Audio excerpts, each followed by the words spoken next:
What's up, everybody? Happy Monday. Junkies back with you on 106.7 The Fan and the Team 980 here in the DMV. 910 The Fan, 105.1 FM in Richmond. And you can watch us on the Monumental Sports Network.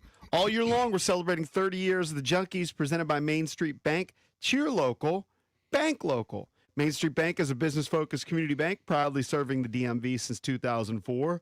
Visit mstreetbank.com to learn how to put their team in your office. Main Street Bank, member FDIC, equal housing opportunity lender.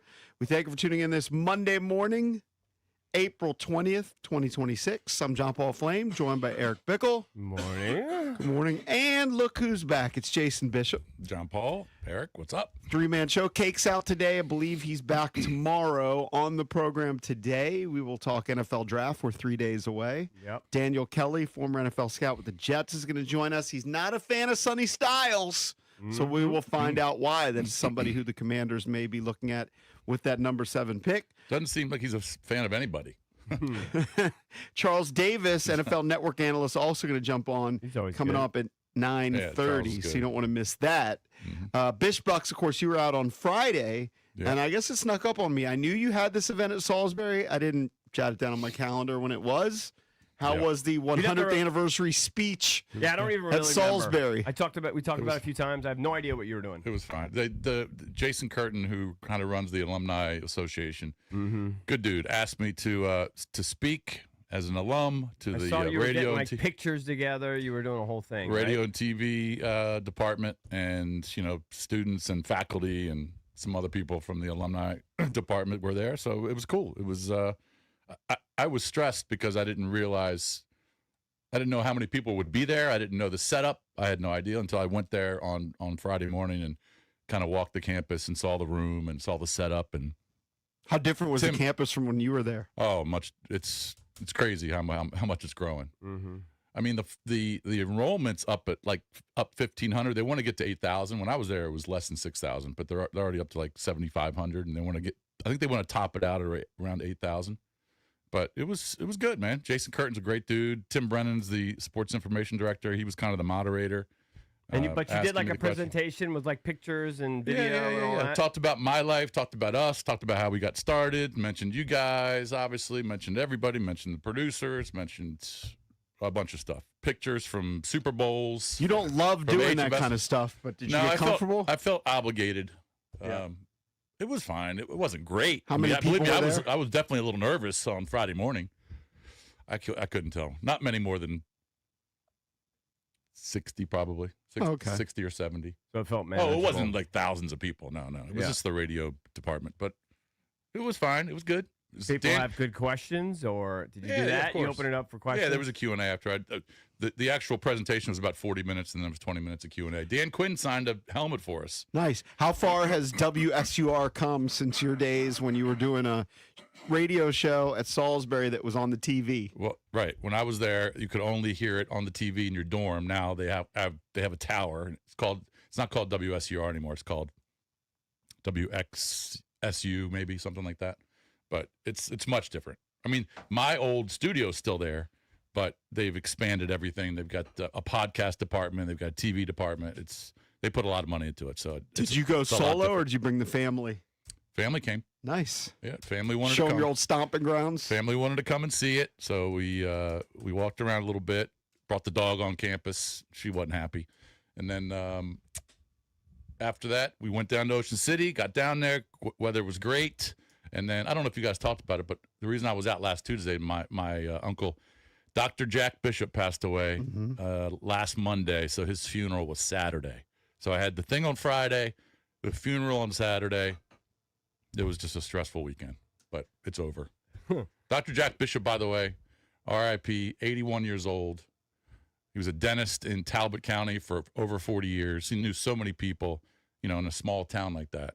But it was a good turnout. It was really, I only cool. met him once or twice. I think you went to his house. Oh, 100%. We In- had a in great Ox- weekend out there. in Oxford, yeah. We went out to the house. It was like Dallas, like South Fork. That was the house. It was like this He had a nice property right on the water. beautiful property he had on the water. And he listen, this is 30 Beautiful. years ago. Yep. You know, when we were like in our 20s. Mm-hmm. And I mean, it seemed like he ran the town. He lived the life. That guy Yes. lived the life. He did. He was goofy, but he was a great guy. He liked to party it up. Loved sports. Loved golf.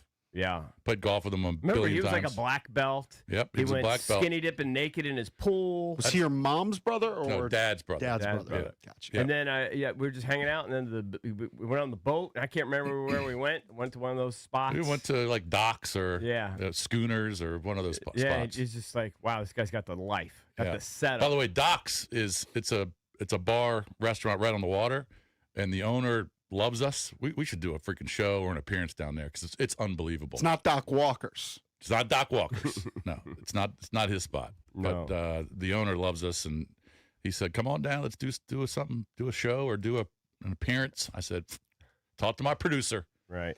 Well, it's good. You got it done. I know you hate those sort of things. Yeah, it was stressful, but I got through it. Once we started talking, it was fine because the pictures started. It helps when they started- just start asking you questions. They started asking me questions. Yeah, and- but that was 40 minutes in. He did 40 minutes of just talking. Well, no, the Tim Brennan, he was asking me questions about how we got started, and Oh, so you had that helped. Okay. That helped. Okay. That sounds good. But just It's a lot more interesting than my weekend. Mar always comes in and he's always ready to recite his entire weekend. Uh-huh. I'm close. I don't remember anything, and my weekend's kind of a blur. Yeah. But not in a sense that it was anything super exciting. Just Mhm. Probably family things. it just kind of happened, and then here we are. Then I don't think And I then did anything we're back. exciting. Yeah, and Monday's here like that, Yeah. just like it is every weekend. It's just wild. The temperature change was wild. I know that. know. So a little windy. I mean, we knew the temperature change was going to come, but it's wild when it hits you. I know I went for a bike ride yesterday because I was just, I need to get back on this bike. And it was rainy, but I was determined because I was frustrated I didn't do it on Saturday.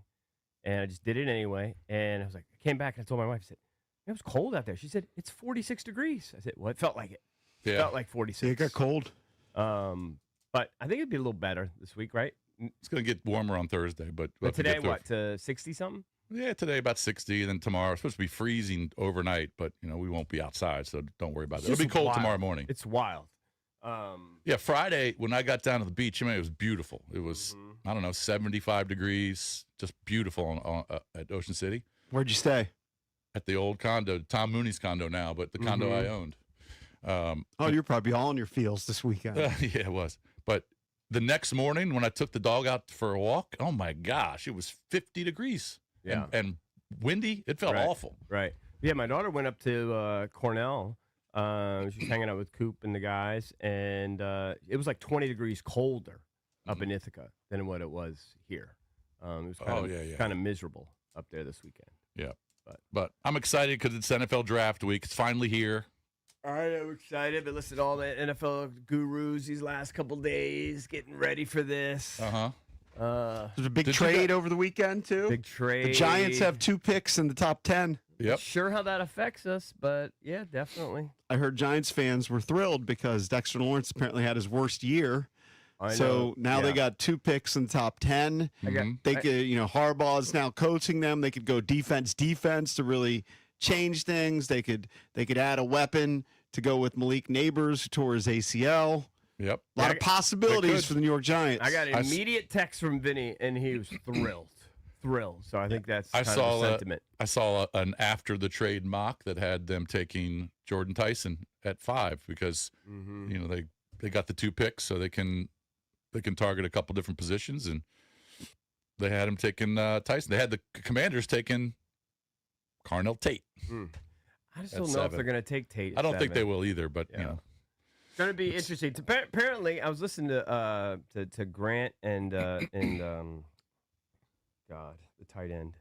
Oh, Logan. And Logan, and they had one of their ESPN guys on their draft experts. Mm-hmm. And basically, he boiled it down to if any of the offensive linemen go, they're going to get a guy that they'll probably want to stick and pick. Mm-hmm. If no offensive lineman goes in the first 5 or 6, then who knows? Could be a big-time trade down. So that's kind of what now I'm locked in on. If no offensive lineman goes in the top 6. Yeah, because that just bumps down your guy. Right. Bumps down a Styles or a Love potentially. That kind of thing. Did you guys announce on Friday? Are we doing the NFL draft thing? They were doing it on Thursday. I don't know That's if we what I mean. talked about it. I don't know Yeah. that we've announced it. I was Oh, waiting okay. till we get the official word to break it down. I didn't want to break it out yet. But I believe we're going to be out and about close to your hoods. So I didn't know if it was official we'll let yet. people know when it becomes official. Yeah. I mean, I'm happy to do it, but I know I'm flying out to Utah the next morning. So it'd be like my last. Utah? Yeah, my That's last quite a trip. obligation. Yeah. Mm-hmm. But I'm excited. I'm excited for this draft. Yeah. I just can't wait to see what toy we get. Now, if we do trade out of it, I'm not sure I'll get a great toy. Might get close. Might not be as excited. But if we stick at 7, I'm pretty sure we're going to get a nice toy. Well, we will be talking about it all week and throughout today's show. Daniel Kelly, former NFL scout with the Jets, going to jump on at 8. We'll find out why he's not a fan of Sonny Styles, who is a possibility at 7 for the Washington Commanders. Later in the program at 9:30, Charles Davis from the NFL Network, right here on the Junkies.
Welcome back. Junkies coming to you live on 106.7 The Fan and the Team 980. They had me moved for camera purposes.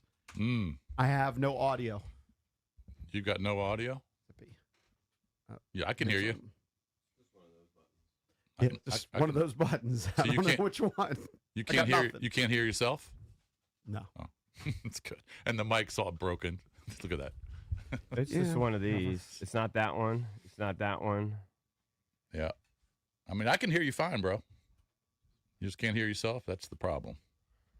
It is what it is. Hey, but we did find out that we can promote our draft day coverage. Yes. So on Thursday, it's going to be our show and Grant and Danny's show live from Honor Brewing in Loudon. Mm-hmm. You said it's technically Sterling. To me, I thought it was Ashburn. Bottom line is we're going to be at Honor Brewing, which is at 42604 Trade West Drive, technically in Sterling. It's a great spot. It's very cool. We were last there for the NFC Championship game. Yeah, a little preview. Yeah, a little pregame hype with the Eagles. It was pretty cool. We had a great turnout too. But we're gonna have the show from 6:30 till 8, and then Grant and Danny will pop on right at the start of the draft. And I don't know how long they'll probably go till the end of the draft. 6:30 to 8. Yeah, 6:30 to 8. Yeah, they're going 8 to 11. That's what they're scheduled to do. Yeah. But it's Honor Brewing. It's a good spot. They say really this year, I remember Cakes mentioned it. They're going 8 minutes between picks, not 10. 8 minutes. Kind of limiting it a little bit, so it'll be a little bit a quicker. little quicker. Yeah. Okay, that's cool. Yeah. That'll be great. But So I yeah, know come on out, say hello. The draft's going to be really fun. Lots of stories. I mean, we're going to be a big player in it. You know, right there in the top 7. I've heard some people say that they think it's kind of like in terms of game changers, like, you know, pre-draft, hype, whatever. It's a 7-player draft. So we're right there. We're right on the edge of it as far as getting like a game changer, blue chipper type guy. I mean, just like in every draft, there'll be studs drafted at 20 or 24. Oh, yeah. There'll be some guy in the 6th round. 27, yeah. I mean, but in terms of pre-draft hype, that kind of thing. I mean, there's some big names in the top 7. So it's not where you want to be because it means you had a terrible season the year before. But it's kind of exciting when you're in the mix. Mm-hmm. And you know you're going to get a really good player. Yep. And I don't think they're going to trade up. I don't even think they're going to trade down. I don't think they're going to trade up. Yeah. And even Adam Peters acknowledged that almost right away. He's like, I don't see us trading up. Yeah. But we're not going to actively try to trade down, but they're open to it. Although there is a report, and we'll talk about it later, where somebody's claiming that they actually are kind of screaming that they want to trade out of 7. So we'll get to that. I think at the 7 o'clock hour. I mean, if there's a stud sitting there just waving his hands at number 7, I'd be surprised if they trade down. I just don't know how you could do that in a vacuum. You have to see how it plays out. Yeah. You got to see who's there, who's available. That's why the Giants trade was kind of interesting to me. You know, when you make a trade like that before the draft's even started. I mean, I guess there was unhappiness. They wanted to move on from it, so you just be done with it. Right. And certainly Giants fans are thrilled. Although Kine pointed out that, you know, you're not going to get a player in all likelihood with that pick that's as good as Dexter Lawrence. You're just going to get younger. You're going to get younger. Maybe eventually they it's will hard be. to get better. Yeah. Yeah, I mean, because he spent the first 6 or 7 years with the Giants. He was their first-round pick in, I don't know, 2017 or something like that, maybe 2018. And, you know, he was a very good player, you know, out of Clemson. Very good player. Actually, 2019, sorry. He was the 17th pick in 2019. But they could not come to an agreement with a deal. And I know they were kind of negotiating, but there was an impasse. And they said, all right, done. We'll send him to the Bengals, who had the worst defense in the league. And the Bengals sent him a pick. So they got 2 of the top 10 picks, the Giants. All right, let's open up the Junkies Sports page. It is brought to you by Open Road. That's right. Elevate your home bar with Open Road Distilling Company spirits, locally crafted in Reston. You can find Eagle Eye Rye, Maple Old Fashioned, Independence Bourbon, now available at ABC stores in Northern Virginia. All right, so that's the big deal is the Dexter Lawrence trade in the NFL here, pre-draft. Star defensive tackle requested a trade earlier in the month after his team reached an impasse with the franchise regarding a new deal, and the Bengals were quick to jump on it. They gave the number 10 pick to the Giants, so now the Giants have the number 5 and the number 10. The Bengals quickly signed a 1-year extension with Dexter Lawrence for $28 million, so I'm sure they're going to work on something long term. But What's interesting? The Bengals ranked 31st in total defense, allowed almost 381 yards per game, and number 30 in scoring defense, almost 29 per game. So they need help defensively. What's interesting is it's kind of unlike the Bengals to be kind of big players like that and, take on a big salary. I mean, the assumption, I think I read, I'm not sure if you mentioned it just now, but they've already agreed to a one-year extension. 28 mil. Yeah. So, I mean, it's very unlike a very frugal. Old school. But, I mean, they've given Burrow and Chase huge money. Right. They've addressed the offense. It's different than it's in, different. Well, they made some front office changes. And Higgins. Right? They gave Higgins and Burrow and Chase a lot of money. Well, some of those guys, you kind of have to keep them if you want to be players. Yep. Yeah. So now, apparently, Lawrence had one of his worst years, maybe his worst year as a pro. He only had 31 tackles and just a half a sack in 17 games played. So Giants fans are ready to move on. Harbaugh has no allegiance. I'm sure. So there you go. Yep. And how much of a jump do you think they make just because they've got Harbaugh? I guess a lot depends on Jackson Dart's health. Dart. Yeah. And Scadaboo's health. Correct. Well, and Neighbors' health. They had a lot of injuries last season. Yeah. But also, you don't have the Ravens drafting for him. You know what I mean? So we'll see how they do. I mean, I'm sure he could coach. You would think he's got to have players. I was going to say, just based on reputation, you would think they would be better. I don't know how much better, but they'll be better. Yeah. Maybe not a significant jump this year, but let's see what happens with Dart. Mm-hmm. Does Dart get better? Or does he stay healthy? He likes to run around, get out of the pocket, and get hit. I like Dart. I think he's got a nice, solid skill set. So I would bet on him a little bit. I wouldn't put a lot of money on him, but I'd bet a little bit on him. Yeah, but Jason's right. He takes a lot of hits. It's kind of the same deal as Jaden Daniels. I would think he would figure that out. So like I said last segment, the mock draft that I was looking at after the Giants made the deal with the Bengals had the Giants at 5 taking Jordan Tyson, the wide receiver out of Arizona State. At number 10, they had him taking Spencer Fano, the OT out of Utah. So they addressed that's just this one mock draft, but they did have the Commanders taking Carnell Tate at 7 and bypassing a defensive stud. Sonny Styles went right before them to the Cowboys, who traded up to 6. Mm-hmm. So we'll see what happens on Thursday night, what they do at 7. Does Jeremiah Love slip? Do they jump on him if he's at 7? I think if Love is there, I think they'd sprint up to get him. They'd sprint that card in to go get him. It'd be hard to pass on him. Does someone like Arvell Reese slip down to 7 when they jump on him? Does someone like David Bailey slip down to 7? Every mock I've seen has Bailey going top 3. So I'd be surprised if Bailey slipped to 7. But most of the mocks I've seen they all have Reese number 2. Yeah, Reese and Bailey going really high. Mendoza's going 1. We know that. Mm-hmm. So it's basically 2 through 7. I don't believe Mendoza's attending the draft.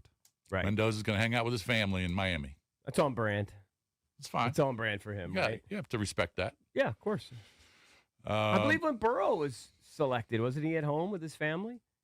I think that's right. I know Trevor Lawrence was. I'm not sure. Maybe Burrow was. I think he was. Yeah. Baker Mayfield was. Yeah. So, there's been a few quarterbacks selected 1 overall that just didn't want to go to whatever the draft site was. Yeah. And the draft site, of course, is in Pittsburgh this year. Pittsburgh, great sports town. Yep, absolutely. So, Mr. Flame, you'd be proud of me. I actually watched a couple of the NBA playoff games, not start to finish, but I watched a lot of that Orlando game. A significant amount. I watched a few. So home teams are 7-1 in the first round of the playoffs. The only road team to win was Orlando winning at Detroit. But I watched some of the Sixers. That was a bludgeoning. It was a bludgeoning. I watched some of the Magic Pistons. Mm-hmm. I didn't watch much of the Thunder Suns. I was kind of watching golf. That also was a bloodbath. Yeah. Celts win I brought this up last year, and you guys kind of chided me. I think the first round being best of 7 is kind of ridiculous because I know that every once in a while there's an upset and there's some series which can surprise you. But for the most part, when you have the Thunder Suns, it's likely going to be a 4-zippy. Right. Like, what are we doing? Mm-hmm. Say the Celtics just completely annihilated. Just some of these games this weekend were just not competitive. So you think it should be best of 5? Well, they want the money. I'm They intrigued. want the cash. They want the TV. I'm intrigued by best of 3 oh, yeah. in the first round Yeah, they'll never do that. or best of 5, and then the second round could be best of 5, and then when you get to the conference finals, go best of 7. Well, it used to be best of 5, Yeah. and then they expanded it. But, yeah, Celtics win by, 32. Thunder pounded the Suns, 119-84. Magic get a huge win on the road, win by 11 at Detroit. Cunningham was pretty much the only guy who showed up offensively for Detroit. And then the Spurs beat the Portland Trailblazers. On Saturday, the Cavs, the Nuggets, the Knicks, and the Lakers, all home teams, all won game 1. So they went 4-0 on Saturday and 3-1 on Sunday. They did a bit at halftime yesterday of the Magic Pistons game where they came in and gave the finalists, I don't know if you guys saw that, for Rookie of the Year, MVP, and Coach of the Year. And that certainly the Rookies of the Year and the MVPs they're just givens. Like, Cooper Flagg, Con Knippel, and I can't remember who the third one was. Guessing Edgecombe? Yeah, Edgecombe. Yeah, and then for MVP, it was your standard Shea, Joker, Wemby, and then coaches was Missoula, Bickerstaff, and I can't remember who the third one was, but pretty standard. Yeah. Probably the guy from the Spurs. Yeah, exactly. Yeah. I didn't see. I mean, yes, you could say it's standard, but I mean, Luka Doncic was averaging 40 for a month. He could have been a top 3 guy. Who would you bump? then he got Who would hurt. you bump? Wemby? Probably Wemby. Yeah. But Wemby had a great game last night. to So lead when the did they Spurs against announce the Blazers. those are the finalists? When did they announce the actual winners? They wait a couple rounds for that. Yeah, usually. I think usually it's in the when they're in the conference final stage, but I'm not positive. Grab, do you remember when they do that? I think Top of your JP's head? right. I think Yeah. it's in a month. I mean, it'd be hard to bump Wemby. He averaged 25 and 12 and shot 52% blocks. I mean, it'd be hard. I understand why you'd say that, but I mean, it's Luka all- averaged 34, 8, and 8. I know. But Wemby is just a complete stud. He's a difference maker, big time difference maker. And Jokic, he's I not going to would- win the MVP. He averaged a triple-double. I know. I would His almost. triple-doubles are so standard. They I won would their almost first game. if Luka doesn't get hurt, and if you wanted to include Luka, I'd almost put 4 in there. I think Wemby has to be in there. You know what I mean? So let's see. And then Jaylen Brown had a great year too for the Celtics, who overachieved, and he doesn't make the top 3. But look, you got to make choices. So tonight you got game 2, Toronto and Cleveland. In Cleveland, that's 7:00 tip. You've got game 2, Hawks and Knicks in New York. Also game 2 there, starting at 8, and then at 10:30, T-Wolves and Nuggets. So just 3 games tonight in the NBA playoffs. But I do think once you get to the second round, it's going to be really, really interesting. Like in the East, 3 or 4 teams could come out. In the West, it's likely Thunder, Spurs, 1-2 in the conference finals. But the Nuggets are a scary team. And remember, they took Oklahoma City to 7 last year. Yeah. So I think those 3 teams all have a shot to get to the I'm finals. just glad the playoffs are here because it Just better basketball. It seemed like the regular season lasted for 100 games. In the last month and a half, 2 months, you had all those blowouts and the tankathon. And it was just awful. So I'm just glad the playoffs are here and the games mean something. And I'm still holding out hope. I think Luka could come back in game 3. The Lakers winning that game 1. Now, Kevin Durant didn't play. Right. So that was huge because the Rockets were favored to win. But when Kevin Durant, I guess, suffered a knee injury in practice, he sits out game 1. The Lakers steal that. If they can extend that series and get Luka and then ultimately Austin Reeves back, then maybe they can make some noise in the West too. Get the superstar back and see what happens. In baseball this weekend, you had the Nats beating the Giants last night or yesterday, 3-0. I watched almost the entire game the day before that went into the 12th, 13th inning, whatever the hell that was. They finally lost that one. Yeah. They got some fight to them. It's not going to be a great team, but they got some spunk to them. They do, and then they. The crazy thing is, now, the guy that they had signed just on Saturday, Andrew Alvarez, pitching in his first game, got the win. Yeah, the crazy thing right now is if you were to look at the standings, they're ahead of both the Mets and the Phillies. Well, the Mets are just in a tailspin. They've lost 11 straight. Right. What is going on there? It's just they can't hit, they can't pitch. It's almost like they don't even care based on some of the post-game comments from some of these players. It's wild. And Did they spend Mendoza. a boatload of money and everything? Everybody had high expectations. They've got the second highest payroll. Yeah, it's They've crazy. got a 3. Now Soto's been out for a couple weeks. All right, so that certainly hurts. But they've got all these big names, and I mean, 11 straight losses for a $300 million payroll. That's embarrassing. 7-15 right now. Yeah, the Braves are running away with the NL East. They got a 5-game lead already, and we're not even to April 22nd. Look, they can't hit. The Nationals have probably been performing above expectations, really carried by James Wood and C.J. Abrams offensively. Mm-hmm. They have 121 runs. The Mets have 72. Yeah, they've been terrible. 72 runs in 22 games. I mean, 11 straight losses. They had a 1-0 lead going in the ninth last night. Devin Williams loses it.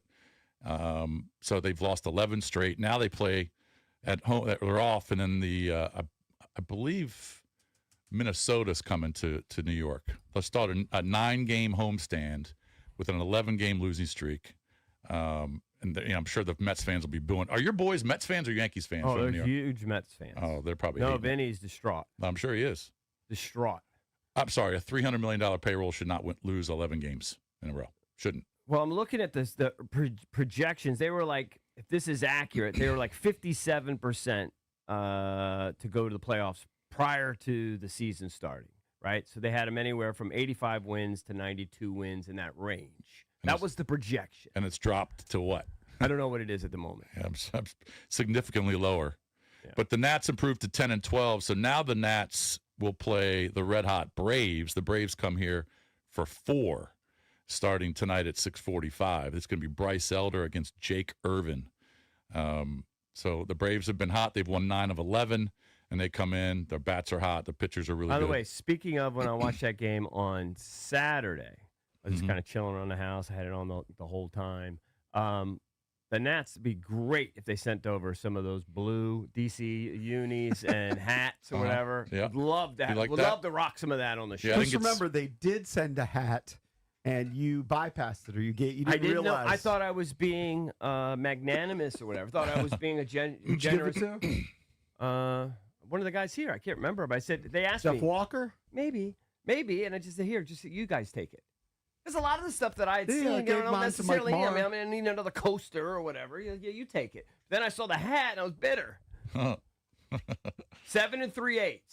Would love. I like those blue unis, whatever they call them, the alt unis, the DC, whatever they are. I'm I think they look surprised. cool. I mean, we've asked for stuff before. I mean, They got a guy that gives out all that stuff. He's a huge fan of the show. huge fan. I'm surprised there is not a box of stuff or boxes, You got to beg. right? If you beg, he might. Yeah, I mean, Might I would hook think us that up. it's definitely going to happen. Yeah.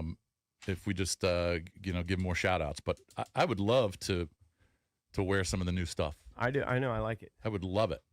I like it. But anyway, last but not least, in golf this past weekend, you had the RBC Heritage Signature Golf Event, no cut, all the big names.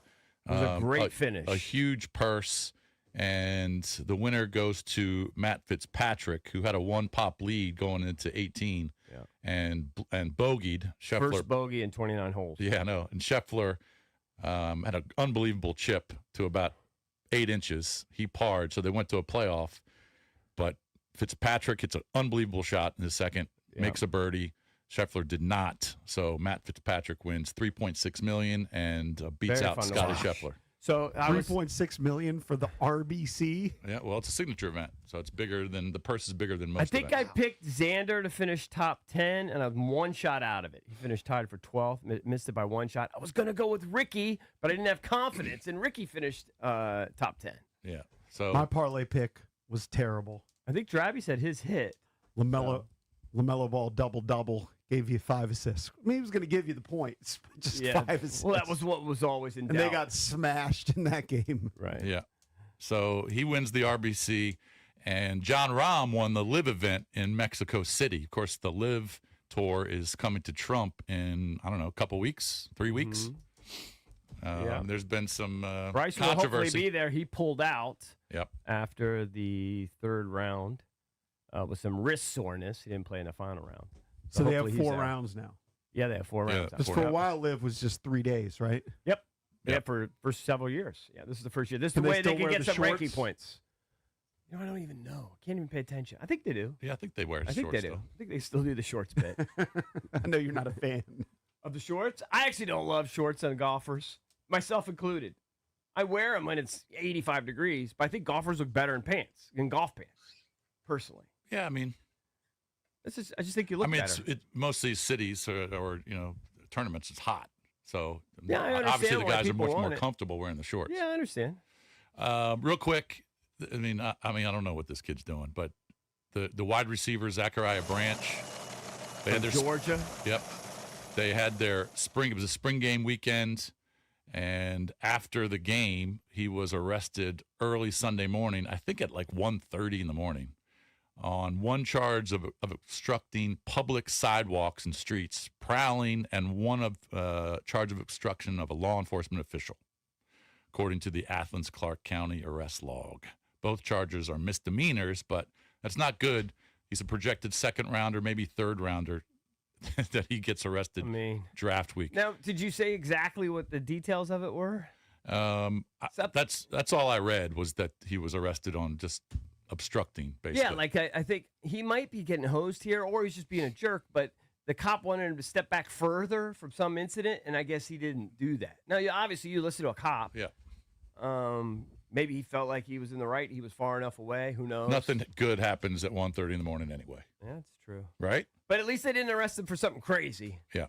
And it was a $39 bond. It's nothing serious, and I'm not sure if it'll affect his draft status, but it just looks bad. Probably not, but it's not a great decision making. It's terrible. No. 1-800-636-1067 is the number if you want to chime in. We're the Junkies. Coming right back.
Hey, real quick, I want to give a shout out to Crop Metcalf.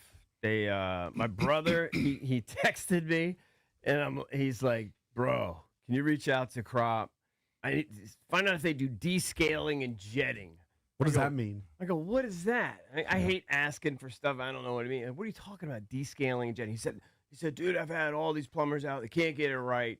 So I asked him what it is. It has something to do with when you have your toilet or I don't know what, something down there. They have to get into the pipes. Oof. Like way down in there. And of course, I reached out to Ben. He said, of course, they do that. Yep. Sent the guy out there. I'm sure they took care of it. They're awesome. So they're the best. Thank you to Crop. I told you guys last week I got my tooth pulled, right? My third tooth, hopefully my last. And I have to be on my P's and Q's. They have a certain diet because you don't want, remember we talked about you can't have sodas. They don't want certain spicy things in there. Yogurt. Because you don't want to get an infection. You don't want to pop out the blood clot, get a dry socket. So 2 things. First of all, I got on the scale yesterday and I was down 6 pounds. Nice. From when? Just from, I don't know, from the last time I got on it. But it's certainly because the diet. Like I'm eating like pudding. I'm just not eating normal. I'm just eating like very little. What'd you have last night for dinner? I mean, like last night, I'm eating more. But I don't know. I think we had. Can you eat pasta? I had spinach. I've eaten a lot of spinach. Pasta. Pasta's soft, right? You can eat that. But my wife was scolding me because I was eating like microwavable pasta, so I got to stop doing that. But I think last night we had chicken. I just had chicken and spinach, and I just eat it on the left side of my mouth, whatever. But I'm down like 6 pounds. It's great. So I'm like, I'm going to continue with this. Just let me see what it looks like. Yeah, You can see it. I mean, there's nothing there. Look at it. There's 3 holes. Teeth, right? It's fine in the front. It's just in the back. That's why I got to get it addressed. But look right here, though. Look right here, because this is the problem. So see right here where I got it pulled. Let me see. So I want to see where, let me see too. I'll show you right. Does it look infected or anything? Because here's the thing. I wouldn't know what an infection. So looks I've tried to do my best. They say don't exercise, but I've been exercising the last couple of days. I mean, give me a break. How's that going to affect my tooth? But I went to bed the other night and I used my electric toothbrush. You were supposed to use your toothbrush the first night, right? Because they want everything to heal. I just started brushing my teeth normally, and I turned my brain off for a second, and I just went down to the bottom with the electric toothbrush, and I started digging into the bottom, even my gum area, and of course it started bleeding. And I go, oh man, I wasn't supposed to do that. And I have to tell you, I have like a 2 or 3 in tooth pain. Right now. Yes. Yeah. And I'm sure. I don't know if I don't think I have the dry socket because I think that would be like a 10 out of 10. That's like if you completely blow out the blood clot and then like it's exposed nerve and then it really hurts. Mm-hmm. But I do have like a constant 2 out of 3 out of 10 like tooth pain. Because you did that. I don't know. Oh. I don't know if it's because of that or if it's still you just got to wait a few more days for it all to quiet down because I had to, they had to cut my gum and everything. When are you supposed to go back? After I get back from Utah. Yeah. Oh, okay. Man. Yeah, I don't want to be out in Utah. I hope that and have never a happens problem. for me. I hope I never have to do what he's doing. To have tooth being pulled. Being pulled, yeah. Multiple teeth pulled. Well, I mean, in my life, I've had 3 now. I mean, I've had the wisdom teeth pulled, but that's standard. Well, if you count that, I've had 7. Okay. Those are the only ones I've ever had pulled. Yeah. You don't want to do it. It's not No, great. no. Although I will say this guy that does it is fantastic. He's way better than the first guy who did it, where he had like 2 women holding my hands and he was like climbing on top of me with like a wrench. Right. That was like the most archaic thing I've ever seen. Yeah, I remember you telling that story. But this guy's much better. But I just hope I didn't aggravate it to the point where it has consequences. Because I just, you're just brushing your teeth. I don't know about you guys. I was just going on autopilot. I kind of forgot about it for a second. Next thing you know, I'm digging in there. And there's blood all in the sink. Oh, and I've kind of re-aggravated for you for years. One thing leads to the next. I think you have to call your doc today and just say, hey, is it okay? Is this pretty normal? When's the last time you had a year where you just did your 2 scheduled visits? Oh, I don't even do those. The cleanings, I don't do those all the time. Where they polish your teeth? Go once a year. Your typical I'm always dental plan checkup. Twice a year. Yeah, just a checkup. I don't really do checkups. I go in for stuff. I just go in for stuff. It's rare. It's rare. I went a decade without, but now I'm on the every 6-month plan. It's Elegant Smiles. I don't know if I go every 6 months, but I usually go when there's an issue. That's the way I have to go. I have to go when there's an issue. When you start feeling something. Well, like if you have teeth like I do, they're kind of banged up. Oh, I got a crown issue, or something always happens. Man, you've had so many It is what it is, problems man. in your mouth over the But last you're not 5 going to years. do what JP thinks. JP thinks you just rip the Band-Aid off and pull out 26 teeth or something. That's not what you do. I would at least consider it. No, nobody on earth would do that. You got 26 good solid teeth in there or whatever left. You don't You rip get them some all brand new choppers that are white. out. Yeah, I'm not worried about that. No, he's not going to do that. I'm not worried about All that. right, but you go to Utah, and then you see your guy again next I go week. see him for a checkup. But I'm just a little bit concerned that I Hopefully that damaged 2 or it. 3 doesn't go to about a 7 or 8 over Yeah, the well, weekend. that's why I'm going to monitor it these When next do you couple get days. the teeth Well, to I gotta replace get- the hole? I got to figure out what I'm going to do. Am I going to do Think about it, Jason. Just touch your last 3 teeth. Uh-huh. He doesn't have them. I know. There's He's got a big hole in there. Yeah. But it looks, Just like, on the smile right. looks Just fine. on the right side. Yeah, though. yeah. It's no, I have 2 nubbers, and then there's a gap where 1 tooth or 2 teeth are missing. I have 2 nubbers that used to have crowns, but the crowns, things happen and they got corrupted and I have to put new ones in. Corrupt crowns. No, it's not the crowns. It's just that like if my It's if I eat hard candy or something, my teeth are soft and it could crack, and then your crown falls off. So you can have a lot of. You know how many times I've had to go in there because I'll go to I don't know, restaurant or something, and I put a piece of hard candy in there, and I have 3 or 4 of them, and next thing you know, I've chipped my teeth, and then it causes a whole issue. So, and I'm too dumb to realize I can't. I have to stay away from like a hard candy. I'm just yeah, too you're probably dumb. just not thinking about it. Yeah, I just don't think about it all the time. Yeah, you're not thinking about what the implications are going to be. But hopefully it'll be fine. It'll be And fine. your pain goes down for the weekend because that would suck if you're out there and it got worse. Believe me, the last thing you want to do is be, and I've been there before, where you're out you're not in your neighborhood, you're not home, and then you got to find like a CVS or you got to find like a quickie thing. You know what I mean? Where you go in and you see a quick doc, whatever they call those things. Right. That's a nightmare. And I've had it. I mean, can you believe me. imagine if you had to find a dentist out in Utah because it was so bad? I've done that before, actually, too. Oh, You have something going on, you have to find an emergency dentist. yeah. My daughter did it in New York City. It cost me $9,000 Oh, because she had to have tooth pulled when was that? a couple months ago. Oh, my gosh. Yeah, Oh, bro. dude, it happens. I hope that doesn't happen. My daughter's car was hit last night. Is she Or all right? yesterday. She's all right. She was fine. It was a minor thing. She was at her gym, and she came out to get in her car to leave, and there was a big blue marker Oh, on it her was teeth. hit when she wasn't even in It was when it was parked, Right, and whoever parked next to her just opened up the door, slammed her door. There's a big blue gash in it, and I mean, something else you got to deal I with. can't believe. I mean, depending on who the person is, I mean, just put a note on the car saying, "Sorry, I opened the door and I damaged it. Car insurance will pay for it." Right, But now I got to take care of it. right. It's a pain in my ass. She could take care of it. No, she couldn't take care of it. She doesn't know how to take care of it.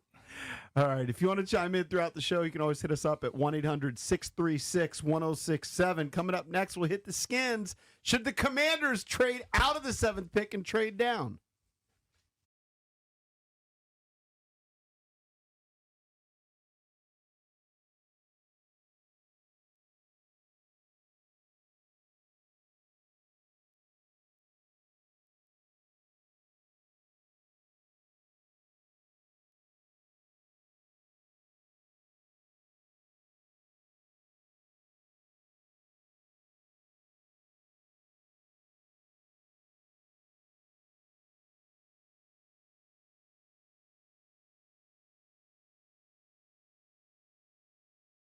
All right, guys, this show brought to you by FanDuel. Right now, new FanDuel customers can bet $5 and get $250 in bonus bets if your first bet wins. From player props on your favorite stars to all the tools you need to back them up, it's everything you need all in one app. So don't miss your shot. All you have to do, head to FanDuel.com/local to get started. That's FanDuel.com/local. FanDuel, official partner of the NBA. FanDuel Sportsbook is the official sportsbook of 106.7 The Fan. You must be 18 and over. Present in D.C. First online real money wager only. $5 first deposit required. Bonus issued as non-withdrawable bonus bets, which expire 7 days after receipt. Restrictions apply. See terms at sportsbook.fanduel.com. Gambling problem? Call, text 1-800-GAMBLER.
The Washington Nationals avoid the sweep against the San Francisco Giants, a 3-0 win. Curtis Mead, a 2-run homer. K-Bear Ruiz, a run-scoring double. And Andrew Alvarez, 4 1/3 innings of shutout relief. Here's the Mead homer. And now the pitch. Swing and a long drive, deep left field, down the line, toward the corner, gone, goodbye!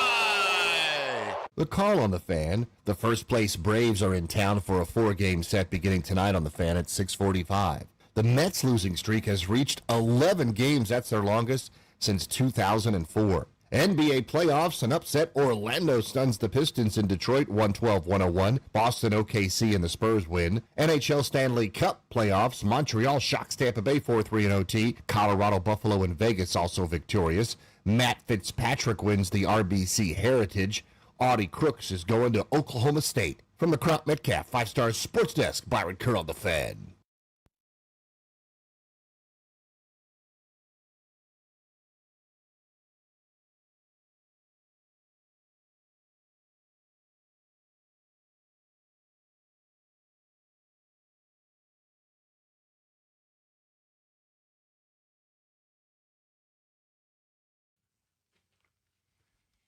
Welcome back. Junkies come to you live on 106.7 The Fan and the Team 980 here in the DMV. In Richmond, you can listen to us on 910 The Fan or 105.1 FM. And you can watch us on the Monumental Sports Network all year long, celebrating 30 years of the Junkies, presented by Main Street Bank. Cheer local, bank local. Main Street Bank is a business-focused community bank proudly serving the DMV since 2004. Visit mstreetbank.com to learn how to put their team in your office. Main Street Bank, member FDIC, equal housing opportunity lender. It's Bish, EB, and JP hanging out. Cakes will be back tomorrow. And, of course, we're talking NFL draft all week. We're just 3 days away from the first round. We're going to have a watch party, draft night, with the Junkies and Grant and Danny's at Honor Brewing in Loudon. Cool spot. 42604 Trade West Drive in Sterling. We've been there before. It's been a while. So come join us.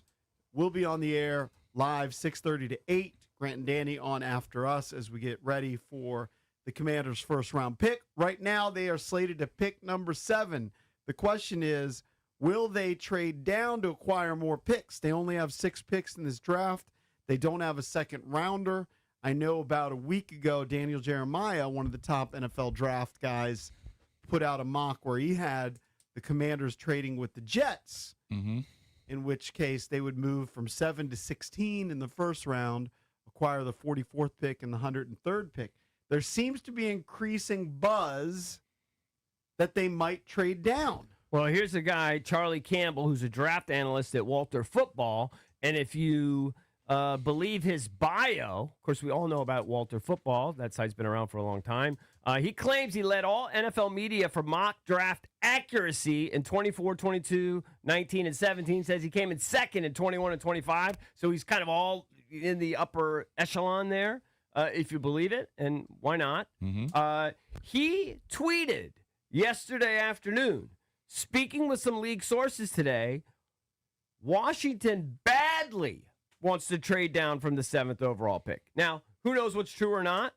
He says the Commanders are without a second-round pick. If they could trade down, a top target for Washington would be LSU cornerback Mansour Delane. I don't think most think he'll go in that top 6 or 7. Right. And so if you could trade down maybe to 10, 11, 12, maybe you could still get him. He's considered by many the top corner in the draft. That might be a move. Now, everyone knows Mendoza's going to go 1, right? It appears from the people that I've listened to and been reading, and I even asked Gemini. I went for it again. You went with the AI. I went for Gemini. I said, give me the best consensus top 10 based on all the available current online mocks. The projected top 10 consensus, they all include Mendoza 1, Reese, Bailey, Love, Styles, Downs, and Tate. Mm-hmm. That's 7 guys right there, right? Yep. So if Mendoza goes 1 and there's nobody else involved, like no offensive lineman, some people have maybe Spencer Fano maybe going in there. Or was there another guy, Mauga, whatever his name is, Francis Mauga from Miami? Kid from Miami, right? If those guys, then you really might have some choices. But if no offensive lineman goes, you're right now you're guaranteed to get either Reese, Bailey, Love, Styles, Downs, or Tate, or even Delane. Right. You're guaranteed to get one of those. Sure. And if two of those offensive linemen go, you might really have something on your hands. And then maybe you do trade down a couple picks. It appears that the Jets are still the team that would be most interested. Apparently, they're infatuated with Carnell Tate. They're infatuated with him. They want to have him, and they'd be able to get him. I think in all likelihood, they'll be able to get him at 7. Do you like the idea of trading down? I'm going to Depends say on I who's do. available. When we talked about this potential you trade like with it. the Jets, Yeah, you like that. I like it, and here's why. And we'd love to hear from people. 1-800-636-1067. If you're a Commanders fan, we'd be upset if they trade out a number 7.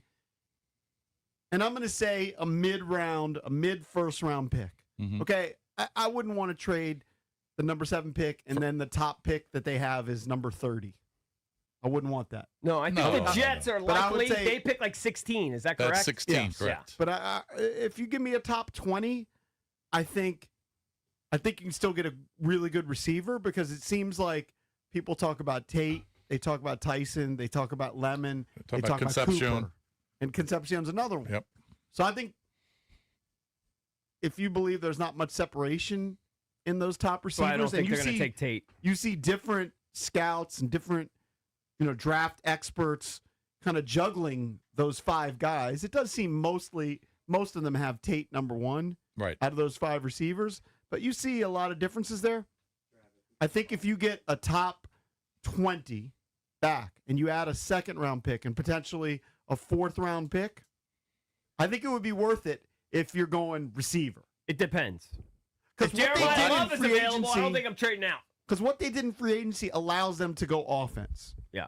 It does. I wouldn't want to go further down than about 16, though, because I think once you get down to 17, 18, 20, 22, I just don't think you're getting that impact player that you could get in the top 15, especially if a guy like Reuben Bain slips a little bit. I know he's got some off-the-field issues He going might be on. a great target if he slips. But for he like could 16. Correct. And Be a then great what if target. Downs slipped? What if Downs slips down? And maybe it's not just 16. Maybe it's 14. Are you willing though to go? Maybe to it's not a draft? lock that the Jets trade up. Maybe it's someone else inside of the Jets that trades up. Are you willing to go through this draft without drafting a wide receiver before the 3rd round? I mean, it kind of just Because if they take Sonny Styles Yeah. at number 7, Yep. and they stay with what they have, And they're all not- those receivers are they're gone. not drafting a receiver till the 3rd round, which is what they did with McCaffrey, right? Yeah. Yep. I would think They that took Lane in the 4th round. I would think that I would be okay with it because I think you can still get a decent receiver in the 3rd round. But if you're going to get a stud at 7, I think that outweighs whatever you're going to get, later in the draft. And if you don't want to get a defensive stud at 7, and it's all about acquiring picks, that okay, I just don't want to go deeper than about 16. I don't want to go 18, 20, 22. I'd rather go top 15. All right, let's bang out some of these calls here. I'm willing to do the trade. Like, I don't have to stay at number 7. What about you? I think it would be spectacularly stupid, personally, to make a trade today. I have to do it on the clock. Well, sure. I have to see how the board. But the Giants just did it. Yeah. But I wouldn't do that. I have to see how the board plays out. Well, if the one of my Giants- guys is available, The Giants, though, traded a disgruntled player I know, I understand. and got a pick as they are rebooting the team with a new coach. Right, there's a Yeah. reason why they did it. But if you're asking me in a vacuum trade down, no, I wouldn't trade down right now today. Would I trade down right now? Let's say the Jets came to me right now. I would say no. Call me when we're on the clock. Because if a couple offensive linemen go, and now I have some choices there of some of these other guys, then I might. But if they're at 7 and Tate and Jordan Tyson are still on the board, and maybe one of these other stud defensive Well, players, certainly Delane might still be there. Delane might still be there, and a team really wants to jump up to get a Tate or Tyson, then I would be fine with it. But I don't want to lose out on both Tate and Tyson if I slip down. If all those defensive guys are gone. All right, let's bang out some of these You know what I calls. mean? I want at least one of those studs. But if you drop down to 16, And, Tate's probably gone. Tyson's probably gone. All those stud defensive players are probably gone. Although Yeah, but you can Bain get a might receiver. slip. yeah, At 16, you'll be able to get a receiver. you can. It might not be your favorite, You could get, but it's going to be a highly rated wide receiver. true, but it might be like the 4th receiver on your board. And I don't know if that's worth trading out and just getting a second rounder and a mid-round pick. All right, That's just my opinion. Let's go to Chris in Brandywine. Chris, what's up, buddy? You're on with the Junkies. Hey, good morning, gentlemen. I'm of the belief that we do not trade out if there's a blue chip player on the board. If Styles is on the board, if Downs is on the board, and even Tate. If they're blue chip number one in their position, just take the player because we have enough Jags on the team as it is. We only have like 1 or 2 blue chips on the team. Period. Right. I kind of agree with we that. need to get all pros, not just regular guys. I kind of agree with that. All right, thank you, Chris. Appreciate it, buddy.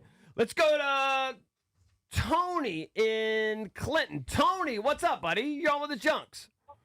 Hey, what's up, fellas? Look, man, I'm tired of this quality player stuff, this quantity stuff, man. Listen, name the playmaker on our team. Right. Like, name the guy that's going to take the ball from 5 yards to 75 yards in the blink, or the guy that's going to make an impact play. We don't have him. Well, I think we've been Terry missing. can. And Terry showed that 2 years ago.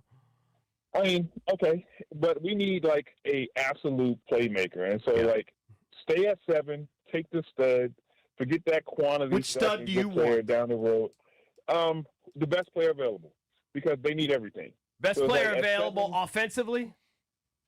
No, either side. We need both sides of the ball. So it's like if Jeremiah Love, if Tate is there, then fine. If any of those defense in that top 7, it's one of them places in like a draft where you're going to get somebody, a stud and blue chip at his position no matter what. And there isn't a position on our team where we can't use it. Right. So it's like if you're going to have an instant impact player at his position, you take it. Forget trading down to 16 and get somebody that's going to develop and which comes just for the sake of having a second rounder who you don't know who's going to be that man.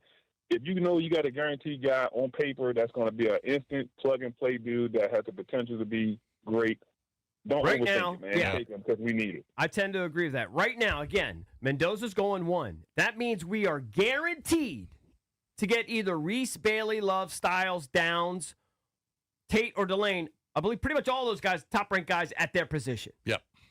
Guaranteed to get one of those guys. Correct. You can't miss. Correct. So Or I'm you not can sure. miss if they don't work out. They We're might, gonna yeah, have right. Daniel Kelly, the former NFL scout from the Jets, on at 8 o'clock. He doesn't think Sonny Styles is going to be He hates hit the everybody. NFL. Yeah. That guy, he's entertaining. I can't wait to have him on, but he hates everybody. Yeah, I want to hear what he says about guys like Tate Yeah. and Tyson and Lemon, the receivers that could be there. All right, let's go to Jack. Jack, what's up, buddy? You're all with the Junkies. What's up, man? I love you guys. Thanks, man. Like I was saying a second ago, I do not want them to trade out of number 7 because there's some studs at both offense and defense.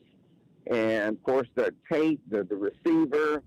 But to get to the core of what we're talking about, the only way that I would trade out of 7 is that if everybody that is off the board, however, if someone at the last moment would offer them some juicy, gem, they'd have to make that decision right within 10 minutes. But overall, just like y'all were saying, if these guys are once-in-a-lifetime players, most of them, and we need some strong push on on defense to go after their quarterback and put the pressure on them, because I don't care how good a quarterback you got. If you're running for your life, you ain't going to make the pass.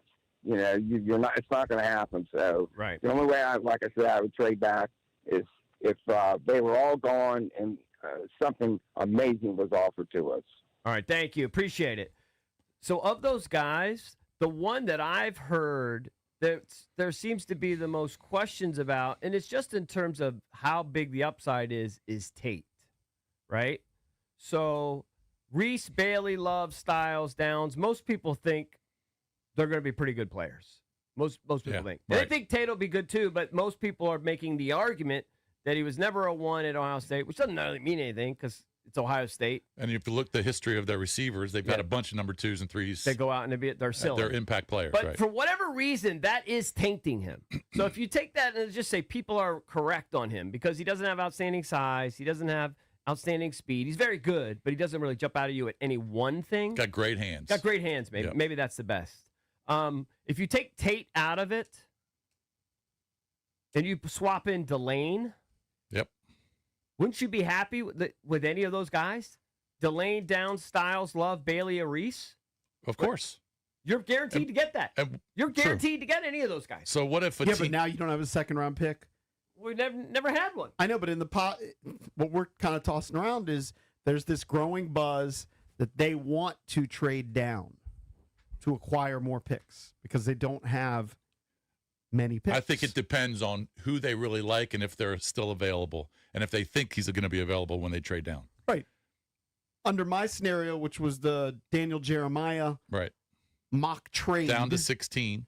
At 16, they should be able to get Cooper or Lemon, one of those receivers. Now, you're missing out on an elite playmaker on defense, which is attractive because we know they don't have that. I mean, 2 years ago, I would make an argument that Luvu was that guy. Last year was kind of a down year for Luvu.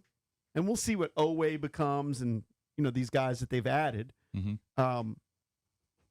But, man, if you could draft a first-round wide receiver that you feel good about, you fill that hole, and you don't have to worry about the Brandon Ayuk possibility because that just seems to keep going and going, and it might be until August till you find out now with Brandon Ayuk. Yeah. 16, I just think that's as far as I would go. What if the Chiefs at 9 really liked Delane or they liked Tate or whoever, and they want to jump up just 2 spots, and you could still acquire a second rounder? Oh, I think I would do that. Yeah, Well, yeah, because that'd be a no-brainer. because then you can still get one of the guys that you're targeting, and you're picking up an extra pick. Hold on, let me see. 1, 2, 3. Now maybe you're 4, not getting a 5, second 6, rounder, 7, but maybe you're 8. getting a third rounder. I would assume you're getting a second if you're allowing a team to trade up in the first. If you throw Tyson in there, I'm just so scared about Tyson's health. He's almost like FUBAR for me for first round. But I know people are going to take him. Yeah, I wouldn't if worry you throw about that. Tyson in there, you're guaranteed to get somebody great at 9. I mean, You're guaranteed. Tate had some injuries too. I mean, you guys get hurt. I don't think it's going to be. He just seemed to have the chronic stuff more. But I don't know. I would take him. I get what the previous caller said about quality versus quantity. And, of course, I want quality. But this is a team that needs more players. And so it'll be frustrating, I think, if you draft, let's say, Sonny Styles at number 7. And then you got to wait all the way to the third round, and you still need a receiver. Right. And you need to still address the defense. Yep, you're right. All right, But Maybe they're okay. Maybe they're okay with going into the season with the receiving core that they have right now, because 2 seasons ago, Terry didn't have a great number 2 either. They 2 years ago when they made the NFC Championship game, it was guys like OZ, contributing, Noah Brown contributing. They're going to take a crack at one. If they don't get one in the first round, I'm convinced they'll take a crack at one later, and we'll just see how. And then they'll sign some free agent. You never know. Some guy could pop. It's not something you can rely on. I mean, there's still some bigger names that are available. They're going to add some pieces. There's the guys like Diggs and Ayuk and Jennings. Those guys are still available. You never know. Let's go to Jason in Gaithersburg. Jason, what's up, buddy? You're on with the jump. Hey, good morning, guys. Hey, man. What's up? Hey, guys. Stay at number 7 and select Jordan Tyson. I know about the injuries. I've heard about it. The collarbone doesn't really bother me too much. That happens in sports. Yeah, he had the the hamstrings. thing. That's what bothers me. Yeah, he had the hammy thing, but he's coming into his own. He's coming to his own, and they just dropped his workout tape from yesterday. I saw. He made that catch in the end zone. I'm just like, holy smokes, that's Terry's successor right there. So I don't know. I think he's the best. He has the best potential, the highest upside. AP, swing for the fences. Let's go get Jordan Tyson. All right. Thank you, Jason. Appreciate it. 1-800-636-1067. The NFL draft is 3 days away. We're going to be hosting a draft party at Honor Brewing in Sterling. Hope you can join us. The question is, there's this buzz that the Commanders want to trade down. Are you on board with that, or do you want the Commanders to stay at number 7 and take the best player on the board? 1-800-636-1067. More of your calls next here on the Junkies.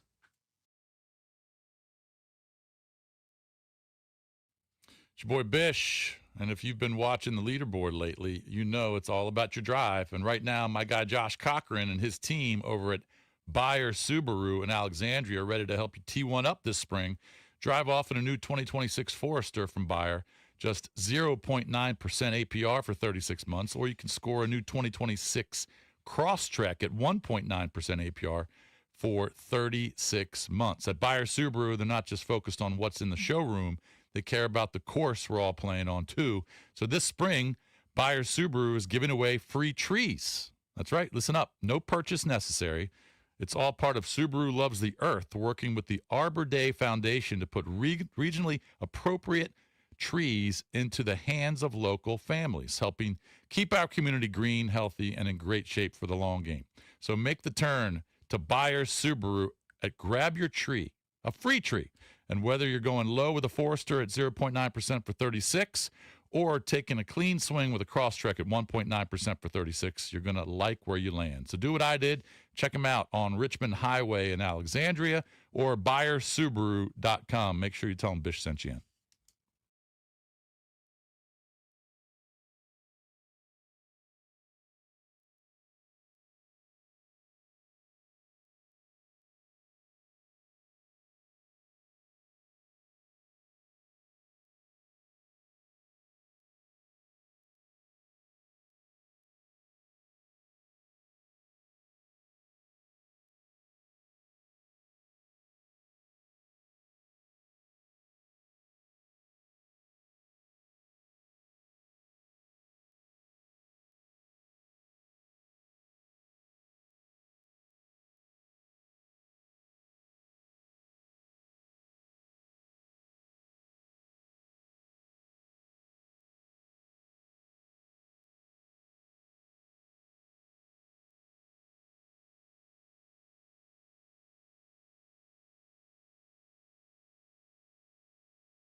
I just put up our Junkies poll of the day, sponsored by Surfside Iced Tea and Lemonade with vodka. Light, refreshing, 100 calories, 0 bubbles, pairs perfectly with the day on the golf course. Must be 21. Please drink responsibly. It's what we were talking about. Are you okay with the Commanders trading down out of that number 7 pick to acquire more draft picks? You can vote at Junks Radio. Thought this guy Adam brought up an interesting point. He tweeted us at Junks Radio. He said you don't trade down past 10 where the Giants are and the Cowboys are at 12. I'm not giving both those teams a guy I want. Should that come into your mental equation, what your division opponents are doing? I mean, maybe. I'm sure they do think about it. Maybe. I mean, Adam Peters knows all the scenarios. So if you go around and you really study this, the teams that seem to keep coming up as primary trade-up candidates, we've talked about the Jets, right? They have they hold the number 2 pick. They're also apparently looking to potentially move up from that 16 pick because they really need some help. The other one is Dallas. Yeah, because they have 2 first-round picks. Dallas wants to jump ahead. Kansas City, apparently, they could actually move up or down from number 9. Yep. And then the Saints. The Saints are apparently, they're known for trading up.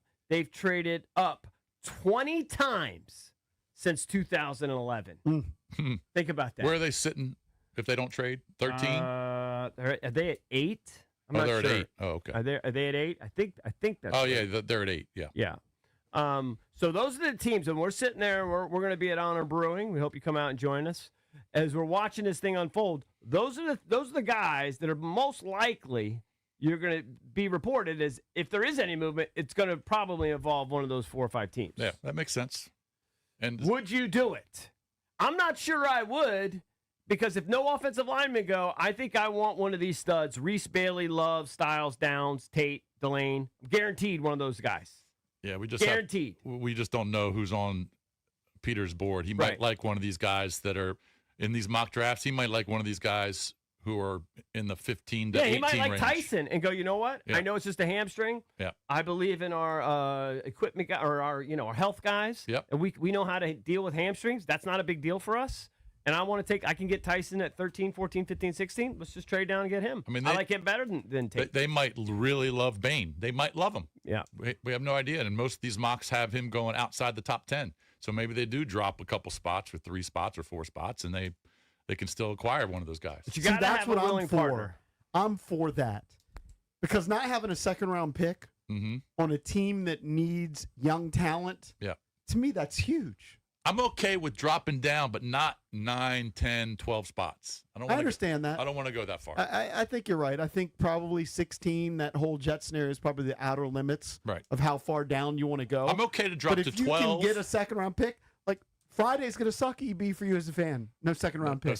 They stay at number 7. But you don't know. You're going to have to wait. They might make a trade. They might trade a future second to move up. You have no idea what they could do. It's possible, but on the board, you wouldn't have a second-round pick. 1-800-636-1067. I mean, ultimately, the biggest factor is wherever you pick, you got to hit. But this is a huge draft for Adam Peters. Yeah, agreed. For some reason, I think we're going to get a good player, especially if we stay at 7. I think we're going to get a player that's going to hit. That's not going to. And I don't think any of these guys are necessarily maybe Love. Are you going, oh, that's a potential like Hall of Fame guy?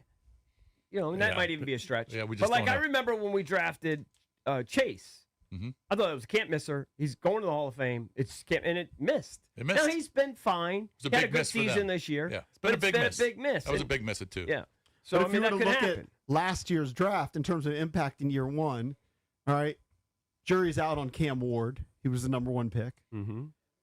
Travis Hunter, disappointing year. Yeah. He was hurt. He gets hurt. I still believe in a talent. Didn't really do much on offense. I still believe in a talent. Abdul Carter was number 3. I think people like him. But if you actually looked at his numbers, they don't jump off the board. Well, he didn't do a lot. Will Campbell struggled. Mason Graham went number 5. Ashton Genty. Ashton Genty struggled. Dud. Not necessarily his fault, but yeah, you're right. Last the 7th pick last year was an offensive tackle from Missouri. I mean, the best draft pick in the top 10 was Tet McMillan for the Carolina Panthers. Probably wide receiver. Probably. Well, listen. And that was at 8. At 8. I'm saying, I think any of these guys with us will do well. I have no idea what they'll do with the Giants or the Jets. Like I would assume the Jets will screw everybody up. So, but I think if we get any of these top 7 guys, I think it'll work here. If they're sitting there at 7 and the Kansas City Chiefs really want one of these guys, and you could just drop 2 spots, they might do or maybe it's, I don't know, maybe it's the Saints at 8 and they just come up 1 spot. I'm okay with it. I just don't want to. I don't want to drop down to 16. I think that's a little far to go down to 16. All right, let's go to Don in Ashburn, 800-636-1067. It's a great week leading up to the draft Thursday night. Don, what's up? Hey, what's up, fellas? Yeah, I can't wait for Thursday. But I think JP kind of hit on the head. You know, if you don't make the right pick and you move back, you don't get who you really wanted. And second round picks, to get a second round pick, they miss all the time. Not the Redskins, but teams miss on second round guys. They don't stay around long. So you have to really weigh it out if it's worth. You're still going to get a player that you want when you're moving back, and then you got to hit on that second round pick. And a lot of teams miss because those guys just don't stay in the league very often. Mm-hmm. Right. All right. Thank you, buddy. Thank you, Appreciate it. 800-636-1067. all the time. Of course. So think about Ron Rivera's first round picks. They've been really, I mean, Bustaroonies. not even on the team. Drafted Chase Young number 2.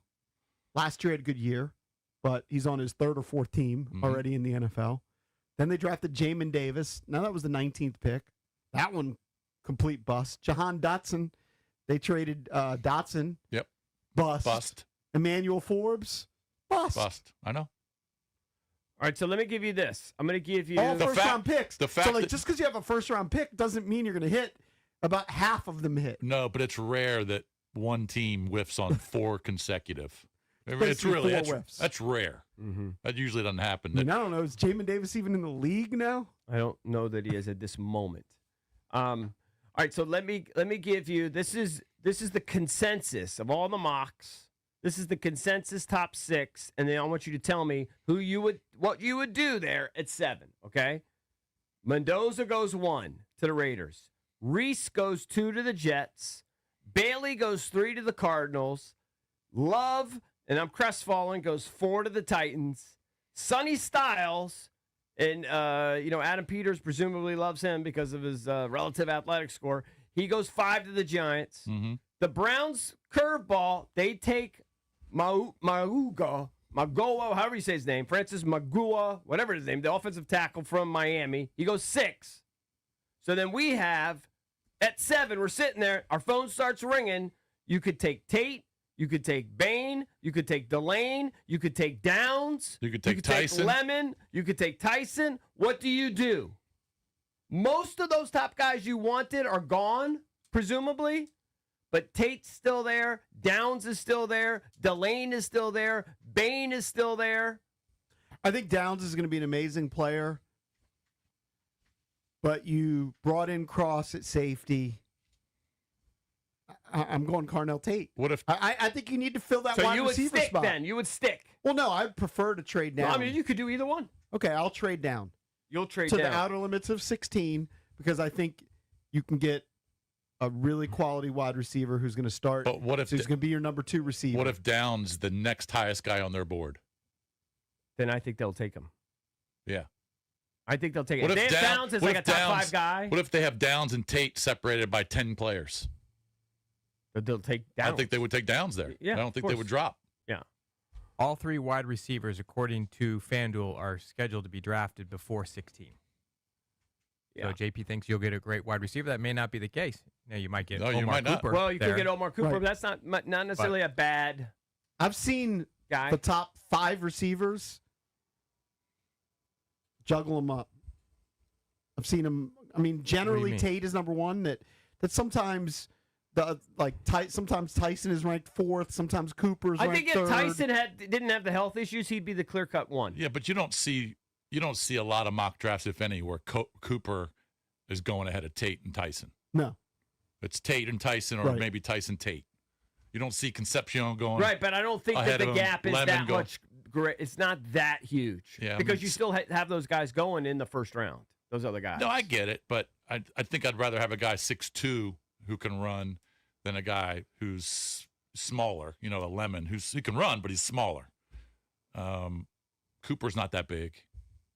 Now Denzel Boston's big. If you want a guy who's 6'4", but I don't know if you want to take him at 7. I just want whoever you think is the best one, even if it's the smaller kid. If you say we really think he's Amon-Ra St. Brown light, he's right there, got the same traits. Well, I'll take it. Yeah, I'll take it for sure.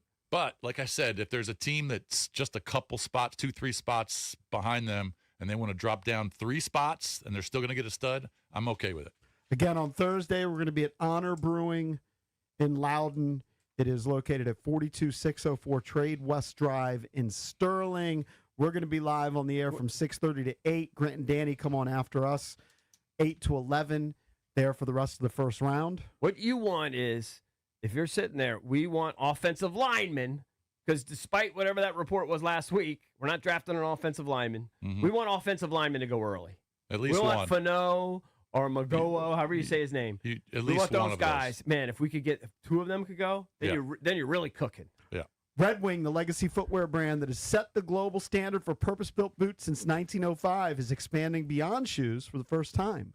Known for its unmatched quality, fit, and durability on the job site, Red Wing has now taken that same craftsmanship with the new work apparel line. Our friends at Red Wing hooked up the junkies with hoodies, long-sleeve shirts, and graphic tees. I love my black hoodie. Heck, Drab and Mike Marr are both wearing their Red Wing hoodies right now. And we all got the boots, which are amazing. They're comfortable to wear in studio during the show, whether you're working around the house or just out and about. Visit redwing.com/apparel today to see the new collection.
sad to say, I've been in radio for 30 years, and we still struggle with the board and like basics.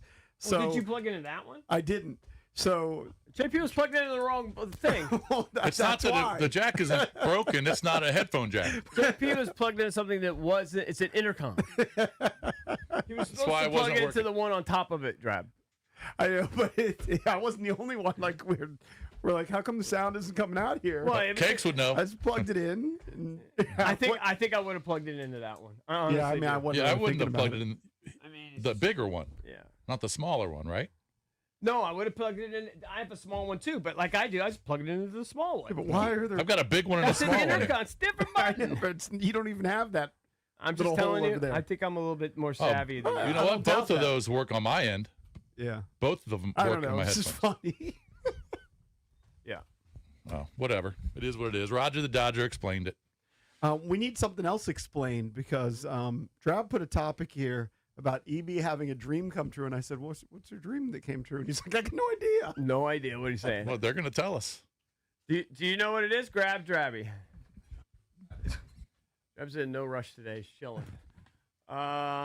Here's the story. Should I just read the title, Drab? Can I have a guess? Should I just read the headline? Hold up. My guess of your dream coming true, besides like making the senior tour and shooting, Not gonna happen. Shooting in the '60s. Not gonna happen. Maybe a nudist colony opening Right. up No. in Kensington. No. You know how gross that would be? It would be so gross. You'd be so intrigued. I'd be intrigued, but What, it'd be what so do you gross. think, Jason? What could be a dream come true for Eric Bickle? A dream come true for Eric Bickle. I don't know. How about He's got this? so many issues. How about this? Chinese car maker patents voice-controlled in-vehicle toilet. Okay. It slides would've never under a guessed that. passenger seat, so you could go to the loo while you're on the road.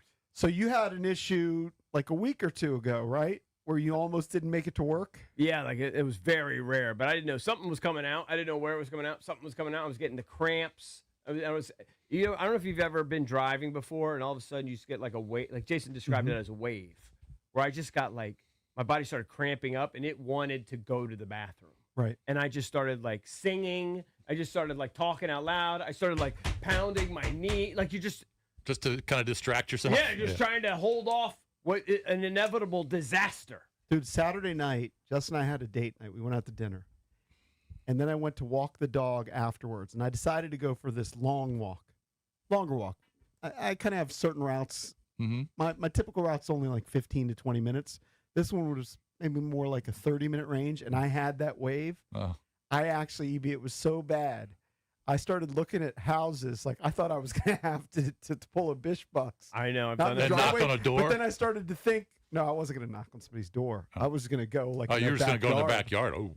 But then I thought of people like walking by and seeing me. You Yeah. got sometimes, I've never clenched more. Mm. And I basically sprinted into the bathroom. That's the worst feeling. And barely made it. The feature is meant to satisfy users' toilet needs on long journeys while camping or while staying in the car. So hold on a second. You hit a button and something slides over? It slides under the passenger seat, though. So it doesn't happen for the driver. The driver's screwed, it sounds like. But for the passenger seat, Well, at least you could pull over. you could hop into the passenger Right. seat. Right, I guess.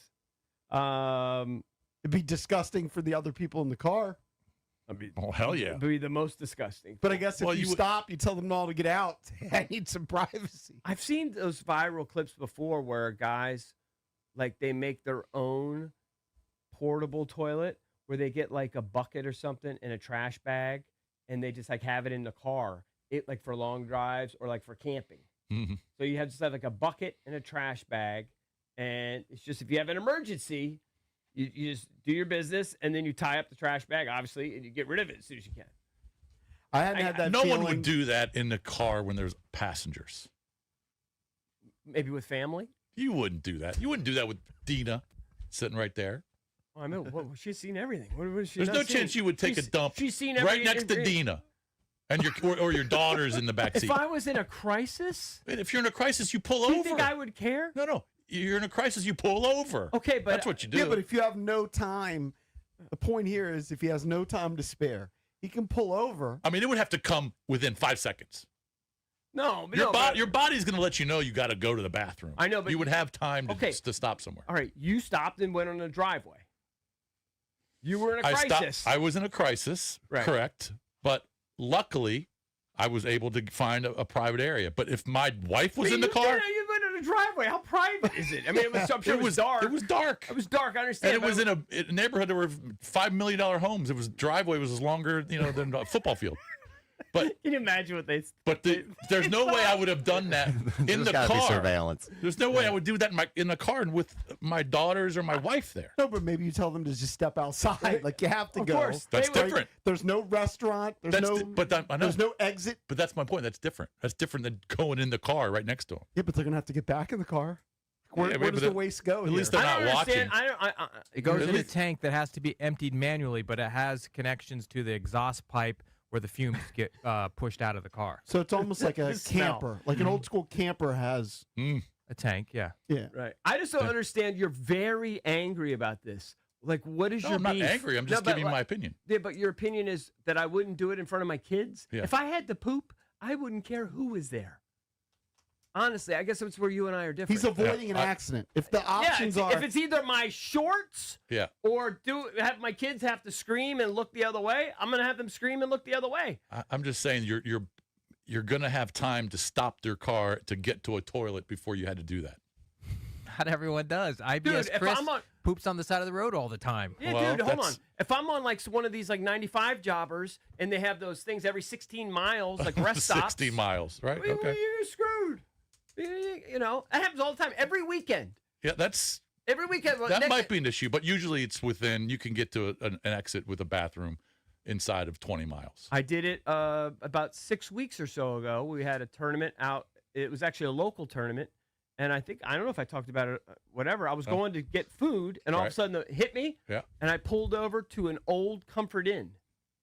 There you go. Because that's the hack for travelers.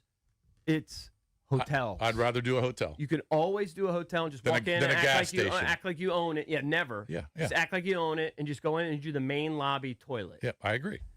Now, I was almost screwed because it was if one of somebody's those- in the stall, you're screwed. Well, it was unisex things, where anybody can go or whatever. Uh-huh. One was closed, and the other one, and it was a single person. But luckily, nobody was in there. Yeah. And I just opened it, and it was lucky. You got in. I almost had the worst accident of my life after one of our table manners episodes where we would have, 2 monster meals. This one happened to be when we were doing our 3rd season from Maryland Live. Yeah. I forget the name of the spot. It was Maryland Live, whatever. I think it might be called the Prime Rib. I think you're right. And my ride back from Maryland Live to Gaithersburg was about 45 minutes. Mm-hmm. So I'm leaving, and all of a sudden I It hit started you. getting that pain It in hit the you. abdomen. It hit me, and I made an illegal U-turn, went into a McDonald's, and I'm like running basically to the bathroom. If somebody was in that stall, I would have made in my pants. I told you. And thank God nobody was in it. I don't wanna- And I'm it not- was McDonald's. Yeah. I just had a regular emergency, a number one time, and I'm telling you, I'm not claiming to be anything special. The Gatorade bottle was not working. It was- I had to use a Yeti. Yeah. And by the way, it's hard for your body to and the I bet body you that. knows this is trifling. Or you get shy. You get a shy. You can't. The urge. You can't. It's kind of hard. And the Yeti was probably barely enough. Well, it was a big one. It was a biggie. It was a Okay. big Yeti. Yeah. That was plenty. It was plenty big. Coming up next, Daniel Kelly's a former NFL scout with the Jets. A little controversial, but we like having him on. You can follow him at First Round Mock. He's got opinions on Sonny Styles and some of the other guys who the Commanders may select that you want to hear. That's coming up next here on the Junkies. All right, with temps warming up, be sure your AC system can keep up. EB here, and now's the perfect time to schedule a $99 cooling and heating check with my guys, the 5-star experts at Crop Metcalf. For just $99, a Crop Metcalf 5-star technician will check both your home's cooling and heating system for one low price. Call today and get peace of mind no matter what the weather brings tomorrow. Learn more and schedule now at cropmetcalf.com. And remember, Crop Metcalf is the one with 5 stars. Crop Metcalf, home of the 5-star technician.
Big-time shutout for the Nationals, avoiding the sweep against the Giants 3-0. Curtis Mead a 2-run homer, and Keibert Ruiz a run-scoring double. And Ruiz swings and drives it in the air to left center field deep. Ramos going back, way back, diving, and he can't hold on to it. Nunez was at the bag at second. He rounds third. He's going to try to score. Throw to the plate, and Nunez. Oh, the ball is not held by the catcher, Bailey. Nunez had nowhere to go, but he scores. All 3 runs in the 5th inning. The call on the Fan. Andrew Alvarez 4 1/3 innings in relief. First place Braves in town tonight at 6:45 on the Fan. The Mets losing streak is now 11 games. That's their longest in 22 years. Upset in the NBA. Orlando stuns Detroit 112-101. Boston, OKC, and the Spurs win. Upset in the Stanley Cup. Montreal shocks Tampa Bay 4-3 in OT. Colorado, Buffalo, and Vegas victorious. Matt Fitzpatrick downs Scotty Scheffler to win the RBC Heritage. From the Crop Metcalf 5-star Sports Desk, Byron Kerp on the Fan.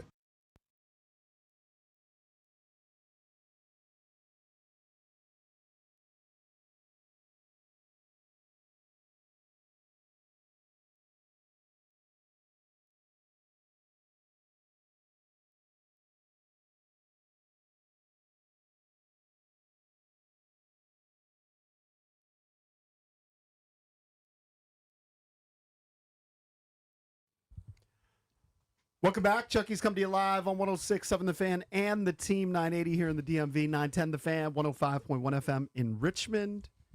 You can watch us on the Monumental Sports Network all year long. We're celebrating 30 years of the Junkies, presented by Main Street Bank. Cheer local, bank local. Main Street Bank is a business-focused community bank, proudly serving the DMV since 2004. Visit mstreetbank.com to learn how to put their team in your office. Main Street Bank, member FDIC, equal housing opportunity lender. It's Bish, EB, and JP running the 3-man show. Mm-hmm. Cakes will be back tomorrow. Joining us right now on the Rude Guest Hotline, Rude's most reliable heating and air conditioning products in the DMV, is a former NFL scout with the Jets. You can follow him at First Round Mock. It's Daniel Kelly. Hey, Daniel. Hey, good morning. How's everybody doing? We're doing all right. Are you pumped up for the draft like we are? Oh, yes, I am. As one person said to me, this is Christmas for you, and he was right. Yeah, for sure. What was it like being inside a war room? Intense. Yeah. Very intense. Yeah, I mean, I stood at the doorway. I remember the first draft I was there with the Jets when Bill Parcells was there and Bill Belichick and all those guys, and you could hear a pin drop in the room. I stood kind of at the doorway and just kind of watched. You couldn't hear anything. Scouts were ruffling a little bit of papers here and there. The draft was on TV at the front of the war room. Maybe a phone call came in. The decision makers are sitting at the back table, and Mike Tannenbaum, who was our contract guy at the time, would give a thumbs up or thumbs down based on what trade was being proposed. And Bill Parcells would get up usually, and he would walk out of the room and come back, and he would say to the speakerphone, he would say the name of the player he wanted, and send in the card, and then he will walk back out of the room. It was really intense. Nobody spoke unless they were spoken to. I remember reading this past weekend, you guys, I'm sure you saw the same story, where, I can't remember who it was.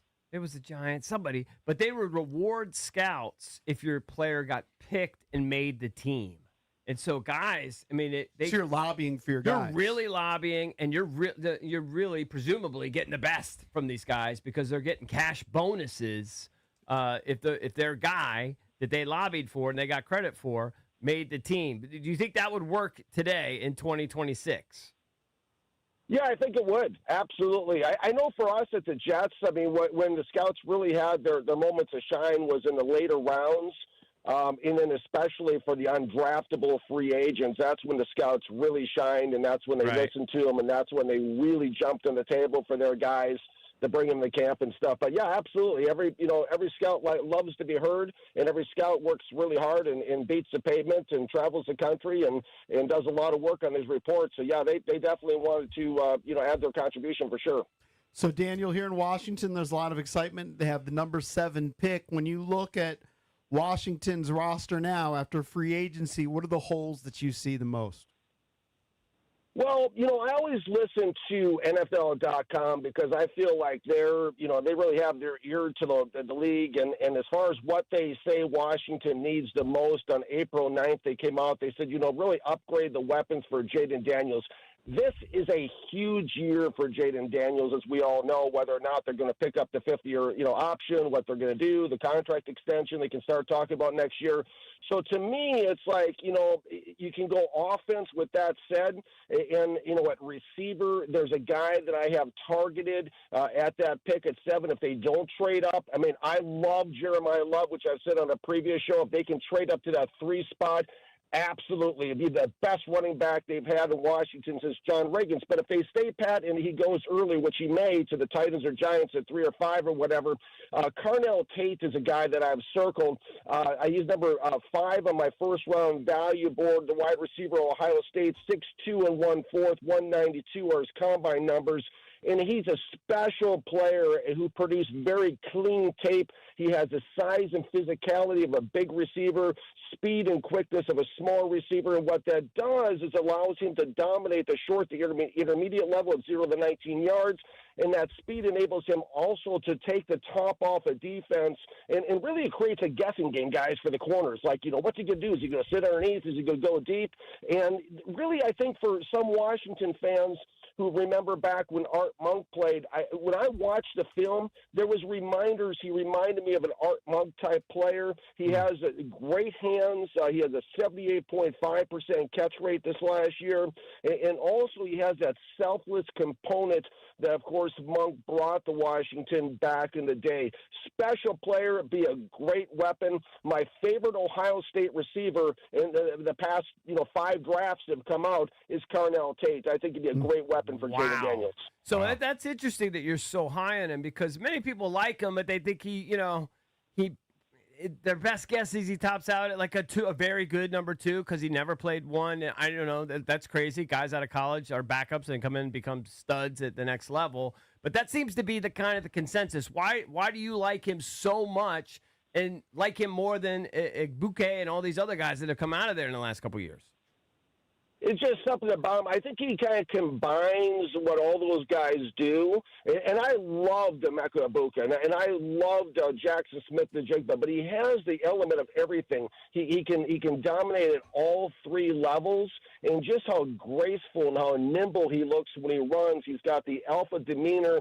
He's got crisp change of direction. He wins at the break points. He comes back, helps out his quarterback when he's in trouble, and he's a blocker. I mean, he blocks like he means it. So this is a complete football player, number 1, and number 2, a great receiver. And I mean, when I watch, I had a hard time. I mean, I'm probably the hardest grader. I mean, I feel I'm the hardest grader in America that does this. I mean, I look for, I look for weaknesses. I scour the tape for him. I evaluate every single game. I've looked at every game that Tate's played in the last 2 years, and really, I had a really tough time finding weaknesses. This guy just produced that clean of tape where, there's like, maybe if I nitpick, there was 3 times he didn't lay out for a pass, something like that. He had a little tightness in his leg. He missed 3 games. But outside of that, I couldn't find any weaknesses. So I think he brings a lot to the table for Washington and a great weapon for Daniels.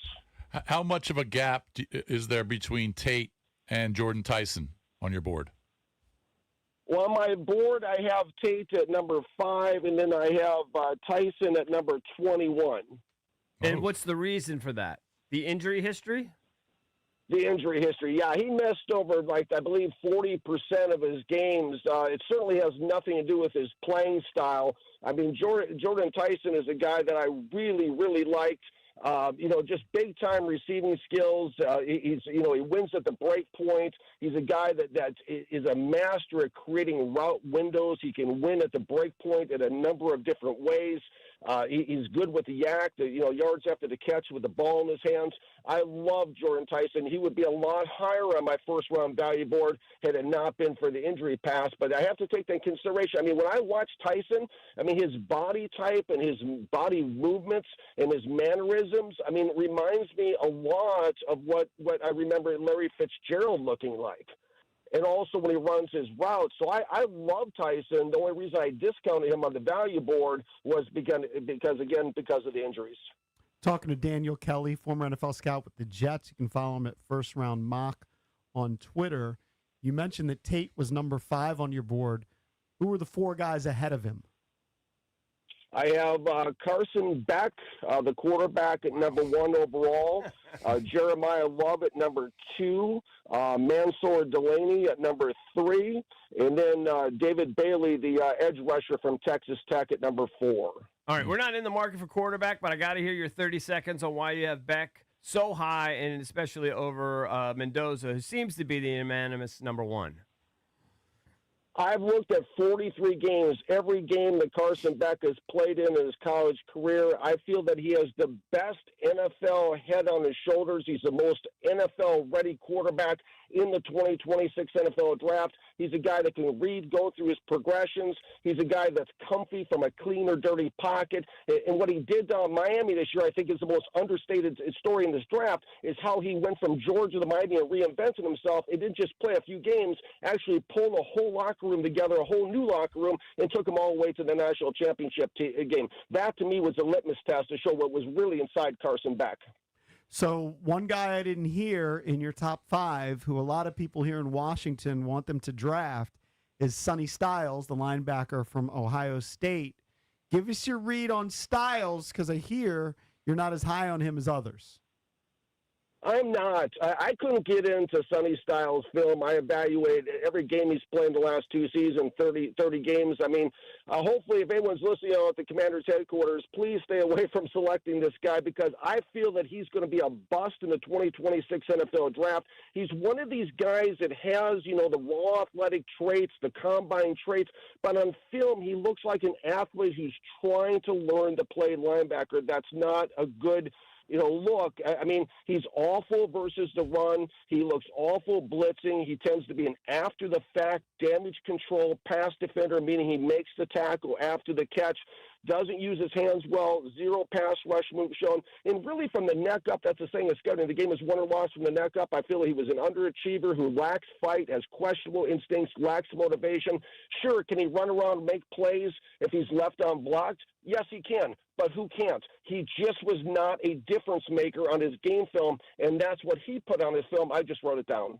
So the way you're describing it reminds me of a fairly recent Washington Redskins, now Commanders draft pick, Jamin Davis, who was a guy who had great athleticism and all these scores, but just never worked out at linebacker. Do you remember Jamin Davis, and is there some sort of comp there? Yeah, I do. I like Davis better coming out than I like Styles. But yeah, no, I could definitely see that when Davis was coming out, Kentucky, and there's just, it just doesn't translate. The traits of the combine just don't translate to the film, and the production, kind of backs it up too. I mean, this is a guy in 2025, Styles, that had 2 sacks, 1 quarterback hit, 12 hurries, so he's not really getting to the quarterback too much, and he gave up an 85.3% reception rate per PFF in his catches. So I mean, he's not a guy that's out there making plays. It's not just what I'm saying on what I've seen on film, but also the numbers also back up what the film confirms.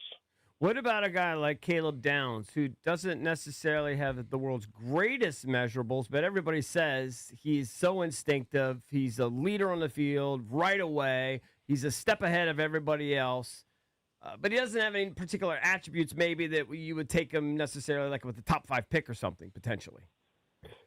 Yeah, I really love Caleb Downs. He's number 7 on my first-round value board. I've watched all 30 games with him as well. He's a standout, 5'11", 5'8", 206 combine numbers, compact muscular frame. I mean, we've all heard of shutdown corners, and this guy to me is a shutdown safety. He's a true difference maker. He's the fastest safety I've ever evaluated. And why that be important to Washington's defense if they were to get him is because with that speed and desire that he shows on film, he can cut off explosives, and that's important in a league where 26.8% of the games are decided by 3 points or less. I mean, he's an athletic, quick-twitch defender. He's a heavy hitter, offers a lot of game-playing flexibility, can move around to different spots. He has a high football IQ, dialed in, disciplined. I love his short area close, no problem covering backs or tight ends, knows where they hang out in zone coverage. He brings blitzing upside.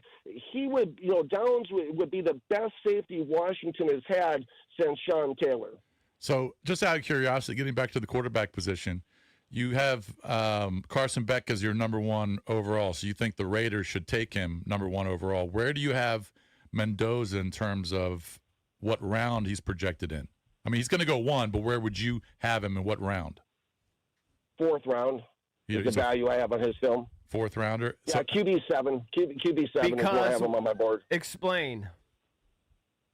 Well, what Fernando Mendoza, his film, I had a 5th round grade on him heading into this season when he played at Cal. I upgraded him to a 4th round grade. His skill set does not translate well to the National Football League. What he did in college, he did in college. I feel Indiana built everything they did around his limited strengths and did everything possible to expose his weaknesses from being shown and illustrated.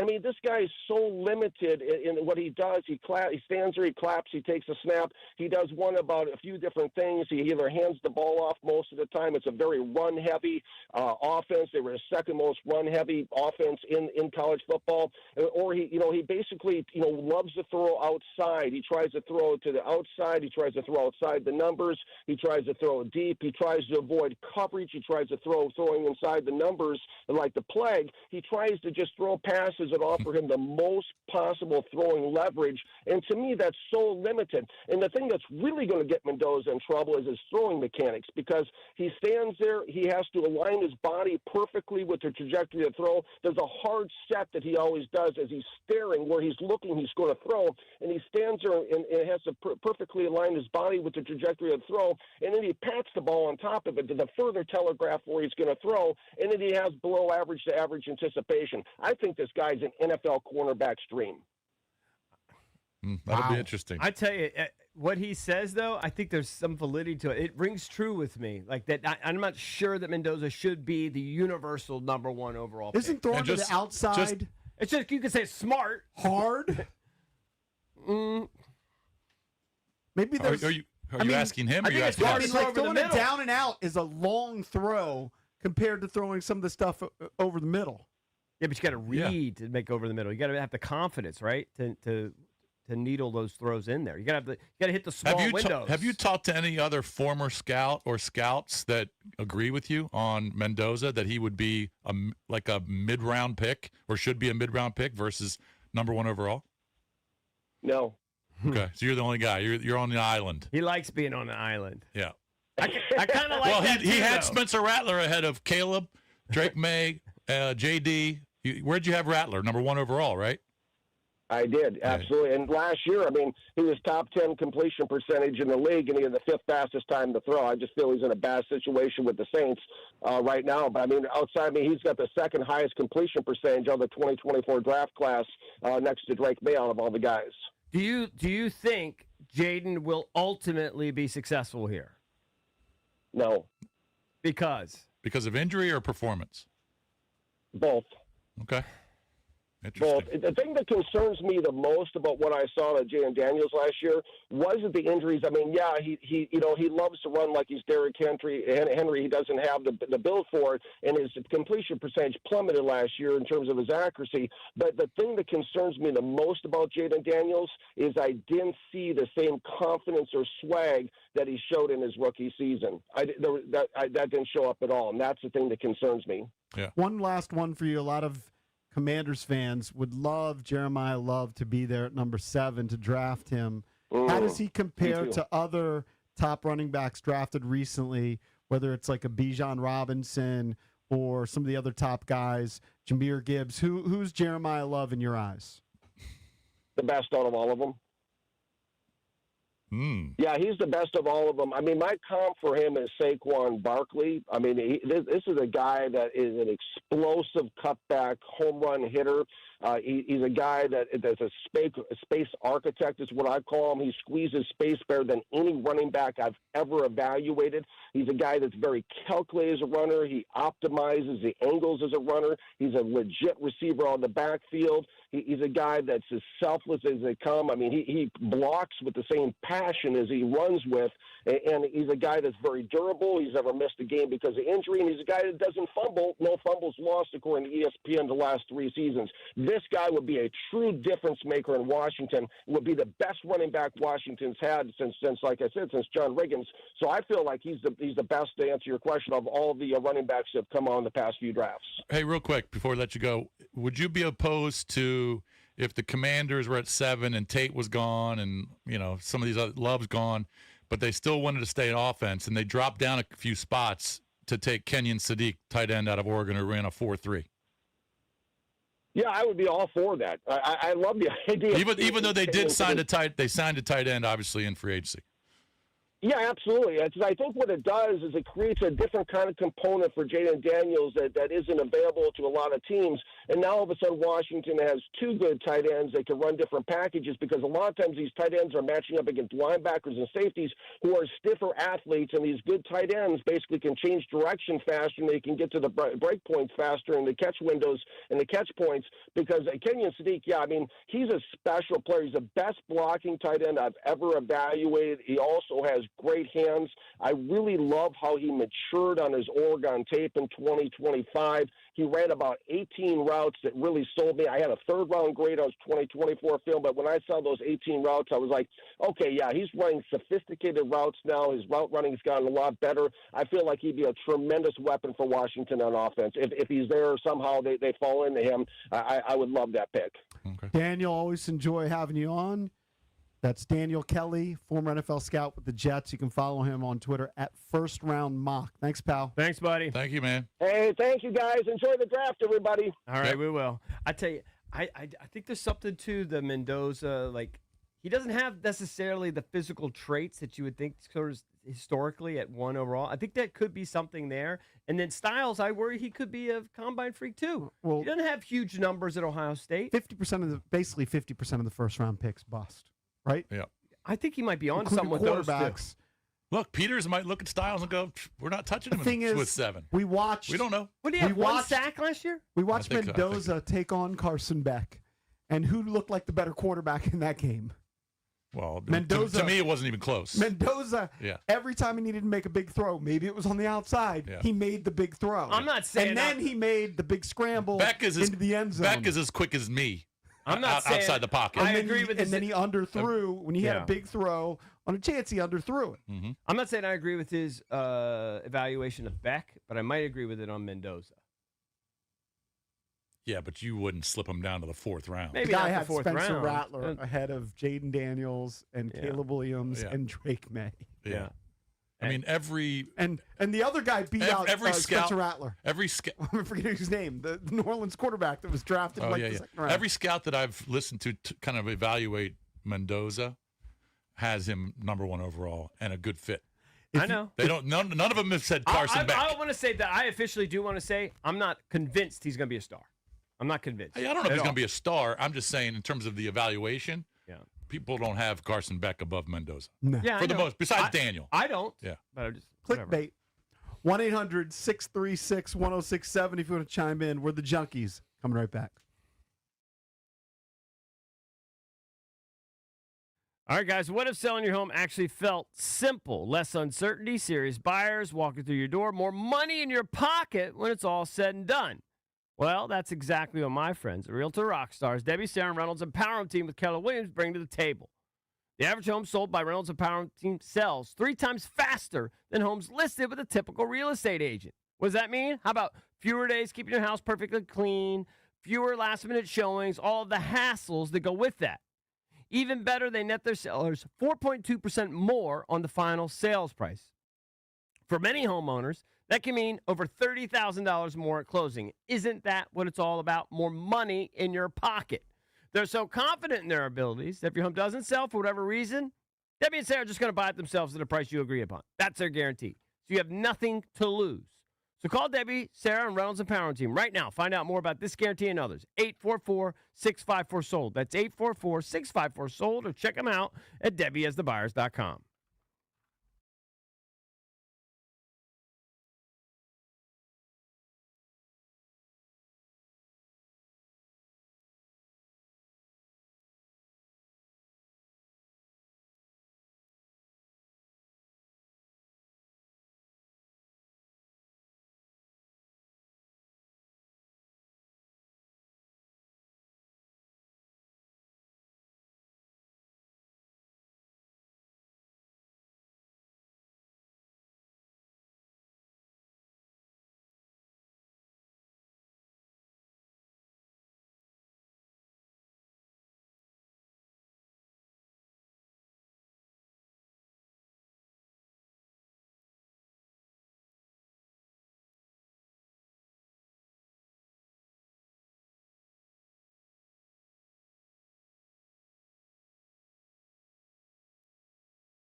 Welcome back. Junkies come to you live on 106.7 The Fan and the Team 980. We announced it earlier. Put it on your calendar. It's just 3 days away, and hope you can join us. We're going to be at Honor Brewing in Loudon. That's in Sterling, Virginia. This Thursday for a draft night watch party with 106.7 The Fan. We're going to be live from 6:30 till 8, and then Grant and Danny on after us from 8 until 11 covering the NFL draft. Hopefully, the Commanders will draft while we're on the air, although that might be unlikely. You got to do Very it 8 unlikely. minutes. 8 minutes times 7. No, that should happen. So it starts at 7 or it start at 8? I thought I think it starts at 8. if the But I don't draft think it starts will. at 8, I don't. We're obviously not going to be on when they draft. But maybe it starts at 7. I don't know. I don't know when the kickoff is. I'm not sure. Yeah. For some reason I thought it started. It's always 8 o'clock, 7 on Friday. Yeah. So Yeah, so they're not going to pick it off. Grant Yeah, and they're Danny will gonna have go. it. Yeah. Yeah, we'll just be doing the preview. But Honor's Pre-game great. hype. Honor's great because it's a great indoor, outdoor spot. So it's a really cool location. Especially if the weather's nice. And it's very huge, cool. too. It's very big, yeah. I mean, people bring their kids and their dogs and hang out outside. It's a really cool spot. And they got TVs everywhere. I just want to officially go on the record. I have questions about Styles, and I wonder about Mendoza. I kind of agree with him, and I can't find I'm kind of stunned that I agree with Daniel because I've heard other people he's taken some wild takes I've had before. other people that aren't as high on Mendoza. For sure. He wasn't somebody that, like, before the season, people thought Arch Manning was the top quarterback, right? That would be a future number 1 pick. Coming into the season. And then Arch Manning struggled early out of the gates, but nobody was talking about Fernando Mendoza in September. Right. No, of course not. He had an unbelievable year. Indiana they did things that no other team has done. I mean, and he had a great year. And he deserved all the hype. He deserved the Heisman. He deserved the national championship. I don't know if he's going to be a superstar.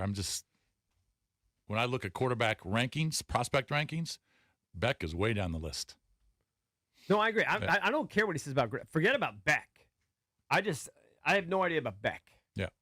But Mendoza, it just seems like his skill set doesn't just jump out at you. There's nothing extraordinary, and I don't know. He kind of convinced me when he said he just stands there, claps, and then makes kind of like the easy throws and hands off a lot. He won the Heisman and the national championship and went undefeated. I know. He made 3 just monster plays in the clutch in that game. Yeah, I think one was a 3rd down pass, one was a 4th down pass, both to the outside. I didn't know it was a sin to throw to the outside. One was a scramble that he went for a touchdown. The scramble. Yeah, and that was arguably against the best defense in the country, or certainly with a lot of prospects, a lot of NFL prospects. How about the throw in the Penn State game to win that one? To Cooper? I know. Yeah. Well, and he had struggled in that game, but give props to Penn State for the way they played. But, yeah, it was a fantastic drive. I'm just kind of looking at CBS Sports prospect rankings at quarterback. They've got Mendoza 1. They've got Ty Simpson 2. They've got Cole Payton 3 out of North Dakota State. They've got Garrett Nussmeier 4. Cade Klubnik out of Clemson 5. Drew Aller out of Penn State 6. And Carson Beck 7. So they've got him 7th out of all the quarterbacks. I mean, one thing I like about Beck is he played a lot. Oh, he played a ton of probably ton of more college than football. anybody. Yeah. So I actually do like that. Yeah. Let me ask you this. I saw this over the weekend, and I sent a text to our pal Chris Farley that runs Pacers Running Stores. Did you see the robot that ran the half marathon? No, I actually did not. And shattered a record. What did it run it at? I think it finished a half marathon in 50 minutes. My God. So how fast is like when you make a robot like that? I assume you could make a robot run like 20 miles per hour. Like, did they make it like run like a reasonable pace? But obviously, he doesn't have to worry about endurance. The robot.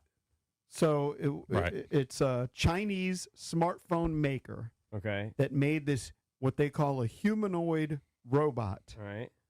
It ran faster than the human world record by a lot. And it gets you thinking, like, I don't want to get into politics. We're in some sort of a war, and our future war is just going to be robots against robots. Well, I mean, like, and drones are a massive factor already. Yeah. They're a massive factor. You'd argue that now. 100%. So the winner of the race, the robot, completed the 13 miles in 50 minutes and 20 seconds. Okay, so it was a half marathon. Yes. Yeah. Okay. Half marathon in 50 minutes. I thought. All right. What's a good half marathon? I guess it The would be human like world record, an hour and five or something. They said it beat the human world record by 57 minutes. Well, that's not even right then. In a half marathon? Not yet. No, they run full marathons in 2 hours. Yeah, so that's not Yeah. right. So a half So a half marathon marathon record is would be a- not would be a half that. Yeah. Whoever wrote that article is a clown. Or Okay, you're getting AI the guy slop. reading You're getting this. AI slop. Okay, it fit Yeah. actually the The half reader, marathon, yeah, exactly, the reader. The half marathon 57 minutes it wasn't a 57-minute difference. So 50 minutes for the robot, 57 7 minutes. Right, for the 7 humans. minutes. Right, that makes sense. Yeah. 7-minute difference. So, okay, that kind of makes sense. They made it run kind of like a human, but it doesn't have to worry about endurance at all. It could just stay at the same pace I all the think time. it That makes crashed, sense, too. right? I think it might have crashed as well, but look at it.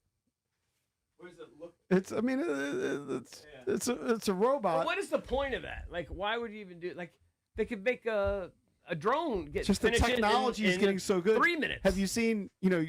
One of the top things you complain about at home is folding laundry. I hate folding laundry. Yeah, Like eventually, they're going to be robots that can fold your laundry. yeah, I would hire that. I would think buy they one. say that they're trying to figure it out where the AI figures out the way that you like to fold. Like maybe you have a certain way that Oh, you I don't fold. have a preference. It can Fold fold it. anyway. Fold it, but also then go up the stairs and put it away. Can I teach You got to put it you in your drawers. whatever? Yeah, I'm sure you can teach you to do that. yeah. It's coming. It's coming. I think we'll be dead. I should mention this on Friday. I made it official. I flipped my car, and I now have a Chevy Traverse, thanks to Michelle Radley Chevrolet. Unbelievable dealership. A guy, Ty, took care of me. It has a feature in the car called Super Cruise. I haven't used it yet, but it's basically self-driving where I can hit the old Super Cruise, and it'll Take your change hands off? lanes and do everything. Really? Yeah. Well, I mean, a lot of cars just have the I don't know what the feature is called, but when the car starts to go over into another lane without you putting on the signal, Right. the steering wheel goes back to the middle. Now that's not, I don't think it's called Super Cruise, but I've been in plenty of cars like that. But I've never had a car where I just hit Super Cruise, take my hands off, and it can change lanes whenever it wants or whenever you want it to. Does it put the signal on automatically too? I haven't used it yet. I've had the car for 3 days. Oh, okay. I just know it's a feature where it'll change lanes for me.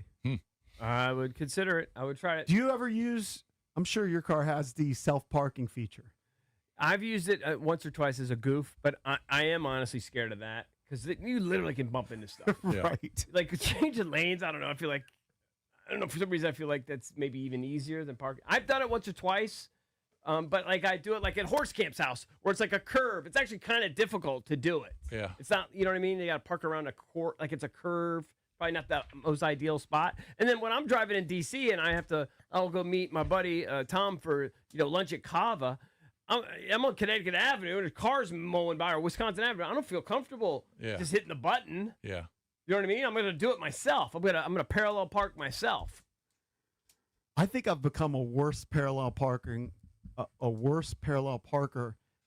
with cameras. Like I used to have a system, and I used to feel like I could way parallel better. park Because really easily. Like I would just go, I don't know, I would count like 2, and then I would turn the wheel, and I'd get in there fine. Yeah, but you And couldn't. with the camera, But you for couldn't some really see reason, how I close screw up more. the car was behind you.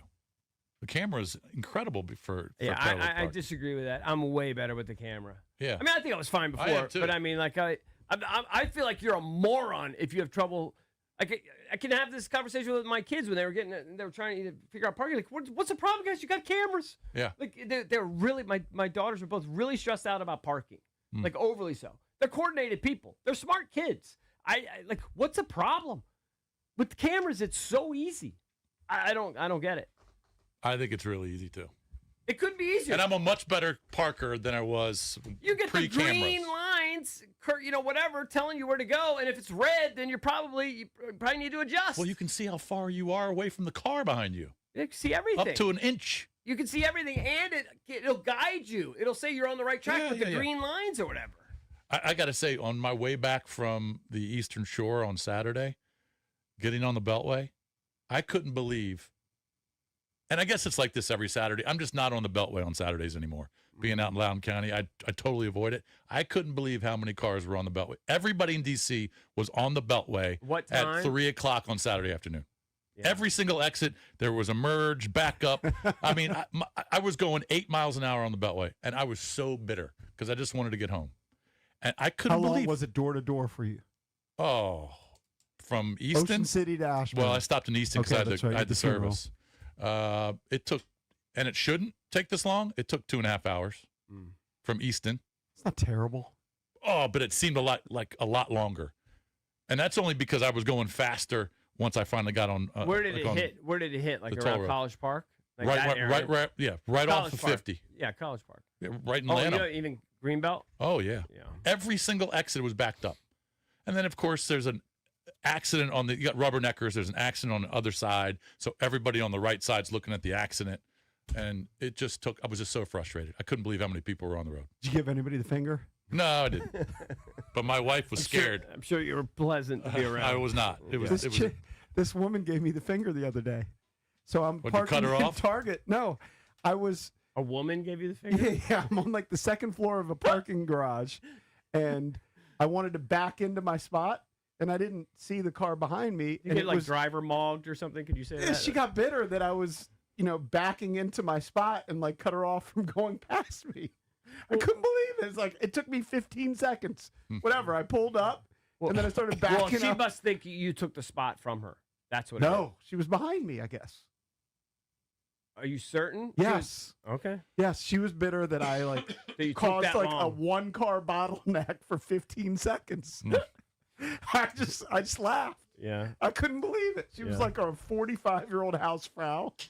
Just gave me the She was just finger. pissed. She was not There happy to be has on the to road. be more to that story. There Because wasn't. most people allow for people to pull into a spot. I know, but maybe because I was backing in, it took a little more time. Yeah. Maybe because you went past it. She thought you weren't going to do that, and she probably Right, slammed on her I did brakes. this.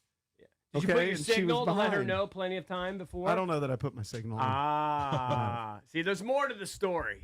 I You might not might have put your signal on, and she's thinking you're going past it, and then she slams It's on just it. 'cause- not in my. It's just not in my repertoire. I don't really use. You're the not a finger. signal guy? No, the finger. Oh, I know people with the finger either. So it's at a Target parking lot at 2 p.m. The finger feels so 1980s to me. Oh, it is. Yeah, it doesn't feel like a 100%. current thing. 1-800-636-1067 if you want to chime in. Coming up next, there's a story about Nike's stock crashing. Why is it that NBA stars can't sell sneakers anymore? We'll get into that next here on the Junkies.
Coming up at 9:30, Charles Davis from the NFL Network will join us as we continue to talk NFL draft.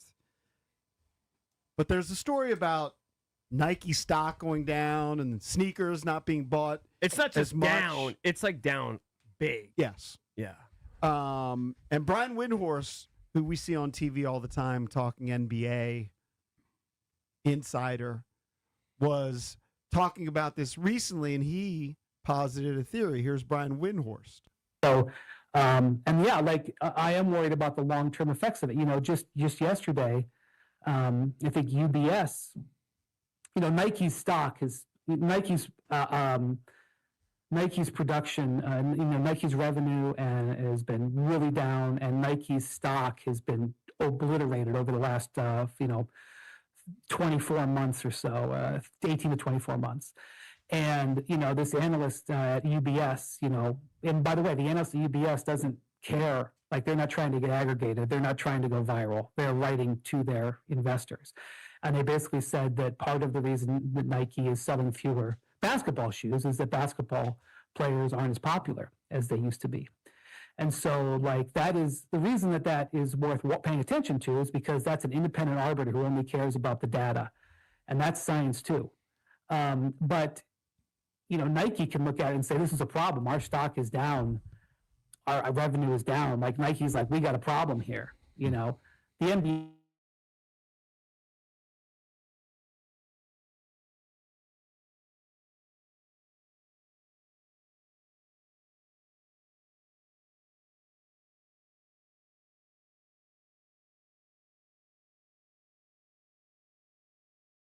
If I walk into Dick's,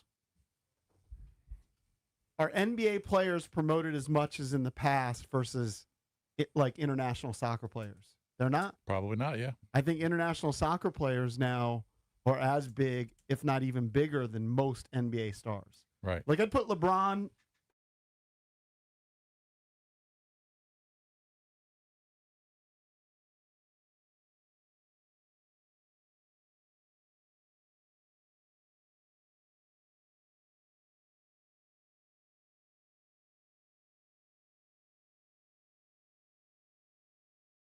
What I brand thi- I each thought guy He's wears? the Jordan brand guy. Yeah. Jordan, he is a Jordan guy. Uh-huh. What about SGA? I mean, LeBron's a Nike guy. LeBron is, yeah.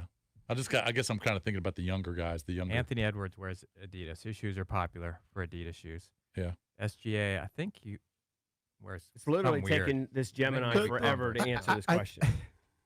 One theory is the prices have gotten so outrageous. I'll be honest. Look, I'm not a shoe guy, so maybe I shouldn't even talk about this. The last shoes I bought, I went to DSW and bought these Adidas shell tops for $50. Yeah, you buy terrible shoes. On the whole, I would say you buy terrible shoes. Yeah. I don't care about shoes. I'm not a big shoe guy either, in the sense that I have a lot of shoes, but I don't spend a lot of money on shoes, right? So I'm not going to buy a $400 pair of shoes, $300 pair of shoes, but I got a lot of like $75 to $110 shoes. You know what I mean? I'll spend that. I believe that SGA, by the way, wears Converse. he does. And I'm just kind of looking at some Nobody's wearing Converse. I'm kind of looking at some of the prices. They look strange. Yeah. Drabby, have you seen some of his shoes? I mean, I guess Yeah, they I come in have. some crazy colors. No but one's ever going to wear Converse. Throw that out. No there. one's It's going a to wear money deal Converse. for him. Wemby wears Nike. Anthony Edwards, as Drabby mentioned, Adidas. wears Adidas. Tatum, Jordan. LeBron, Nike. Durant, Nike. So the Durants used to be popular. Uh-huh. I don't know if they still are. I feel like, I don't know. Not as much. I mean, look, your big stars, your forwards and centers, they're never going to sell shoes. So throw those guys out. Nobody wants to wear big man shoes. So it has to be the guards, and a lot of the guards just either don't have dynamic personalities. I mean, I think Anthony Edwards is doing well, but besides him, there's just not a lot of NBA superstars that can move like people want to emulate. The big example is Steph Curry. Steph was the great for a long prime of his time, yeah. career. Uh-huh. He couldn't Let me ask really you, did sell. you Well, ever he became an Under Armour guy. Yeah, That's what I'm saying. but did you That's ever what- see people wearing Steph Curry shoes? No, Maybe- that's the point I'm saying. Yeah. Is that Steph was at the peak of his powers and he couldn't really elevate the shoes. Nobody would buy him. You don't think people will want to buy Wemby's? I don't know. No. People don't buy center shoes. I think the Do you not sneaker. buy into the price theory? No, people waste their money on everything all the time, nonstop. People are still buying Jordans. They're still buying, waste their money on other things. But even the Jordan stuff, kids got to wear basketball shoes. They're not wearing $50 basketball shoes when they're playing. yeah.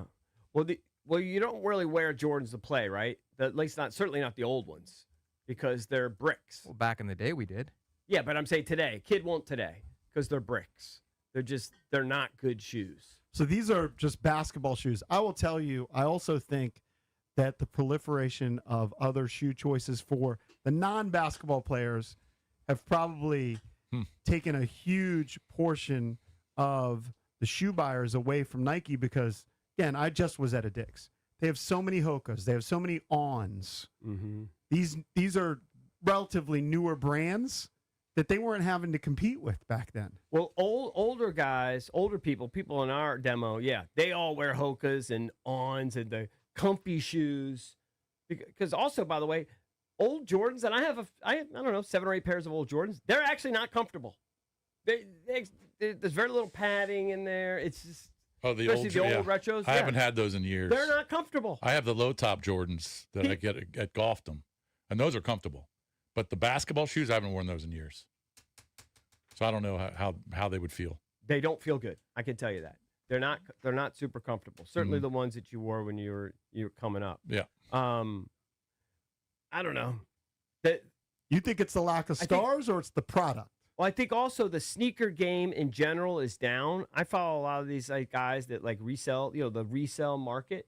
And I was seeing 6 months ago, people were just it fell off a cliff. The sneaker resale market just is not what it was. It's got to be the prices too. I don't know. I mean, everything's going up in price. I know this. I don't have an allegiance to any of them. I mean, those SGA shoes I saw were $370. Those Converse. Yeah. I go into stores and I look at Nike stuff, and I would say this about any of their stuff. Mm-hmm. Boring. Not great. I don't like any of their stuff. It's just boring. Just a swoosh. That ain't it. It's not good enough. Like that anymore? Not nice enough. The golf stuff, trash. Yeah. Under Armour, I support the local business. They got to get better with their designs. It's embarrassing, boring. I feel like Adidas is kind of on the rise a little bit. I don't know what else. I see some more Puma stuff of late. I feel like Puma's, now that's not anywhere near those guys, but I feel like they're rising a little bit. Right. I'll never wear Chuck Taylors. So I see a lot of people wear Chuck Taylors. No, I'll never wear those. That's not me. I'm not going to wear that. Yeah, but I think those are probably still popular. A lot of those, back in the day, you guys and me, we might wear basketball shoes to school. Kids don't wear basketball shoes to school anymore. They don't wear them out. Well, they might wear Crocs, but they're wearing chunky shoes, or they're high-end designer shoes. No one's wearing Nike Cooper Flash especially basketball girls. shoes to school. Girls they don't even care. They wear all those Bugs. Well, they wear those shoes with weird. Guys don't even know what they are. They have V's and W's. Right. You don't even know what they are. If you're a self-respecting guy, you don't even know what that is.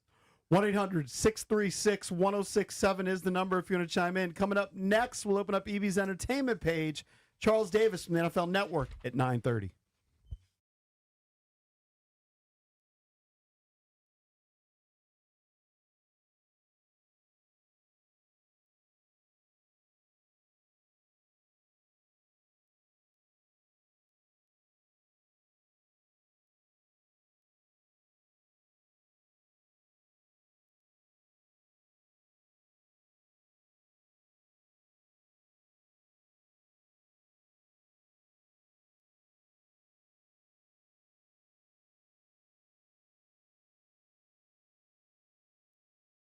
All right, guys, Surfside iced tea and lemonade plus vodka is your go-to drink this golf season. It's light, refreshing, made with real vodka and zero bubbles. That's right, no carbonation, no bubbles, no troubles.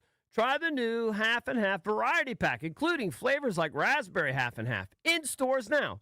Cheers to hitting the fairway and cheers to Surfside. Must be 21. Please drink responsibly.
Nice bounce back for the Nationals pitching staff, beating the Giants 3-0. Curtis Mead, a 2-run homer. K-Bart Ruiz, a run-scoring double. And Andrew Alvarez, outstanding in 4 1/3. Now the wind to the 1-2.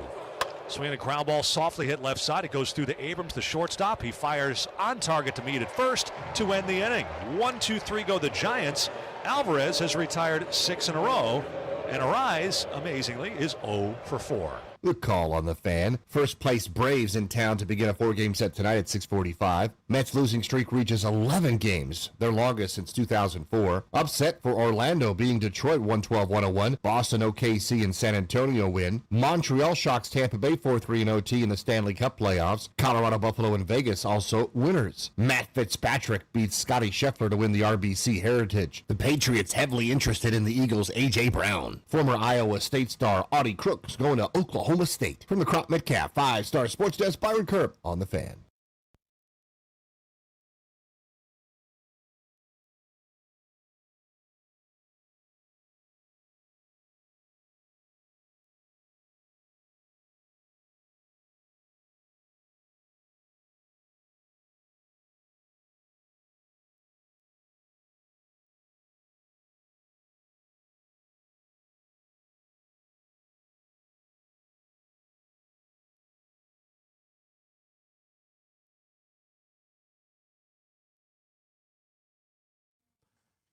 Welcome back. Junkies come to you live on 106.7 The Fan and the Team 980 here in the DMV. In Richmond, appreciate you checking us out on 910 The Fan or 105.1 FM. And you can watch us on the Monumental Sports Network all year long. We're celebrating 30 years of the Junkies, presented by Main Street Bank. Cheer local, bank local. Main Street Bank is a business-focused community bank, proudly serving the DMV since 2004. Visit mstreetbank.com to learn how to put their team in your office. Main Street Bank, member FDIC, equal housing opportunity lender. It's Bish, EB, and JP. Cakes will be back tomorrow. He will also be joining us on Thursday at Honor Brewing in Loudon.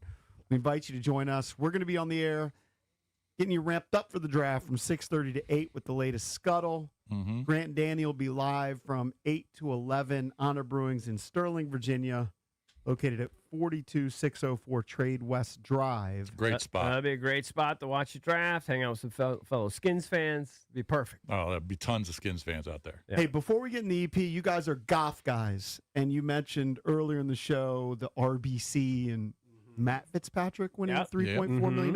Is that I actually know that's here? the guy who writes down notes of every one of his rounds. Every one of his shots. I saw that somewhere. Yeah. I just saw this online. It was unbelievable.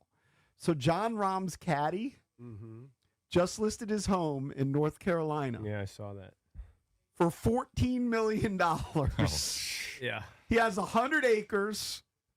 You should buy It's it. 20 Jason. miles outside of Charlotte. Uh-huh. Caddies can make that kind of money? I must be a buddy from something else. It's got to have who money knows? from somewhere else. Must be a buddy from something else. Because they don't make the 10% like they did back in the day, Live right? is profitable. Here's the thing. You have no idea what. So the rumor is, I heard a rumor that they gave Rom $500 million. So maybe he gave his boy. Maybe he just hooked him. Gave him. They're 10 not or giving 20 them 10% anymore, right? Generally, Tiger they don't. changed that Generally, rule, right? Yeah, generally they have different agreements. When the money when you started going win, up. you get a bonus, but generally they're on salary. Yeah. You basically get a salary. Okay. But we have no idea what these guys give their. I mean, if it's his buddy, Yeah. they probably really take. I mean, Xander Schauffele's caddy is his best friend. Right. So he might just give him extra Well, especially more think than about what a normal caddy would get. You just have assuming, no because I idea. don't know off the top of my head who he is, but assuming John Rahm's one of his best buddies, and he just got a $500 million deal allegedly from Liv, you might have broke off $20 million for him. What is nothing? Yeah. He's got 500. What was Fluff making back in the day? That's the most famous caddy. I can't remember. He still caddies. I can't remember. I mean, they made a lot when like Tiger would win 6 times or something. So he was making millions. Yeah. But $14 million for if it's just caddy money, I mean that's crazy. I doubt it. I doubt it. I would doubt that too. Yeah. All right. You said he said he's posting it. He's selling the house. Yes. And you should see it. Somebody It's posted it. It's I like don't think he it's like a posted it. farm or something. It looks silly. He's got 100 acres. The house is 5,400 square feet. Mm-hmm. 20 miles outside Charlotte. It's just the way that the story is, I mean, you're right. Maybe he's got outside money. Maybe it was a family farm. Who knows? Yeah. But it's a caddy with a $14 million house. Yeah. Most caddies aren't making that kind of dough. Yeah. Trust me. So Most of I'm them guessing are there's money. grinding. I'm Most guessing of them are there's grinding. money coming from somebody else or somewhere else, unless Rahm just completely hooked them, All right, let's open up the entertainment which is page. possible. All right, the entertainment page is driven by BMW Fairfax, DC's only BMW Center of Excellence Award winner.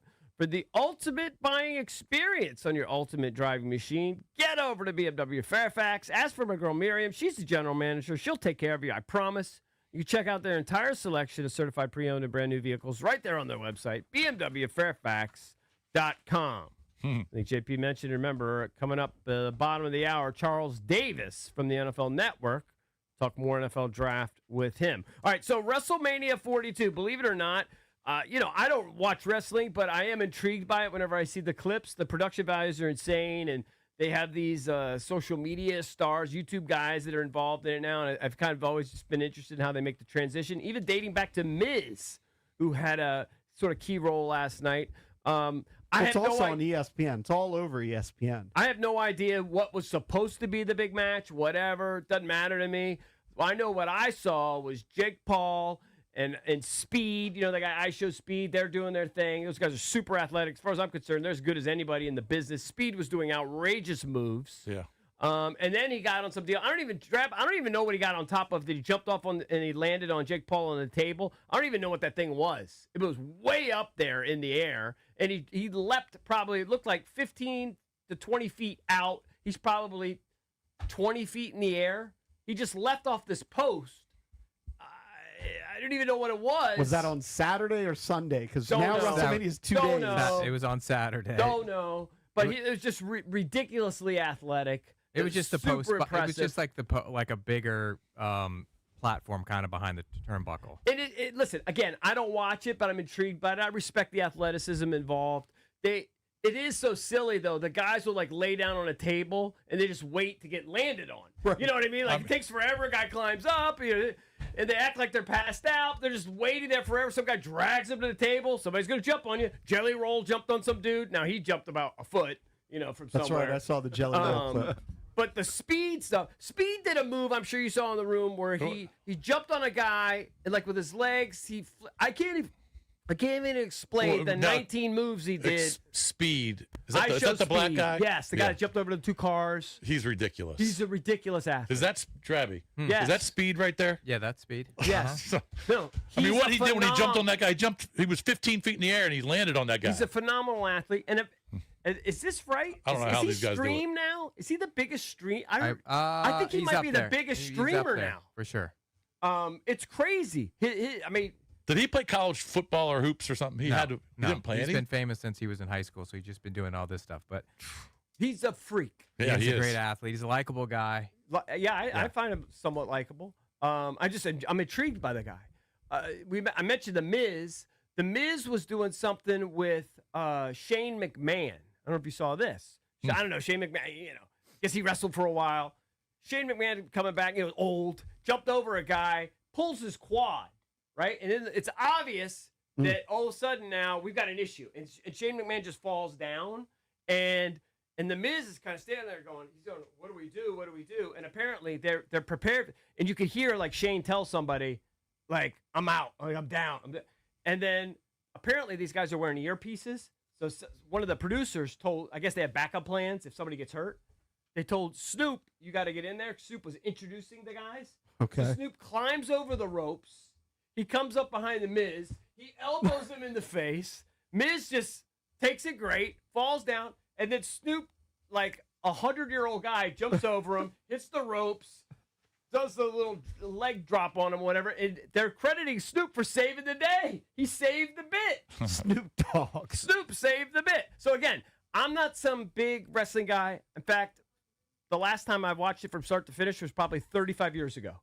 But you're intrigued I'm more by the intrigued. off-brand guys, not the actual WWE guys. Yeah, I don't know any of the storylines. I don't know any of that. I'm also intrigued by the athleticism. I saw Brock Lesnar's hanging up his boots. Yeah, Brock apparently retired afterwards. This is all just stuff I'm gathering on social media. And then was the headline CM Punk? I don't know. Roman Reigns. That was night 2. Roman Reigns, CM Punk. I heard was pretty good. Night 2, I think, was a lot better than night 1. I didn't watch a lot of it. I checked in a little bit last night. Yeah, I watched literally zero. Yeah, I mean, before the segment, Bickle goes, Drab, I need you. Don't go anywhere. And then he goes, I want to talk to you about WrestleMania. I'm like, oh, God. Well, you've been to a few, I'm right? intrigued by I just it. kind of know what happened. Yeah. I've been to 5 WrestleManias. Been to 5. really? That's a lot. So where was this WrestleMania? Vegas. It was in Vegas. And I Yeah, don't that know- speed jump when he landed on the It's dude on the insane. table. Well, watch the one where he's in the ring. I mean, look how high up he is. No, He's- it's insane. Yeah. And then the move he did. You saw the move he did on the guy in the ring I saw, yeah. where He's a phenomenal athlete. he wrapped his legs around the guy's head. He did like 19 moves in one move. But he looks tiny in there, right? Well, he's He a looks- short guy. He's Yeah. a short guy, but he looks like he's bulked up a little bit. Like they got him jacked. I happened to see some clip today of Speed and Manny Pacquiao trading body punches. Mm-hmm. And so Pacquiao put him to the ground. I see that's kind of a trendy thing on social where they media. just trade where these shots guys, like on- Ryan, Yeah. what's that guy? Ryan Ryan Garcia Garcia. goes around and he pounds people. Yeah. And they just. I think it's boxers trying to show. Even with wearing the Right. big sumo thing, Yeah.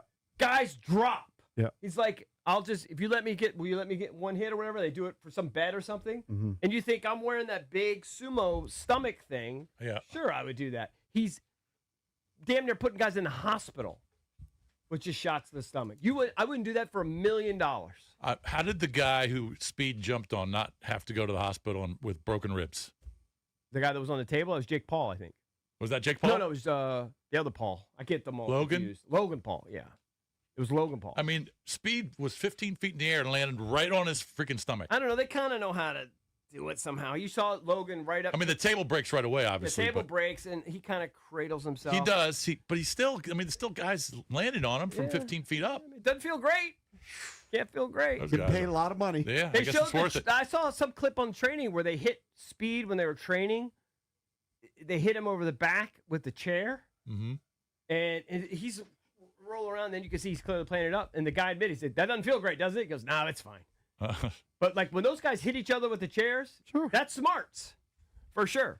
And last but not least from WrestleMania, this is big news in Valdez's Eric, world. hold on. Before you move on. WrestleMania. Yeah. Did you recap a Snoop WrestleMania from like 2 or 3 years ago? Okay, sorry. I don't know. I just came I up thought on you my were feed. supposed to read the news articles.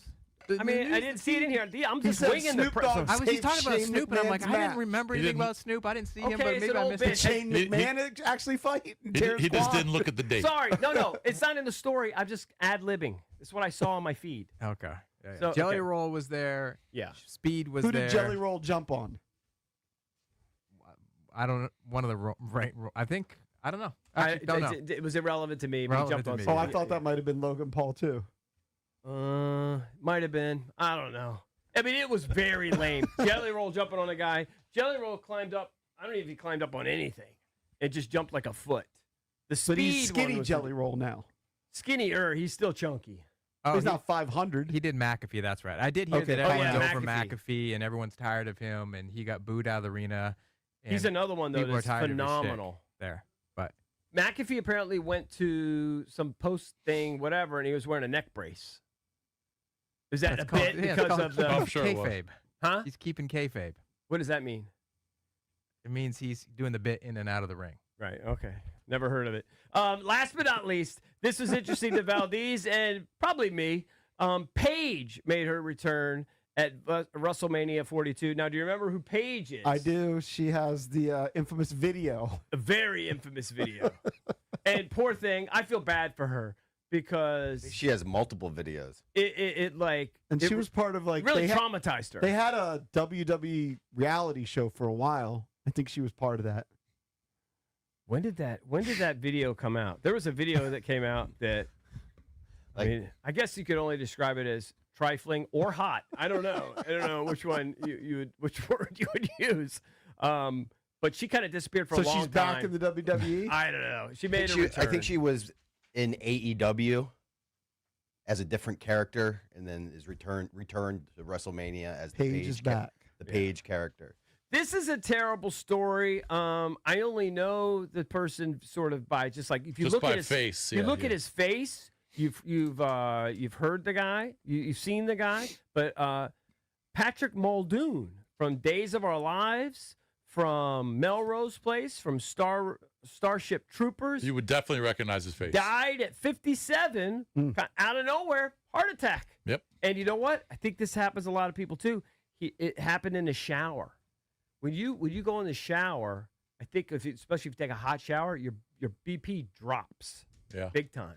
And if you're vulnerable, you could be in trouble. Who'd that happen to in the shower recently? Feinstein, I think, was in the shower. John was in the shower. Garrett Anderson, former stud outfielder for the Angels, 53 years old, heart attack. Was he in the shower?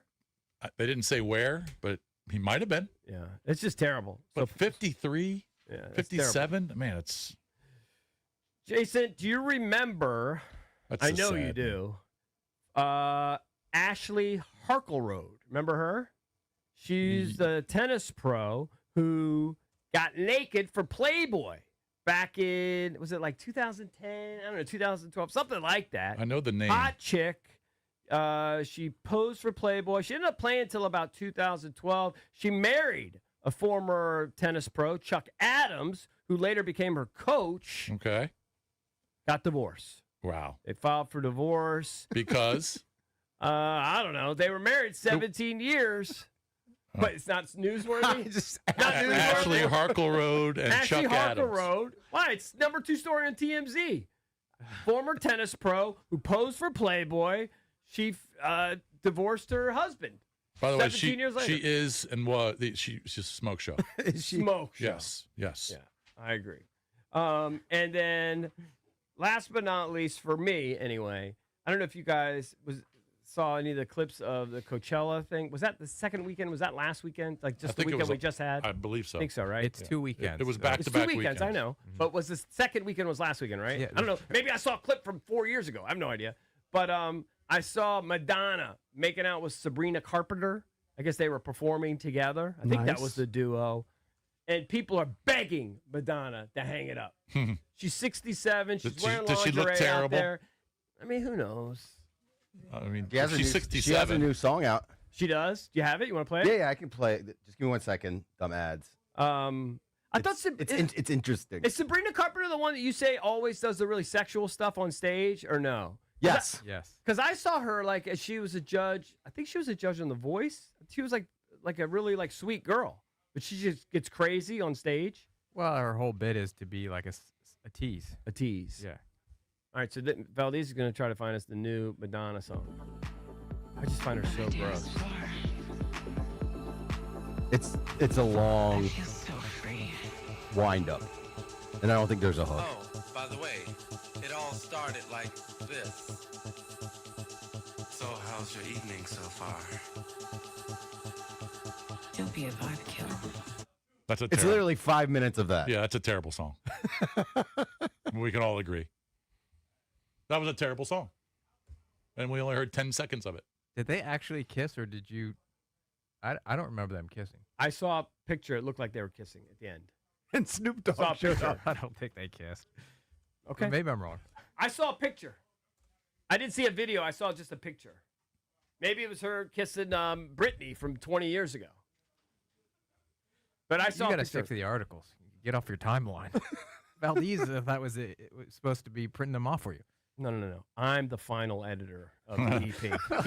Yeah, but You're reading fake stories. Yeah, you get I fake didn't news read all the anything fake. time. I told you what You're I saw. You're the leader in fake news. I don't care if it's wrong, it's wrong. If it's wrong, it's wrong. Giving you what I think.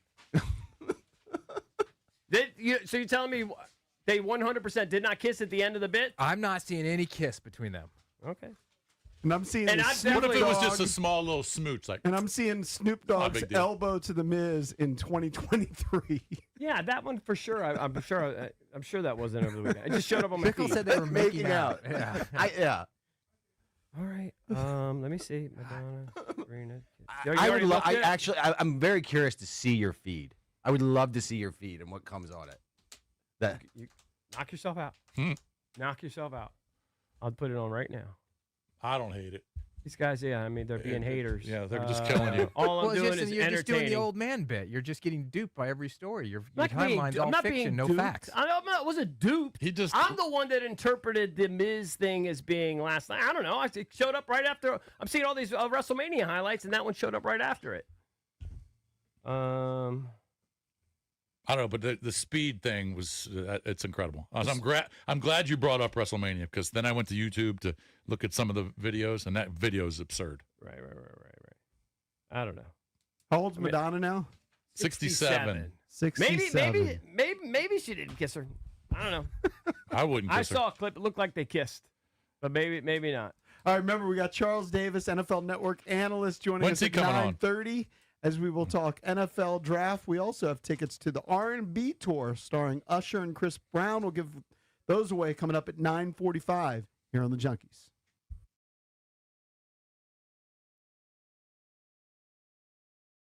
It's your boy Bish for Foley Mechanical. When my HVAC went out last summer, who did I call? I called Dan Foley, who owns Foley Mechanical. Because this isn't just some franchise or giant corporate outfit. Dan owns the company 100%. No private equity, no call centers, no nonsense. He runs a tight ship. It shows in the work they do. His team replaced my HVAC system, my water heater, and my sump pump. I got to see firsthand how skilled and hardworking these guys are. They were at my house for about 12 hours. They were awesome. They know what they're doing. They actually care about doing it right. Foley Mechanical is full service, heating, air conditioning, hot water, boilers. They specialize in older homes with radiator heat. A lot of companies don't want to touch radiators because they don't know how to deal with it. Foley Mechanical does. They serve D.C., Maryland, and Virginia, and they proudly install Amana HVAC equipment. So if you want quality work from a company you can trust, call Foley Mechanical. Ask for Dan Foley, the owner. Tell him I sent you.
So we had Daniel Kelly on the show earlier.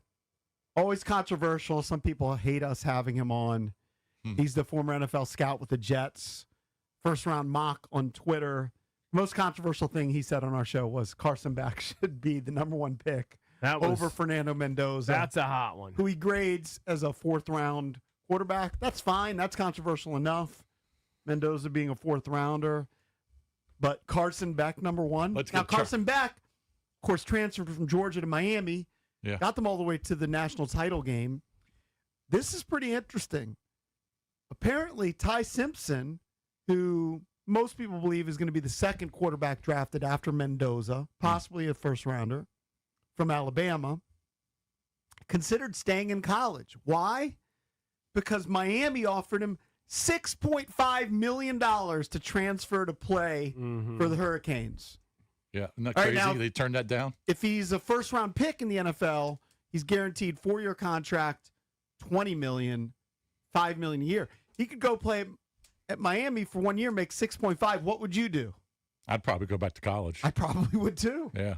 I mean, Beck said he didn't even take classes for 2 years. Because then Simpson could get even better because a lot of people kind of criticize him just because he hasn't played a lot of college football. He basically played 1 year. I mean, he was in college, but he was a backup and then played 1 year. So you can go make $6.5 million, get better, and improve your draft stock for next year. And now his draft stock could lower. It could if you had a bad year, but if you assume he's going to get maybe better. The draft class next year is better because you've had Arch Manning and others maybe. who they say. But he could have a great year, and he could be a top 5 pick. And at a minimum, for a quarterback-starved team. $6.5 million, he even admitted that's life-changing. He could make it 6.5 in college at Miami. Well, he's probably already had life-changing money at Alabama. Yeah, well, for 1 year, probably not $6.5 million. No, what, 2 or 3 million. Maybe.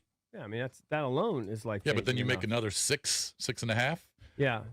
The thing is, but last year, Nussmeier and Klubnik and Sellers, they were all 1st-round QBs, and none of them are there right now. So it doesn't. That's why I think you do it when the stock is hot. You go, and he's maybe not be hot to go 1. Yeah, because Drab's exactly right.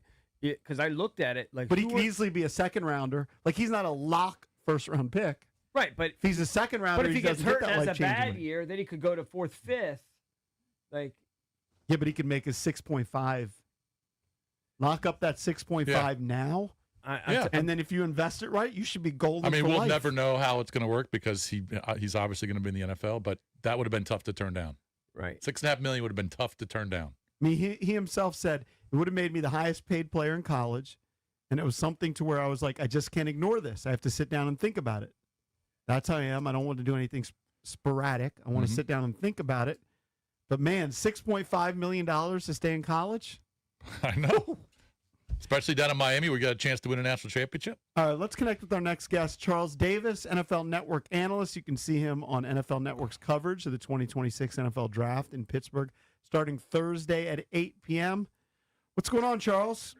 Hey, how you guys doing? How's everything Hey, today? good. Charles, we were just talking about it. I'm sure you heard about it. That Ty Simpson was offered almost $7 million to go play at Miami and decided, no, I'm going to go try it in the NFL. And look, if he gets drafted in the 1st round, he'll get a big deal. But, man, would you turn down $6.5 million just to play 1 year and possibly get better as a player and maybe increase your draft stock for next year? I think all those are valid questions. And in a lot of cases, other people would say, yes, I'm going to go back and I'm going to go to another place and try to improve my draft stock while pocketing $6 to $7 million. I heard what he said about it. He said he wanted his legacy to be Alabama and Alabama only. That makes sense. The other part of it that makes sense to me is he and his group believe that there's a good chance he's going to go in the 1st round, which is understandable. They've done their homework. And look, he's no babe in the woods, as you guys know. His dad's a longtime college football coach. He was probably doing his first 3 to 5 step drop when he was 4 years old, and Dad was critiquing that. So this kid's been raised in it and gets it. Here's what I think, and this is just one person, outsider's opinion, okay? I think because they understand the process and are a little savvier than the average bear, they watched, Chambliss at Ole Miss fight to get an extra year. They watched Dante Moore at Oregon announce he was going back to school. They saw how things fell this year. And I think they realize we're the only one standing as this number 2 quarterback. Right. We're it. Yeah. And worst case scenario, we go in the second round and probably early, like we're looking at Arizona at 34. And I think they were willing to take the chance and go ahead and do it now and maximize, as opposed to, do I go back? It's supposed to be a deep pool again next year, right? What if something goes haywire? Because you remember, this year's class was supposed to be a really deep pool. We were really excited about the quarterbacks of 2026, and boy, has that fallen by the wayside. So maybe they hedged their bets a little bit and said, might be as hot as we're going to get right now, guys. Let's give it a shot. That's just me. I've not talked to the Simpson camp. They could refute me in a heartbeat. That's just one outsider's observation of the whole thing. But to your point, Quinn Ewers last year, going in the 7th round to the Dolphins. Mm-hmm. I think, tell me if I'm wrong, did you guys hear the same thing? Somewhere in the neighborhood of $6-7 million, go to another school, play that year, because, it was time was up at Texas. And I don't know if he just didn't want to go back to school, didn't want to do that. That was entirely up to him. But 7th round money did not equal what he could have made back in school. No, so not even again, close. Right? It's up to each person, and as I've been taught along the way, never mess with anyone else's money, and don't do domestic. Right. Stay out of domestic. All right, that's not your place to go. I just wish them all luck, but it's a valid question, especially in this day and age where if you look at quarterbacks with less than 20 starts in college and their success rate in the NFL, it's not real good. Not good. I know. Charles, let's get to what the Washington Commanders are looking to do at number 7, assuming they don't trade out of that pick. One of the names we hear about is Caleb Downs. You played college safety. What do you see from Caleb Downs on film? He's complete safety. I mean, he can play in the post. He can play by the line. He can be a hanger by the line of scrimmage, box guy. He'll cover people in the slot. He'll do all those things. About 205 pounds, well constructed. And look, leadership off the charts, football IQ off the charts. Nick Saban, as you know, if you were on the coaching staff at Alabama, you did not want to be the secondary coach because that was Coach Saban's expertise. So that's where he spent all of his time. But he turned his secondary over to a freshman named Caleb Downs. You know how rare that is for Nick Saban to do something like that? That tells you about this kid. He's a complete package. Here's the difference. He's not built like Eamon Warry. He's not built like Derwin James, not built like Kyle Hamilton. Can he do all the same things? Yeah, to an extent. I would say yes. But I think it's going to be a different style that he brings to it, and he's well aware of it. Excellent football player, though. Probably one of the top 5 talents in this draft, even if he doesn't go in the top 10 in the draft, just because a lot of times we won't take a safety that high. Remember, Hamilton went 14. Okay, Derwin James went, 18, 19? And Eamon Warry went in the second round. So maybe that helps Caleb Downs where people go, let's not make that mistake again, and maybe someone takes him early in the top 10. Who knows? We had someone on the show a little earlier who was a former scout, and they don't like Sonny Styles. They say he's a great athlete, but they don't think he's worth a top 10 pick. I think he had him. I can't remember where he said he had him on his board, but I think Sonny Styles is a stud. I mean, maybe he's just going to be a freak because of the combine numbers. But what's your take on Sonny Styles, and would he be a good fit at 7 for Washington? He'd be a great fit at 7 for Washington. I mean, the Bobby Wagner thing, you need a new guy in the middle. He's very intelligent, raised in the game. Remember the old man played, the whole deal. I think all of those things fit. I do understand the reticence of the scout that I've not met. I'm just going off of what you've told me, and here's why. I've had someone that I trust very much in the league, and you know what he said? What he said to me was, he said, my issue with linebackers is production over time in college matters in terms of pro potential and what they do going forward. I said, well, give me an example. He said, the guys that I've seen be the most productive in the NFL, when you go back to college, he said, stats aren't everything, but they do mean something. They're 100 tackle guys year in and year out. 100 tackles, bang, bang, bang, bang, bang. And then it translates. He said, I'm not saying it can't, and I know things are different, how he's run offense and all that, but that's part of what it goes into it with him. Look, remember Styles was a safety who moved forward to linebacker. That's not unusual. Okay, I'll just leave it at this, and I'm not saying he is this guy, Brian Urlacher was a safety first in New Mexico who was running back punts before he became an all-world linebacker, at New Mexico and then in the NFL. It can be done. Here's the only thing and I know nothing. You're not going to find anybody who knows less than me. But when I see him, he looks so long and lanky almost styles for a linebacker, and that just throws me a little bit. You're worried about him getting chopped down, aren't you? I don't know. I don't know. I mean, you're worried about those legs and the whole thing that goes along with it. Like kind of like an Eric Gentry at USC who's like 6'5". Right. Okay, playing linebacker, and I think he's probably going to convert more to an edge rusher. But all those things do come into play. But if guys can play with leverage and can be protected well by the guys in front and run and move, sometimes that doesn't really apply. And let's face it, it's much more of a space game than it's ever been. You're not as same confined quarters, and that allows a guy like Sonny Styles to run and hit, which is going to be perfect for him when you're running 4.46 at his size. What about Tate? Give me what you think is the upside for Tate, because most people seem to they're just assuming this guy's going to be a 2 because he was a 2 in college and he'll just be a 2. Yeah, I think it depends on where he goes. Like if he's going to get picked at number 6 by Cleveland, he has to be a 1, right? It doesn't mean Jerry Judy. Look, Jerry Judy's there and Jerry's going to be a 1, but you're not picking a guy at 6 to be a 2. That is a legitimate thing, though. People have talked about that. I had a scout tell me, he said, "Listen, I really like him a lot." He said, but he's never been a 1. And ones typically blaze on the edge and do all the other stuff that he doesn't do. But is he a guy who goes get the football? Yes. Is he a guy who runs good routes? Yes. He ran the 4.52, and we act like that's running in mud now. That's so crazy. I know. Like he was 3/100ths away from a 4.4. I mean, that's what Jerry Rice ran, and he killed everybody. Oh, Jerry Rice ran like a 4.7 or something. 4.7. Yeah, slower. Yeah. I mean, the whole thing is wild. I just put it to you this way: it's not a consistent thing, but it's funny to how it all works out. Jake Bobo, the reserve receiver for Seattle, special teams guy, has stayed in the league. He caught a touchdown pass in the playoffs last year. You know what he ran for his 40? He ran a 4.9. So sometimes you find a way to play. Now, look, you're not consistently going to win on the corner at 4.9. All I'm saying is there are places for people who know how to play the game. And how many Ohio State receivers have we seen not know how to play the game from Brian Hartline? Not many. It's pretty rare, isn't it? Yes, so I'm willing to think that Cardinal Tate's going to be okay. Charles, always love having you on. Good luck on Thursday. Of course, NFL Network all over it. Coverage begins at 8 o'clock from Pittsburgh. Thanks, Charles. Thanks, buddy. Hey, thanks for having me, guys. You take care of yourselves, okay? All right, you too, pal. He's One of the best. He's a awesome. good dude. Coming up next, give you a chance to win those tickets to the R&B tour starring Usher and Chris Brown. We're the Junkies. Coming right back.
Welcome back. Told you coming up at 9:45 we would give you a chance to win some tickets. So right now, caller number 10 at 1-800-636-1067. We'll hook you up with the pair of tickets to the R&B Tour starring Usher and Chris Brown. That's Friday, July 10th at Northwest Stadium. Tickets are on sale to the general public Monday, April 27th at 10 a.m. So that's a week from now. For tickets and more event information, visit thefandc.com, courtesy of Live Nation. So caller number 10 at 1-800-636-1067. You know, we've been talking about the draft throughout the show. Odyssey's sports draft coverage is presented nationally by Bet365, where winning is everything. Download the Bet365 app and lock in your picks before the game begins. Must be 21 or over. Gambling problem? Call 1-800-GAMBLER. Available in select states only. And draft coverage is brought to you by Liberty Mutual Insurance. Only pay for what you need. I didn't have a chance to ask. We ran out of time. Charles Davis, who he would take. So Styles, Downs, Love, Tate. You're a Love guy, right? I don't know how you could pass. They on stay Love. at 7. I don't know how you could pass on it. Jason, Styles, Downs, Love, Tate are on the board. Who are you taking? Hold on. Styles. By the way, I don't Styles, think there's Downs, a chance. Two defensive players Downs, from Love. Ohio State. Okay. I don't think there's a chance. Tate, Love will wide be receiver, Ohio State, and Jeremiah Love. I'm taking. Can I tell you the order I'm taking them in? Sure. I'm taking Styles, Love, Downs, Tate. See, I think he kind of agreed with me on Styles without trashing him. Yeah, but he still giving likes him. He likes him, sure. How could you not like him? He played at a big-time program. He's got great numbers and everything. But the production, the production wasn't there. The production doesn't necessarily match it. In fact, we had a guy on come in last week and said he liked Styles. He played amazing against Texas in the first week or so, and then kind of leveled off after that. I'm very wary of Styles. Look, I think that Daniel Kelly, who we had on the show, can be a buffoon at times. I mean, he's sticking to Spencer Rattler. He's now on Carson Beck. Yeah. It's hard to take him seriously, but I do think his numbers are accurate when he's looking at the numbers. And didn't he say that Sonny Styles, 84% of the guys caught balls on him when he was in coverage? Yeah. Dude, he can. I also believe in a sense that, hey, he likes his attributes. He thinks he's just like Rattler went to the wrong fit. And so it's not, There might be some of that. Yeah. Might be some truth to that. I don't know. I would just be But scared. Rattler wasn't even in college, he wasn't the better quarterback out of all those guys. I mean, if you watch Spencer Rattler in college, agreed, he wasn't but that doesn't great. mean that you're going to. Your college production doesn't really mean it's a factor. Oh, by the way, Sonny Styles 2 years ago. All right, we're talking about his stats this year. Yeah. Okay, he had 100 tackles and he had 6.5 sacks. I know. Why didn't he do that last year? So you can't disregard that. I'm not. Right? I think because if he had those numbers this past year, you'd say I'm all in. Well, yeah. You see him on the come, but why did he not? There could be reasons that we don't know. There could be reasons we don't know. He just doesn't look the part to me. He looks like a freak athlete, but he doesn't look like a linebacker. I think he's going to be good. I don't know where you're going to. I'm not saying he's going to be bad. I don't know where you'd use him, but I think he's going to be good. I just like athletes.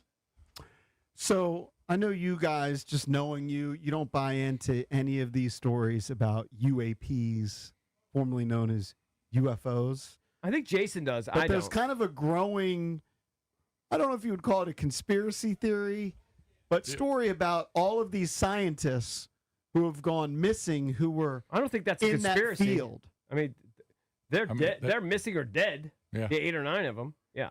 Yeah, well, the conspiracy would it's be 11. that somebody's behind it. There's the connection. Or that maybe even aliens are behind it because they don't want people to know the truth. I don't believe in aliens, so that definitely didn't happen. An alien didn't abduct them. If you look into this, I mean, look, some of them committed suicide. Some of them went missing, haven't been found. There's some that just, one was shot dead. I think there was one that was a suicide. Mm-hmm. Look, I think there's an issue here, whether people want to admit it or not. It doesn't matter what part of where you are politically or whatever. That when people have information that maybe goes against the narrative, sometimes those people they're not here very long.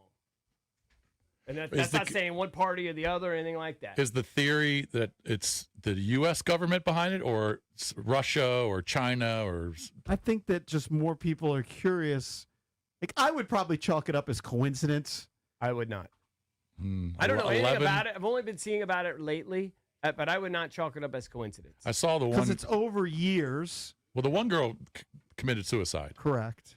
Now, she said she was going to disclose information on UFOs and UAPs. Okay. But I think, doesn't that family think it was not a suicide? Like, they said suicide. I mean, that's what. That, Yeah, I mean, that's what the official cause of death was. But that's I have no always idea. up for debate. Yeah. With people. I mean, it's 11 total either died or are missing. I don't think that's a coincidence. Yeah, I don't work it up. So something's going on. I have no idea what it is. Hey, real quick, let me go to this guy, Mark. It's been on hold for a long time. Mark in Springfield. Mark, what's up, buddy? Mark. Hey, guys. Hey, how are you? Big fan. Thanks, man. Huge fan. I heard you talking about going to the bathroom in a car earlier, and it just kind of made me think about totally gross. What's even worse is if you have to go to the bathroom in a fighter jet. So that happened to you? You're a pilot. No, see, I was a fighter pilot in the Navy for over 20 years, flying out of D.C. for an airline now, which I said I would never do, by the way, but here we are. So gotta make money. Yeah, it's not bad if you have to go number one in a jet because your flight suit you're wearing has two zippers, one on the bottom, one on top. So you just use the one on the bottom.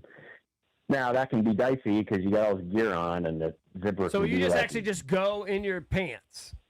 No, you've got what we only have gotta- 30 seconds here. Got to have some sort of a bottle you can go in, right? Right. They give us what we call piddle packs. They're just like a plastic bag with like a awful. Old ones have like a sponge in them or whatever. How And so often you we use gotta that. go? But number two, you got to go right in your pants. Number two, you're kind of stuck. So number one is not bad, but that bottom zipper Sounds like a can be nightmare. guillotine. All right. So you got to be careful. Mark, appreciate you hanging on and giving us Thank you the for your info. service, bro. We got to get out of here. For Bishbuck, CB, I'm JP. We will see you tomorrow. Cakes will be back. Coming up next, our pals BMitch and Finlay, right here on The Fan.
Washington Nationals avoid the sweep against the San Francisco Giants, a 3-0 win. Curtis Mead, a 2-run homer. K-Bear Ruiz, a run-scoring double. And Andrew Alvarez, 4 1/3 innings of shutout relief. Here's the Mead homer. And now the pitch. Swing and a long drive, deep left field, down the line, toward the corner, going, gone, The first place Braves are in town for a 4-game set beginning tonight on the fan at 6:45. The Mets losing streak has reached 11 games. That's the longest since 2004. NBA playoffs, an upset for Orlando stuns the Pistons in Detroit, 112-101. Boston, OKC, and the Spurs. NHL Stanley Cup playoffs, Montreal shot Tampa 4-3 OT. Colorado, Buffalo, and Vegas also victorious. Matt Fitzpatrick wins the RBC Heritage. Audie Tripp going to Oklahoma State. From the Crop Metcalf 5-Star Sports Desk, Byron Kerr on the Fan.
What up, everybody? It is 10 a.m. in the District of Columbia. Points north, south, east, and west. Good morning, Brian Mitchell. How do you do, everybody? I am fantabulous, brother. Fantabulous. A few more days and the draft will have come and gone, and I'll be happy as hell because I am so sick and tired of hearing all these experts that don't have, that's not an expert in any damn thing discuss this stuff. It is ridiculous to some of the stuff I've seen, Jay. Yeah, I mean, we're going to, listen, over the next 4 days, it's Monday at 10 a.m. The first round starts Thursday night. We're going to continue to get more and more crazy information, suggested theories, whatever it is. What is that noise in my ear? You hear it? I do. It sounds like it's coming from over here. It's going. Oh, I don't know if I hear that. I don't know. The hell is that? I don't hear a ringing. I hear like the motor running on whatever this contraption is down to my No, left. it's something like, you hear it. It's like, it's not a ringing, but it's something running. Same thing? Yeah, that sounds like an Yeah, that alien. needs to be out of here. Yeah, I think just take those off for now, dude. Yeah, basically. Whatever that is, I could not function. I'm with you. That legit sounds like a UFO was trying to land or something. So we're off and running on a Come Monday on, morning. Stallion, you're the damn producer. Get this stuff fixed. We got no cameras working in here. We're back to StreamYard on our laptops, which when they put the clips on Instagram just looks god awful. Conjunction. B's got an alien in his ears. Function? We got our best guy on the case though. Good morning, Jeffrey. Trying to crack the code here. That ain't stopping it, Jeff. It doesn't look like it's going better. Obviously, a busy weekend in sports. You had NHL playoffs start, NBA playoffs start. I watched. It was cool to have the NBA playoffs back on NBC last night. I was watching some of that. Reminded me of being a kid with Bob Costas on the call. It was. And then I was watching some hockey too. It was cool to see the scene in Buffalo with the Sabres not making the playoffs. I think they hadn't made the playoffs in 15 years, B, which is just crazy, man. It's been a long time. And, dude, they were down. Like, Boston had their number. Buffalo rallies back to win game one. That was a fun watch. And the pregame scene looked just banana land in Buffalo. We know how the Buffalo people love their sports. They love sports up there, brother. Yeah. So, just exciting scenes. Exciting to have the playoffs on. It also is kind of a bummer to start watching a little bit of playoff puck and just know that the Caps are nowhere to be seen. Nah. The biggest news, though, came, at least to me, I don't know if you agree, was Saturday night when the Giants traded away Dexter Lawrence. Kind of felt something was going to happen there. We're going to talk to Dan Duggan, covers the Giants for The Athletic, coming up at 11. Pat Leonard and Dan, good friends of the program, but I remember last training camp talking to Pat, and he was telling us, like, this thing with Dex is not in a good place. Like, it's just, it's not going well. You thought when Harbaugh took over it would change. Still got the other dude there, though. Yeah. And I think it got to a point where a new coach coming in is like, okay, that's an issue that's been going on. I can't seem to make waves with him. So I'm not going to have this in my system. I'm getting rid of that. I imagine Harbaugh arrives, tries to, hey, Dex, let's talk. Like, let's see what we can figure out here. And they landed at a conclusion that we can't figure anything out here. 100. And then, all right, time to go. Because Harbaugh's not going to start his operation with I'm not coming in and be held accountable for something that transpired prior to me getting here. I'm coming in and I'm trying to say, look, let's start anew. I'm going to try and work some stuff with you. They had offered him a $20-something million little deal extension, guarantee or whatever it was. And then that went away. And when that went away, you had to feel it was over.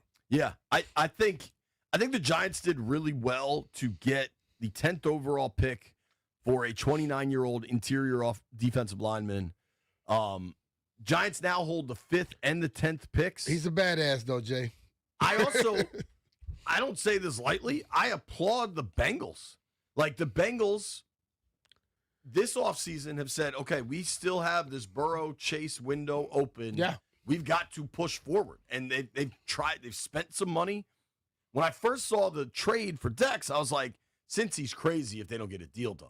And then the deal gets announced later that night or Sunday morning.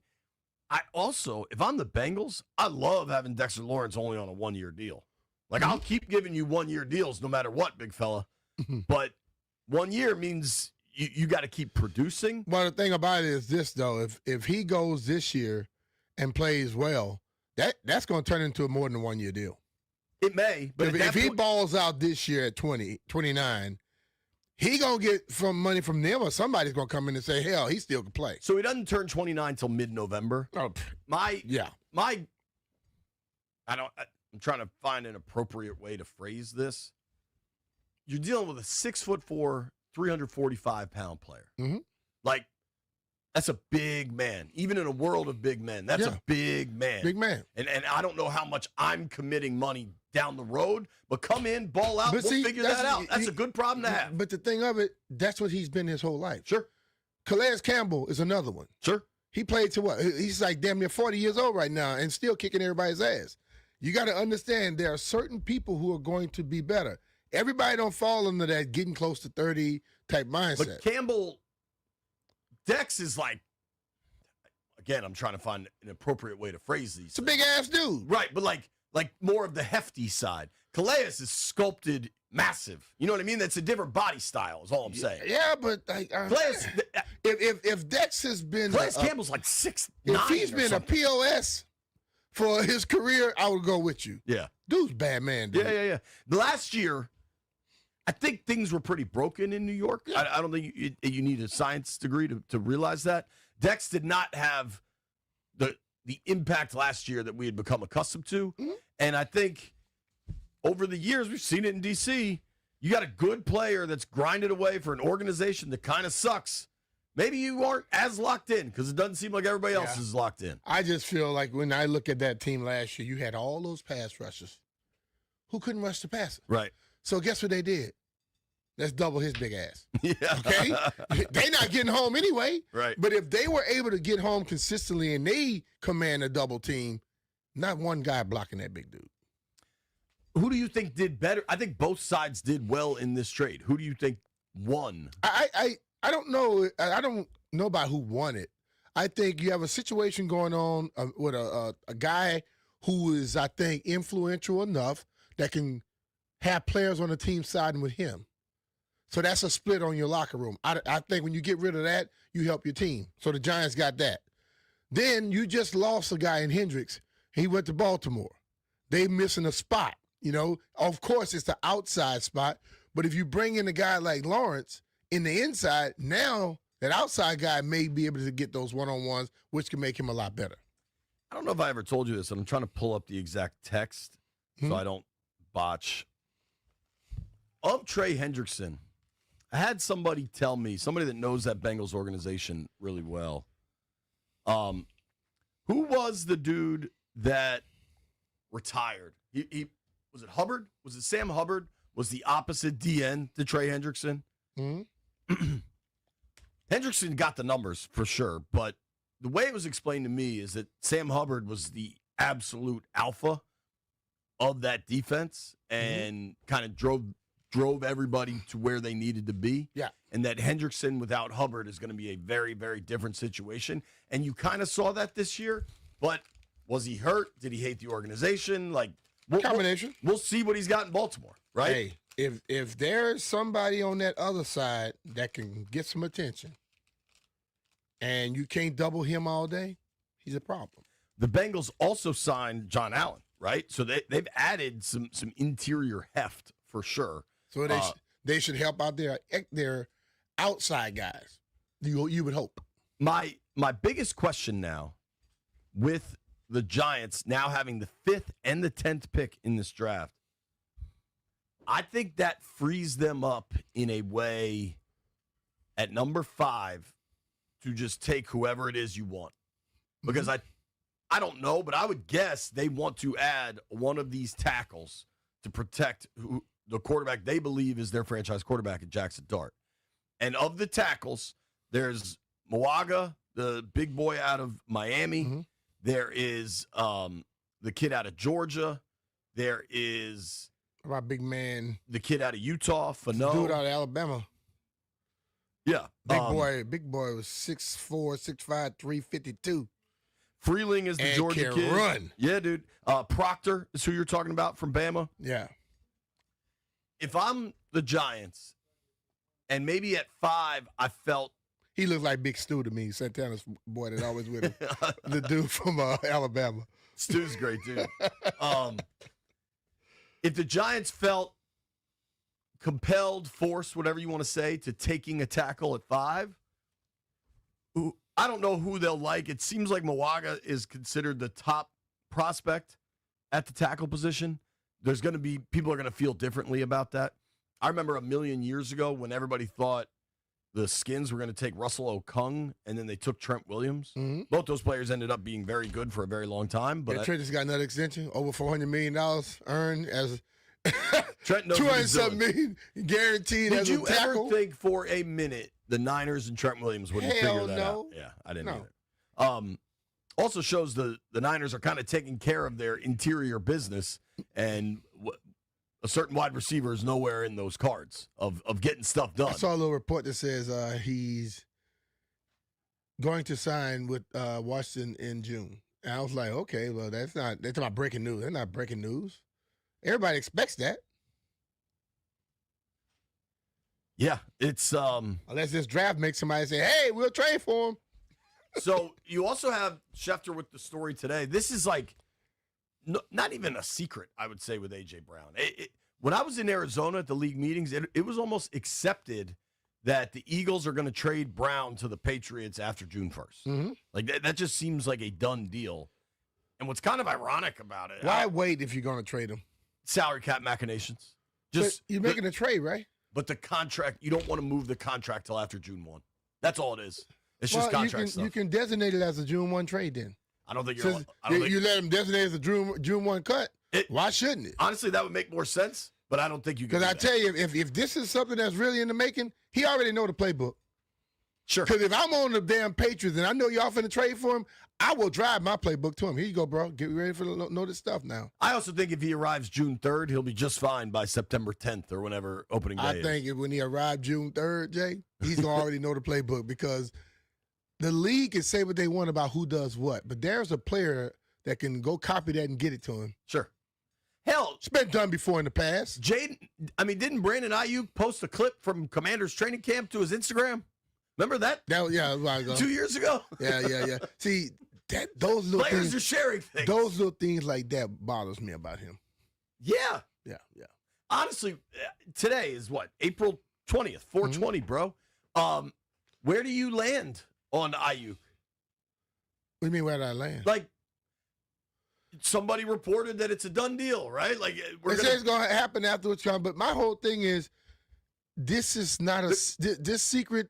If it's a secret, it's not been hidden very good. No. But so the thing of it is, it's something they want to do. Let's just hope it works. Let's just hope it works. Specifically, to me, has some risk to it. Yeah. Like, I just, you don't know where the guy is physically. You don't know where he is mentally. A lot of people don't seem to know where he is, like, geographically. Physically. Like, where are you, bro? I think, though, like, I'll say this, and I don't know nothing. I've never been in a situation like this, but I've heard stuff. There's ways to find out what you want to find out. Sure.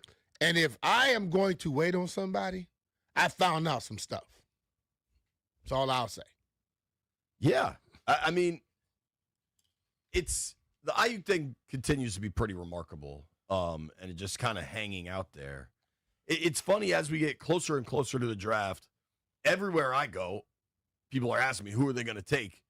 And I'm not blowing you off, person that asked me that. I have no idea. I get it actually every time. I don't think. And they go, well, man, I understand. You've been sworn to secrecy. No, damn it, I don't know. I don't believe they know what they're going to do. Because if I say they're going to pick this person, and that person goes second, third, fourth, fifth, sixth, then they can't take that person, right? So I don't know who the hell they're taking. My whole thing is this. I have come to a thought. I done broke this thing. Not in.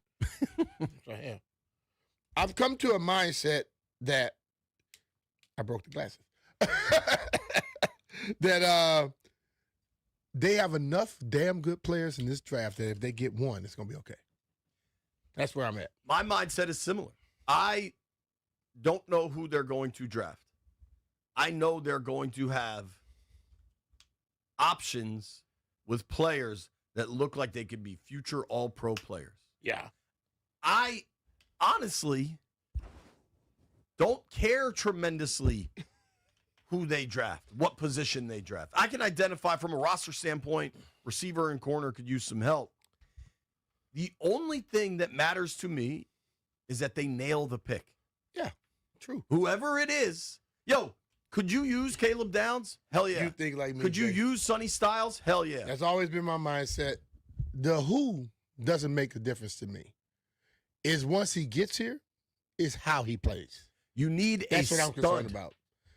This team lacks blue chip players. If you believe Carnell Tate, I heard somebody on the Junkies this morning. Who was their 8 a.m. guest?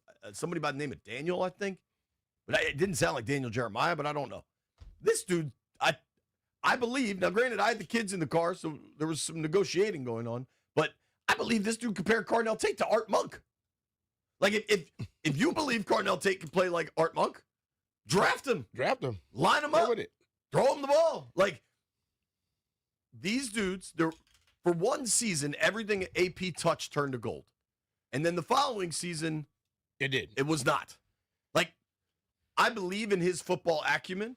He opened his remarks last week touting the acumen of his scouts, how hard everyone's worked, about their analytics department. Like, be correct. Go nail the pick. That is your assignment here.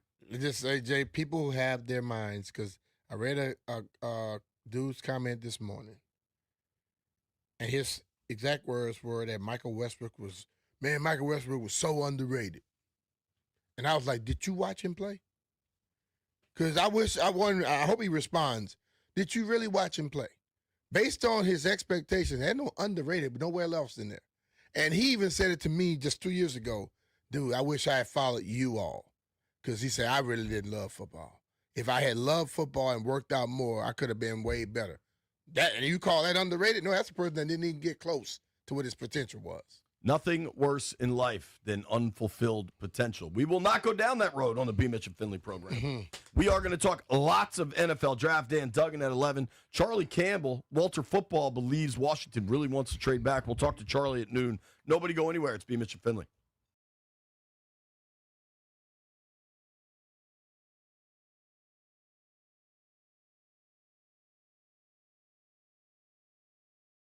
On Thursday night, the Commanders are going to make one college football player very wealthy. That dude's going to need to buy a home in the DMV. And dear first-round draft pick, whoever you are, call John Leahy to find you a house. Yeah, but that person won't be retiring just like Raina was. Raina was ready to retire and leave Maryland for a new life in Florida. But she was worried about getting stuck with 2 mortgages. Thanks to John Leahy and the Fine Living Group of eXp Realty, with expert positioning and support, the home sold for $420,000, giving Raina the financial flexibility she needed. From there, she was able to move forward confidently, closing one chapter and stepping fully into the next. Soon, she settled in her new home, her new life in Florida, trading stress for sunshine and uncertainty for excitement. And if you're looking for that same type of situation, you need to reach out to my friend John Leahy and the Farm Living Group of eXp Realty. It only takes a few seconds to request an instant cash offer on your home at johnsellsdmv.com. John offers you flexible fees customized to your needs, and he knows that life happens. So if needed, he will let you out of your contract at any time. Trading stress for sunshine sounds pretty damn good. I like it. If you are interested in that, but you know your house isn't quite ready to go on the market, talk to John. He can help you tee up your home for market by getting you up to $50,000 to make repairs and upgrades, making your home irresistible to buyers and getting you more cash. Then you just settle up with John on the back end at closing. That's an investment worth making. Whatever your conversation is about real estate, you need to have it with John Leahy. Call him today, 301-900-3052. Go online to johnsellsdmv.com, or what's even easier, just Google John Leahy Group and start packing.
NFL news, the 49ers' Trent Williams gets $24.5 million this year, and he's currently on a 2-year deal worth $50 million that keeps him there until 2027. The Giants are now less likely to trade edge Kayvon Thibodeau following the deal sending Dexter Lawrence to the Bengals. This is from Ian Rappaport. The NFL draft begins on Thursday. The Commanders have picks number 7 and 71 in the first 3 rounds. Nationals avoid the sweep and shut out the Giants 3-0. Curtis Meade a 2-run shot, K-Bert Ruiz a run-scoring double, and Andrew Alvarez 4 1/3 innings of relief. Jake Irvin tonight at 6:45 against the Atlanta Braves live on the Fan. The New York Mets losing streak is now 11 games. That's their longest losing streak since 2004. NBA last night, Orlando upset number 1 seed Detroit 112-101. Celtics, Thunder, and Spurs win. Stanley Cup playoffs, Montreal surprises Tampa Bay 4-3 in OT. The Avs, Sabres, and Knights also win. From the Crop Metcalf 5 Star Sports Desk, I'm Byron Kerr on the Fan.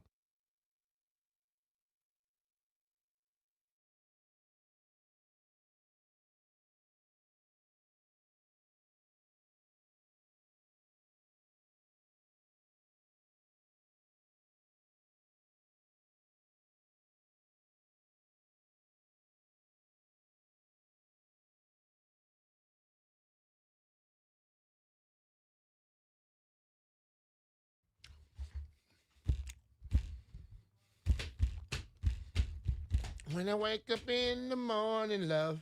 BMitch Finlay, 106.7 The Fan. Jeff out here celebrating 420. I remember in college, like my freshman year living in the dorms, throughout college, but particularly my freshman year was when I saw like the way 420 was celebrated.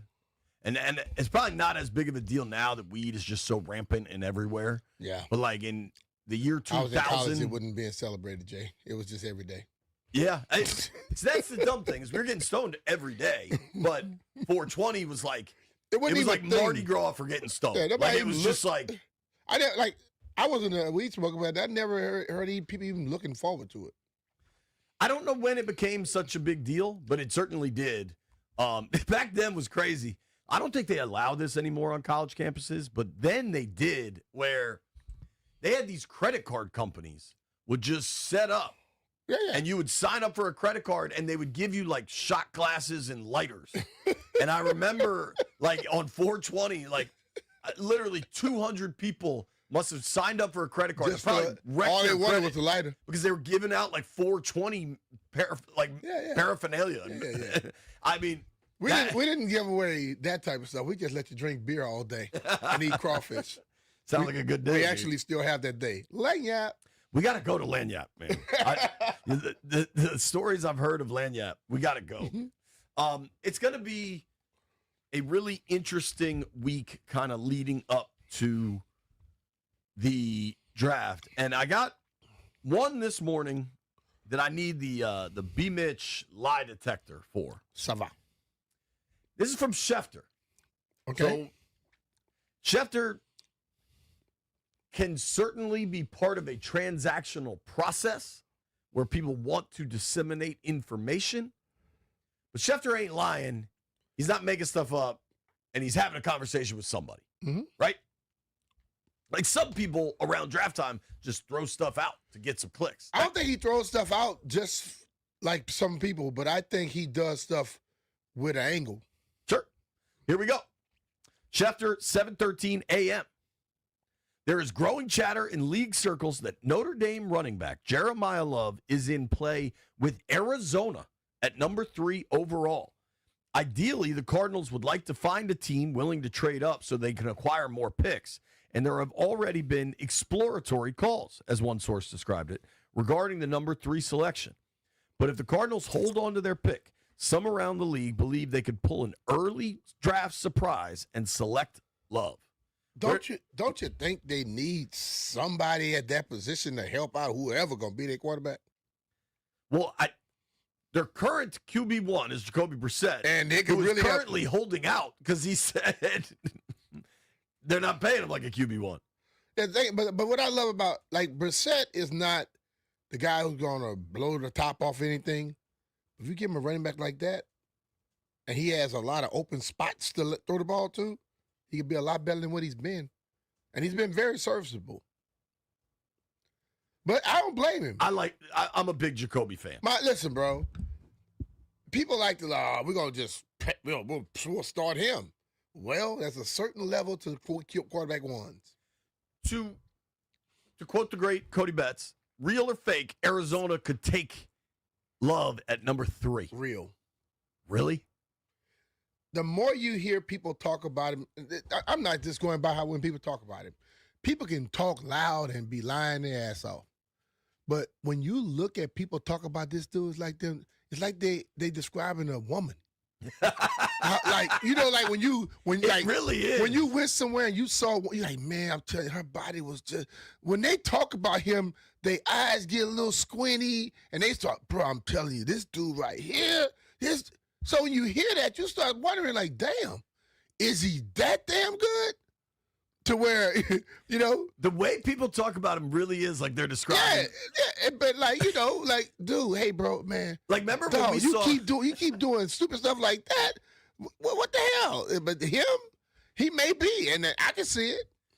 Remember when we saw J-Lo at the Super Bowl in Minnesota, and the way we Yeah. came out of there describing how Jennifer Lopez is able to contort her body and over 50, the performances and over 50, yeah,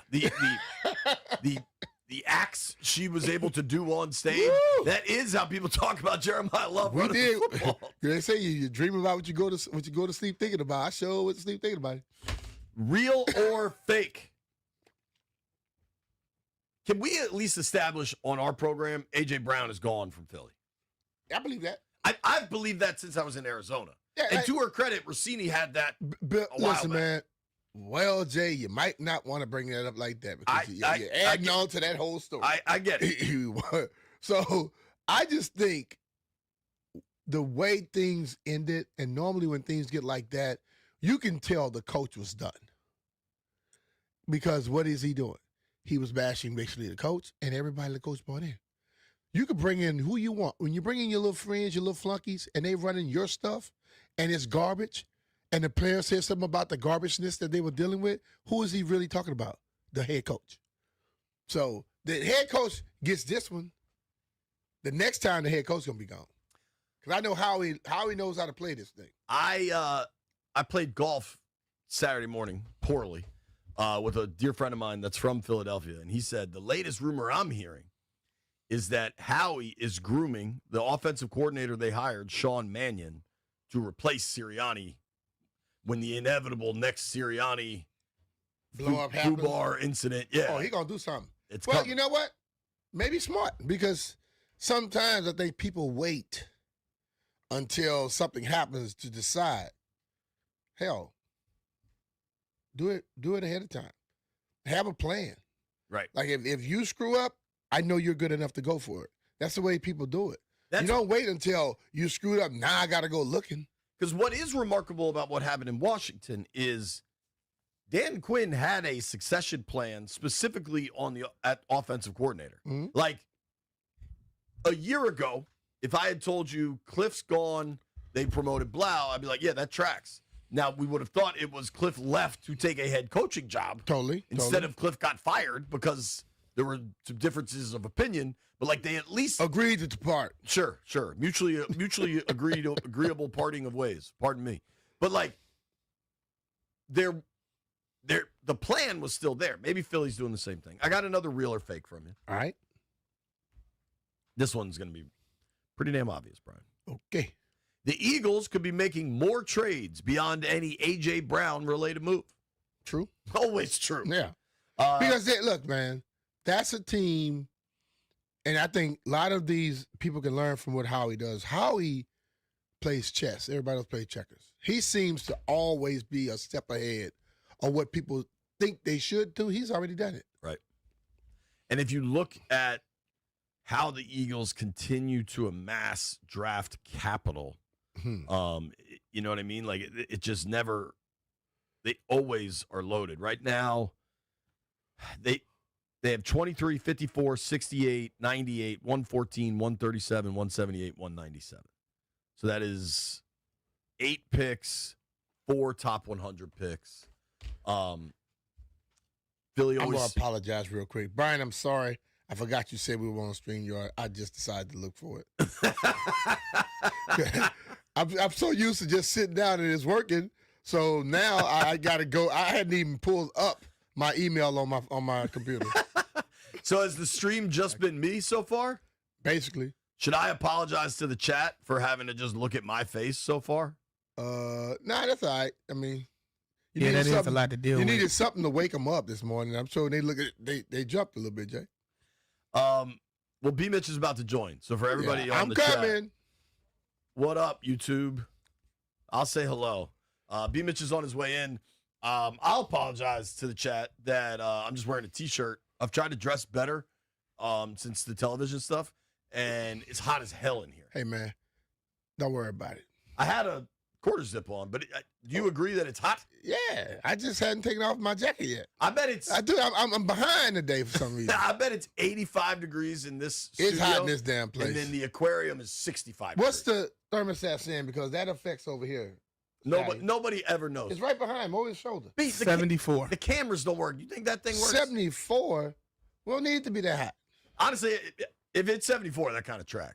Right, Brian, do you appreciate BMitch joining the stream 40 minutes later?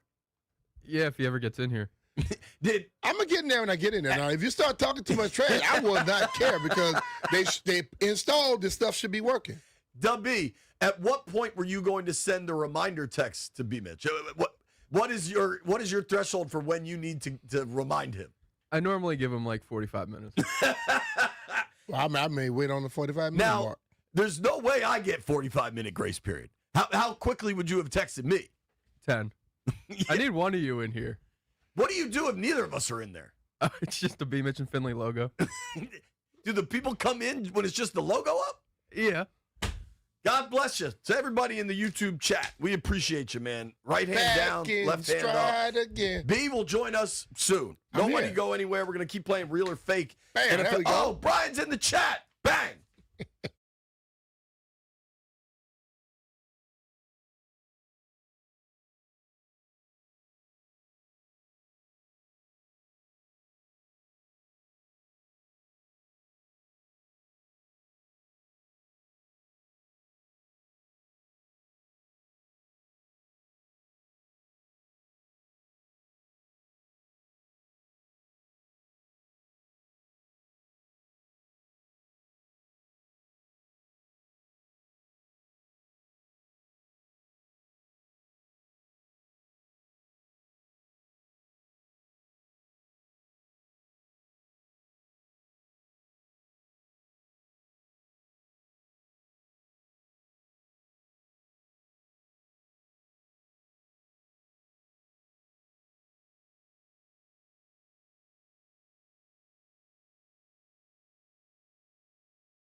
La da da da, la da da da, la da da da. When will I ever learn to stop eating nuts in commercial Still I breaks? got high. It's like, it just. What, Jeff? Until I got high. Planters honey roasted, baby. Nuts. Yeah. I got to stop eating them in the break, though, because it makes it really difficult to come back from break and You just gotta have my mouth Stop operate. before the music I'm not. start playing. I'm not around him during his eating. My nut eating? All right, B. Philly. I think we got to make some time for the NBA playoffs and the hockey playoffs. The Nats did escape a sweep at the hands of the lowly Giants with a good win yesterday. Mm-hmm. But, like, I'm just going to tell the truth here. We're going to be pretty draft heavy this week. Yeah, That's how it's going to go. And if people don't understand that, to hell with them. Right. I was kind of surprised he hasn't been released, honestly. Who that? Jonathan Grenard in Minnesota. Okay. Good player. He always, but like one thing most good teams do, they will hold until they see if somebody's going to try and do something for it. Do you think he gets moved this week? This is probably the week that it happens because you notice a lot of times we have that rush when it comes to free agency, or well, the legal tampering period. Then we have the rush of free agency. Then it dies down, and then the week of the draft is when those guys who you thought was going to be moved normally get moved. Per Schefter, the Vikings have been adamant about getting a premium day 2 pick for Jonathan Grenard. In the 24 season, he had 12 sacks. Last year, the sack number really dipped, but he was still highly productive if you look at like some of the advanced stats, the pass rush win rate, that sort of thing. I don't think Washington can be in this competition without a second-round pick. Washington does have a third-rounder. Mm-hmm. Would you consider 71 for a veteran? I mean, Grenard Where is he at in his career, though? I think he's only like 20. Okay, so he's 20. He'll turn 29 in May. The fact that they have discussed so much of possibly trying to get more picks, no. I don't think it's time to start trading up. When you don't have them now, you've been discussing getting more to go give up one now. Now, if it's something that, Whitcomb has gone to them and say, hey, this guy can make this whole defense work. And blah, blah, blah, blah, you may have to think about it. But you got 6 right now.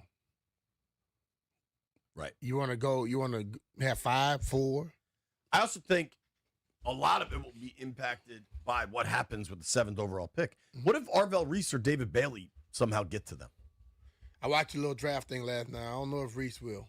I watched that too before on the ESPN. draft, Before was that before a hockey game come on? I watched 2 of them. Like back, they had them back to back last. Was it like night. Hey Rookie or something? Yeah, I was watching that. It was good. That was good. I like that. I grilled some chicken last night. Spicy beef. It was good. Did you put too much seasoning because you don't like spicy? I like spicy. I don't like. Listen, dog. Your spicy versus regular people's. Your spicy versus white people's spicy is kind of different. Well, but I like spicy. Hold on. Black guy here. Be spicy is crazy level spicy, bro. Yeah. Like No. your standard spiciness is a 8 on most people's scale. Yeah, B got some African or something in him. Y'all talking about, Dog, man. which daughter makes the potato salad? That's Maya. Maya's potato salad is an 11 out of 10 spicy. That's And more you spicy think than it's what I just- normally do. Dog, that potato salad is fantastic. I'm not knocking it, but that would light most people on fire, dude. And you think that's like standard. It light me on fire. What I've learned is this, Jay. You cook it like she cooks it, her way. And people going to eat it anyway. They'll just get some bread and more water. So I don't try to sit up here and please the multitude of people. I'm not asking you pleasing to. me. I'm just saying what you determine to be But spicy I know versus other but, like, people is a different scale. When we get Popeyes, you normally want mild. Yeah. Popeyes spicy chicken is not spicy. I agree with that. It's more because it gives me heartburn. Like That's what I'm saying. You don't like spicy. I'm not saying that you I don't like like the it, taste. just but you get heartburn for just about any damn thing, bro. B, I love Popeyes with my whole heart. I would never cheat on Popeyes. I would never leave Popeyes. Anything. But boy, you know, a woman wish you would say some stuff like that about them. I know what's going to happen to me after I eat Popeyes. Right. And at some point, it's just about mitigating where things will head. So, like, if I know I'm about to, like, in my fantasies, I have a 10-piece dark meat Popeyes and eat the whole damn thing, right? Mm-hmm. Just give me all the drumsticks, all the thighs, and I'm a happy man. Spicy. But, like, I know where that journey ends, Mm-hmm. and if I can mitigate part of the painful ending of that journey, I will. So I'll just eat the mild. I like the spicy. I eat it when you get it. I don't throw Popeyes out of bed. There is no scenario where I'm not completing the journey with Popeyes. I hope you're not chicken. taking Popeyes too bad. No. That'd be kind of weird, Jay. I'll tell you how my brother ordered food in the break. Can't say that on air. You've told me that. Do you think Grenard gets traded this weekend? Apparently, Howie likes him. I believe he will. I do too. Do you think he lands in Philly? Very much possible. I think very much possible. Because, like, they are in a position right now where they could just add him to the team and the team could keep moving. I think the biggest trade piece was Dexter Lawrence. That already happened. We're going to talk with Dan Duggan from New York in just a minute on that.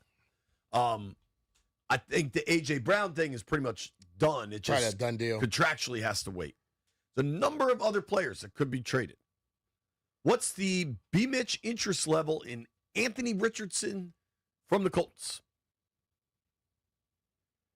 Who?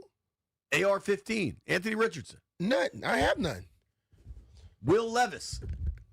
None.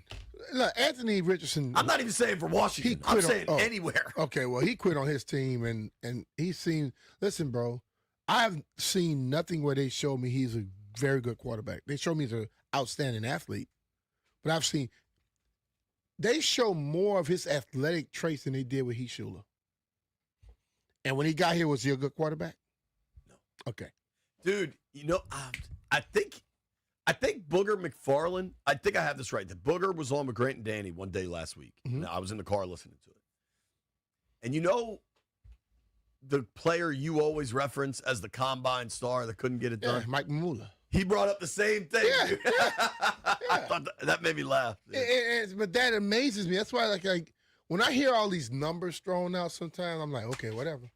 Because, like, the numbers by themselves don't tell a story. But when I can look at a film and I see the numbers, I can tell you, oh, he's athletic. But when he step on the field, he's a daffodil. He's not a damn dog. Okay? Some guys can go to that combine, and when you're running in T-shirt and panties by yourself with nobody chasing you or hitting you, you could look outstanding. If you haven't done that while other people are around, I don't care.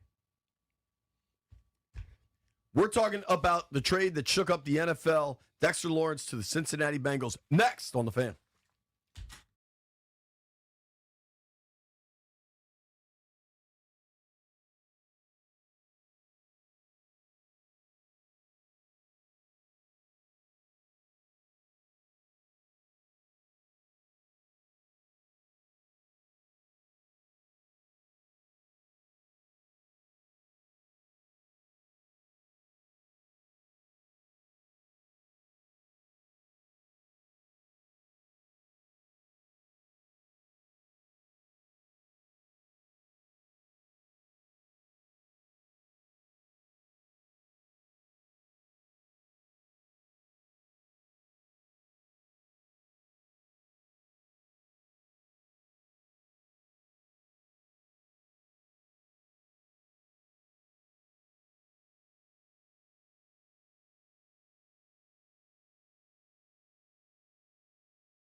Men's college basketball, Paul the sixth grad Patrick Ngangba announcing he's returning to Duke basketball. Former Iowa State star Audie Crooks is committing to Oklahoma State. NFL 49ers and 12-time Pro Bowl left tackle Trent Williams agrees to a 2-year, $50 million extension with San Francisco through 27. Giants are now less likely to trade edge Kayvon Thibodeau following the deal with Dexter Lawrence to Cincinnati. Commanders have picked 7 and 71 in the first 3 rounds starting April 24th. Jordan Reed's mock draft have the Commanders selecting Notre Dame running back Jeremiah Love at 7. Todd McShay believes it'll be linebacker Sonny Styles from Ohio State. Nationals beat the Giants 3-0, getting ready for the Braves tonight at 6:45 with Jake Irvin to the Hill. Live play-by-play here on The Fan. NBA upset, Orlando stuns the Pistons in Detroit 112-101. NHL upset, Montreal beat Tampa Bay 4-3 in overtime. From the Crop Metcalf 5-Star Sports Desk, Byron Kerr on The Fan.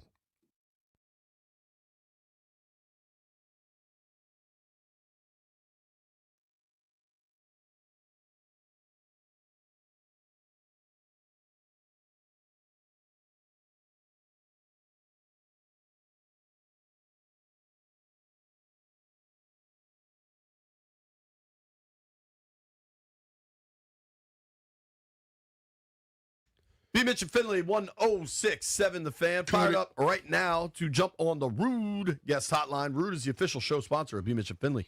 Don't melt this summer. Upgrade to high-efficiency HVAC and get 60 months, same as cash, on qualified equipment until April 30th. You got 10 days, folks. Check them out, rude.com. Joining us now, Dan Duggan from New York, covers the Giants for The Athletic. Dan, what's up, man? Thanks for making time on a busy week.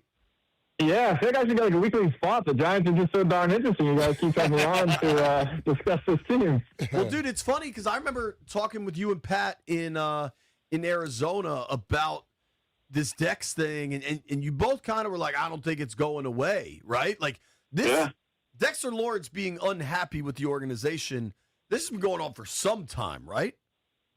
Yeah, and then it's kind of how it always goes in these things. You kind of hear whispers or rumblings in real time, and then once it's finished, you kind of get the full picture. So now you're starting to hear how deep sort of the contentiousness was, where, we knew last year they didn't just give him $3 million in incentives on the eve of training camp out because of their heart. That was obviously something sort of a peace offering because he was pushing for more. But I think he just came to realize that I think the way that was handled, where I think it was sort of dismissed, like, hey, listen, you're under contract, we're not doing anything, all right, and they threw him a bone. And then this year, I think sort of the same feeling of like, yeah, you got 2 years left, you're coming off a down year, not interested in paying you. And that's when things just really, really kicked into overdrive. Because, we saw each other, they said the owners meeting just like, the end of March, and then it was the next week when the offseason program is about to kick off is when they kind of put the pedal to the metal with the public trade request. And really, you kind of started to sense at that point it was at a point of no return. Still wasn't sure if trade would happen, though, because I didn't know if they were going to get a strong enough offer. Obviously, once the 10th pick was on the table, I think everyone probably looked at it as like a win-win for all sides. He gets out of here. The Bengals obviously get a player to try and help them get over the hump. And for the Giants, they get a premium pick for a guy who wasn't happy here. Was there a situation where Harbaugh tried to make things better and noticed that it just was too far gone? Yeah, and that's what's tough for him because he came in and inherited this mess. A lot of these hard feelings have been built up for a long time. A lot of it's between, they battled general manager Joe Shane. Harbaugh, when he first came in, said he had some, basically introductory conversation with Dexter. But once it shifted to business, it was like, all right, talk to my agent, and the agent handled everything. He's got Joel Siegel, one of the top agents in the game. Yep. He's been through this type of thing many a time, so he kind of knew the playbook, wasn't going to let Harbaugh try and go backdoor and talk Dexter into doing anything. Like he was running points on everything. So I think Harbaugh kind of knew. He tried to talk to Joel Siegel, I'm sure, and try to make something happen. But when the side is so dug in and there was so much kind of water under the bridge there, where like Dex wasn't going to be able to just easily swayed by like a coach saying, "Hey, we really have a vision for you here." It's like, nah, there's too much bad blood. Didn't like the way things had gone down. And at the end, it just felt like he was looking for a change of scenery. And now it seems like Thibodeau could be on the move. I'm just looking at your Twitter feed. Everybody should follow Dan at DanDuggan21. I would say Kayvon Thibodeau never really lived up to the draft status. Although, damn, he's been good against Washington. I remember he almost ripped Taylor Heineke's head off once. Yeah. What do you think happens with Thibodeau?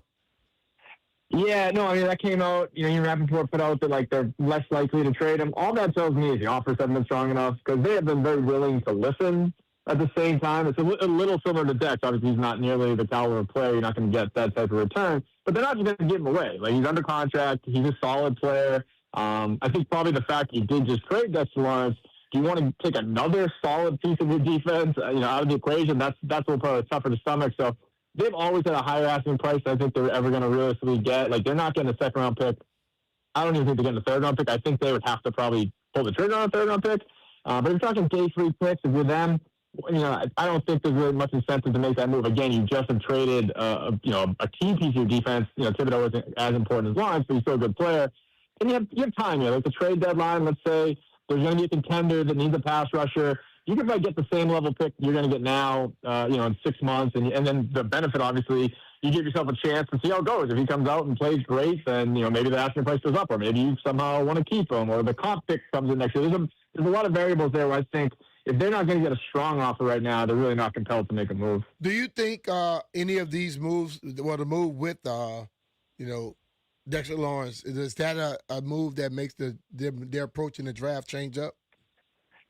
I mean, it adds a wild card thing. I've been sitting there for the last however months trying to figure what are they going to do at 5, and now you're trying to figure what they're going to do at 10. That's not something I was thinking of. You you're kind of honing in on what they might do at 5, and obviously that doesn't change. But 10, it's wide open now. I think the way I look at it, first and foremost, they're going to pick 5, 10, and 37, and then no third-round pick. I'm convinced they're going to trade one of those picks at least to pick up something else in the second or third round, like fill in that big gap they have between their second and fourth-round picks. Maybe it's not 5, because maybe at 5, they feel like if there's such a premium player there, like they love Jeremiah Love or Sonny Styles or whatever, they take him. But now at 10, it's like, this is kind of a bonus pick. We can move back a few spots, maybe pick up a third-round pick, whatever. I can see that in play. But yeah, I don't know what they're going to do at 10, because again, I just haven't really been looking at that caliber of prospect very much. I mean, I think maybe a dream scenario for some fans would be just double up on Ohio State defenders. You get Sonny Styles at 5, and if Caleb Downs slides to 10, the wide receivers come into play. Like, there's been a lot of Jordan Tyson smoke lately, which I usually am resistant to buying into, like the late buzz. But he's a little different because he's been hurt. He just had his workout. Joe Shane flew across the country, had dinner with him. Like, there is some of these breadcrumbs there that indicate there might be some interest, and they need a wide receiver because other than Blake Neighbors is pretty weak, and Neighbors is still iffy about when he'll be healthy. So it definitely it's made things a little more complicated in the sense that, that 10th pick could go a variety of directions. It's really interesting to me, and we're talking with our friend Dan Duggan here on the Rude Guest Hotline. You give Dan a follow at dduggan21. Check out all of his work in The Athletic. Interestingly enough, Dan, you kind of nailed exactly at least where the Lawrence money would come down to at $28 million for the 1 year in your Giants, your whatever you call it, your offseason plan to fix the Giants. You nailed that, dude. But having 5 and 10, I wonder now that they know they have the backstop at 10, like, is an offensive lineman, it's got to be a need up there, right? Especially with Dart and his recklessness. Like, can they just go with whatever they want at 5, knowing they can get one of these? There's kind of like 4 tackles to me that have emerged from the pack here as guys that are going to go in the first round, guys that would be reasonable at 10. Do you think that could be a strategy? Yeah, no, I mean, it's very interesting. That's probably the one scenario I didn't outline when I was running through all the different things they could do. I think offensive line, I'd be pretty surprised if we went to 5, but 10, I think it very much does enter the equation. But it's just been interesting the way they've gone about this offseason up front, where, they re-signed Jermaine Illuminor. It's got a pretty good value on that deal, too. But so you have him locked in at right tackle for at least the next 2 years. It's a 3-year deal. And obviously you have Andrew Thomas at left tackle. So I think that kind of takes them out of, prioritizing a tackle. But we've seen plenty of times where a team takes a guy who played tackle in college, either you shift him into guard, forever, or you do it for a year or two, and then maybe he bumps out and takes over for Illuminor. So I think I could see that. I'm just not sure if it's going to line up because, with Marioga, there's the back stuff that's come up now, and I don't know how much of a concern that's going to be for them. Well, that might be careful because, this is the time of the year where the lies start to flow. True. And that's where I feel like I'm playing catch-up because guys like him and Fano and the Penn State guard, they couldn't give me a Joe Smith in the draft, huh? But the Penn State guard, and I don't know where they feel on those guys, so I wasn't really ever considering them at 5. But now at 10, I think that does into the equation. I've always thought 37 was probably the sweet spot for them to take a guard. But again, now that they have that second first-round pick, I think that does open up more options. And to your point, I think they need to address the offensive line more seriously than they have. They've kind of thrown numbers at it with a lot of cheap signings, bringing back Evan Neal, bringing in Finlay from the Ravens. None of that to me is very inspiring, but it almost feels like they might be convincing themselves one of these guys will emerge, we'll add a guy, say in the second round, maybe he'll develop, and we'll be able to patch together. I don't think that should be the approach, and maybe they deep down feel that way too, and that's why they're going to use the 10th pick on a guy. It's how much of an option is Love at 5 for them? I think he's very real. I think actually, I'm one of these guys. Went through it all with Saquon. I'm not a big believer in taking a running back that high, and so from my view, they make it safe for themselves though, because everything you're hearing is the Cardinals or the Titans are really hot on him. So I don't know if he even gets the 5, but I would say if things break, and he's there at 5, he'd probably be my top choice for what I think they will do. I really do think there's real love there. Harbaugh comes in talking about wanting to establish this whole physical team and a run-first offense, all that. He obviously would fit that. They need to upgrade their playmakers, and if you're a little shaky on the wide receivers in this draft, well, then go get the best running back, and you can call him a weapon. And we've kind of seen how that's gone for teams and had some success with it. Obviously, a guy like Gibbs in Detroit, probably the best example of recent years. So, I think he is very much in play at 5. The more you kind of, you see the rumblings from around the league, it's something he might not even get that far. It's going to, now to see Schefter throw out Love at 3 to Arizona is really pretty wild.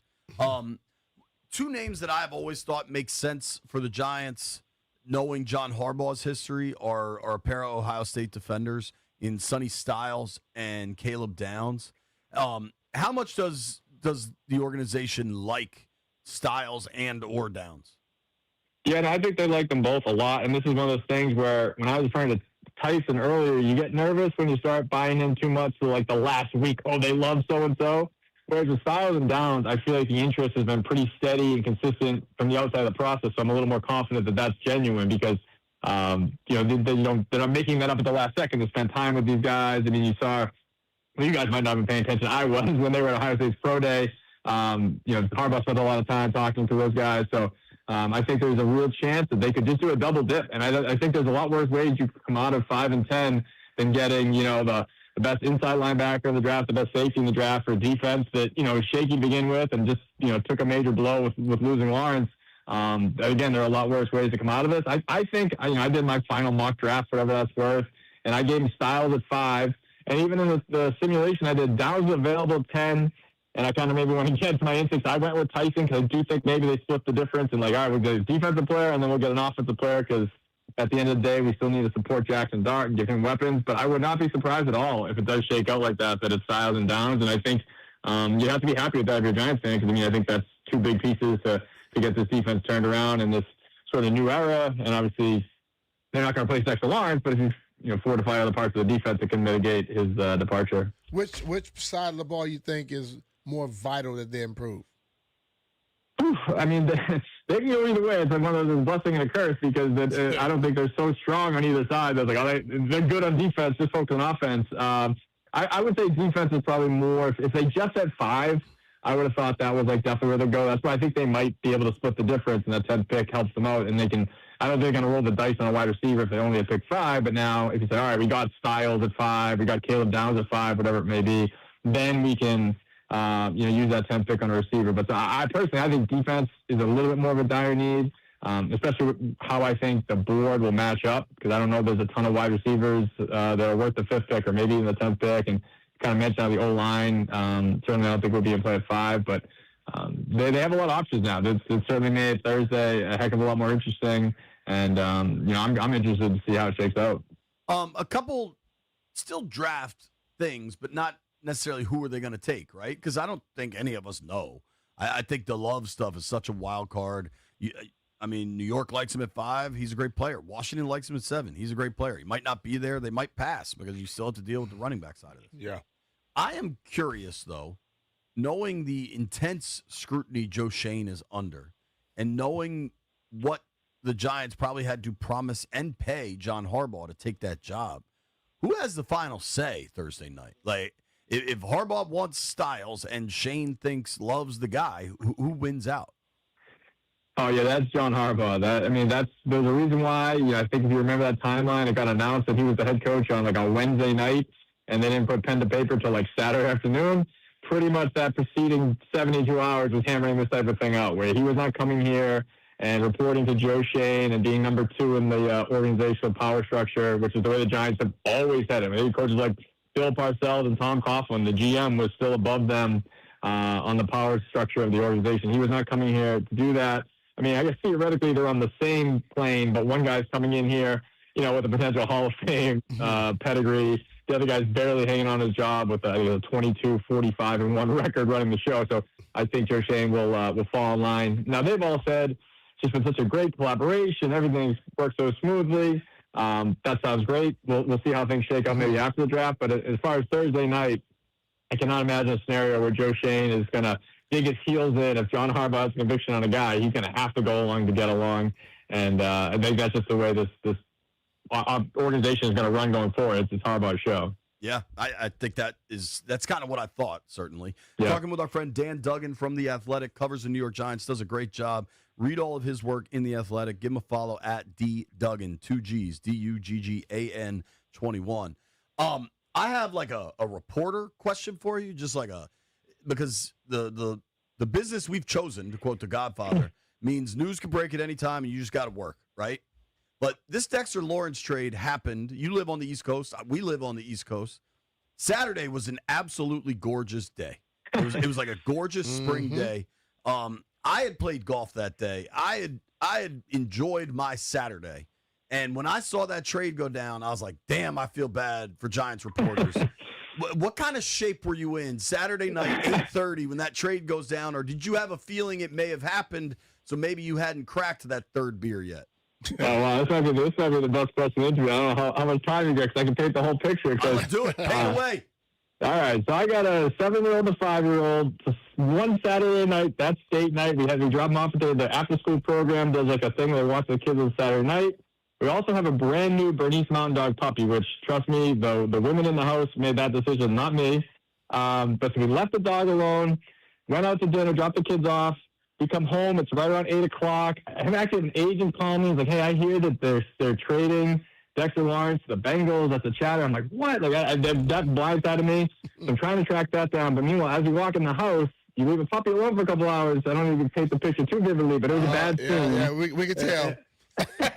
So I'm like to my wife, all right, you got to deal with that. I got to go make these phone calls. So I'm in the backyard making phone calls while she's doing God knows what with the dog's pet, and my kids are up way past their bedtime. So yeah, it was pretty much a disaster. And JP, as you know, in this field, the calls come at inopportune times, and that was certainly one where I kind of had to sheepishly come to my wife an hour later, yeah, sorry, that was pretty big news, but I hope you're hanging in there. Yeah. The only blessing is it won't fall on my summer now. That's the key, because there's nothing worse than having a contract dispute hang over your summer, because then it's you're at the beach and you have to make sure you have service and check your phone. I remember the Saquon franchise tag saga a couple years ago. That was brutal. So at least, hey, yeah, we got to deal with Saturday night with Duggan household. Yeah, man, tough Saturday night. May take over your summer.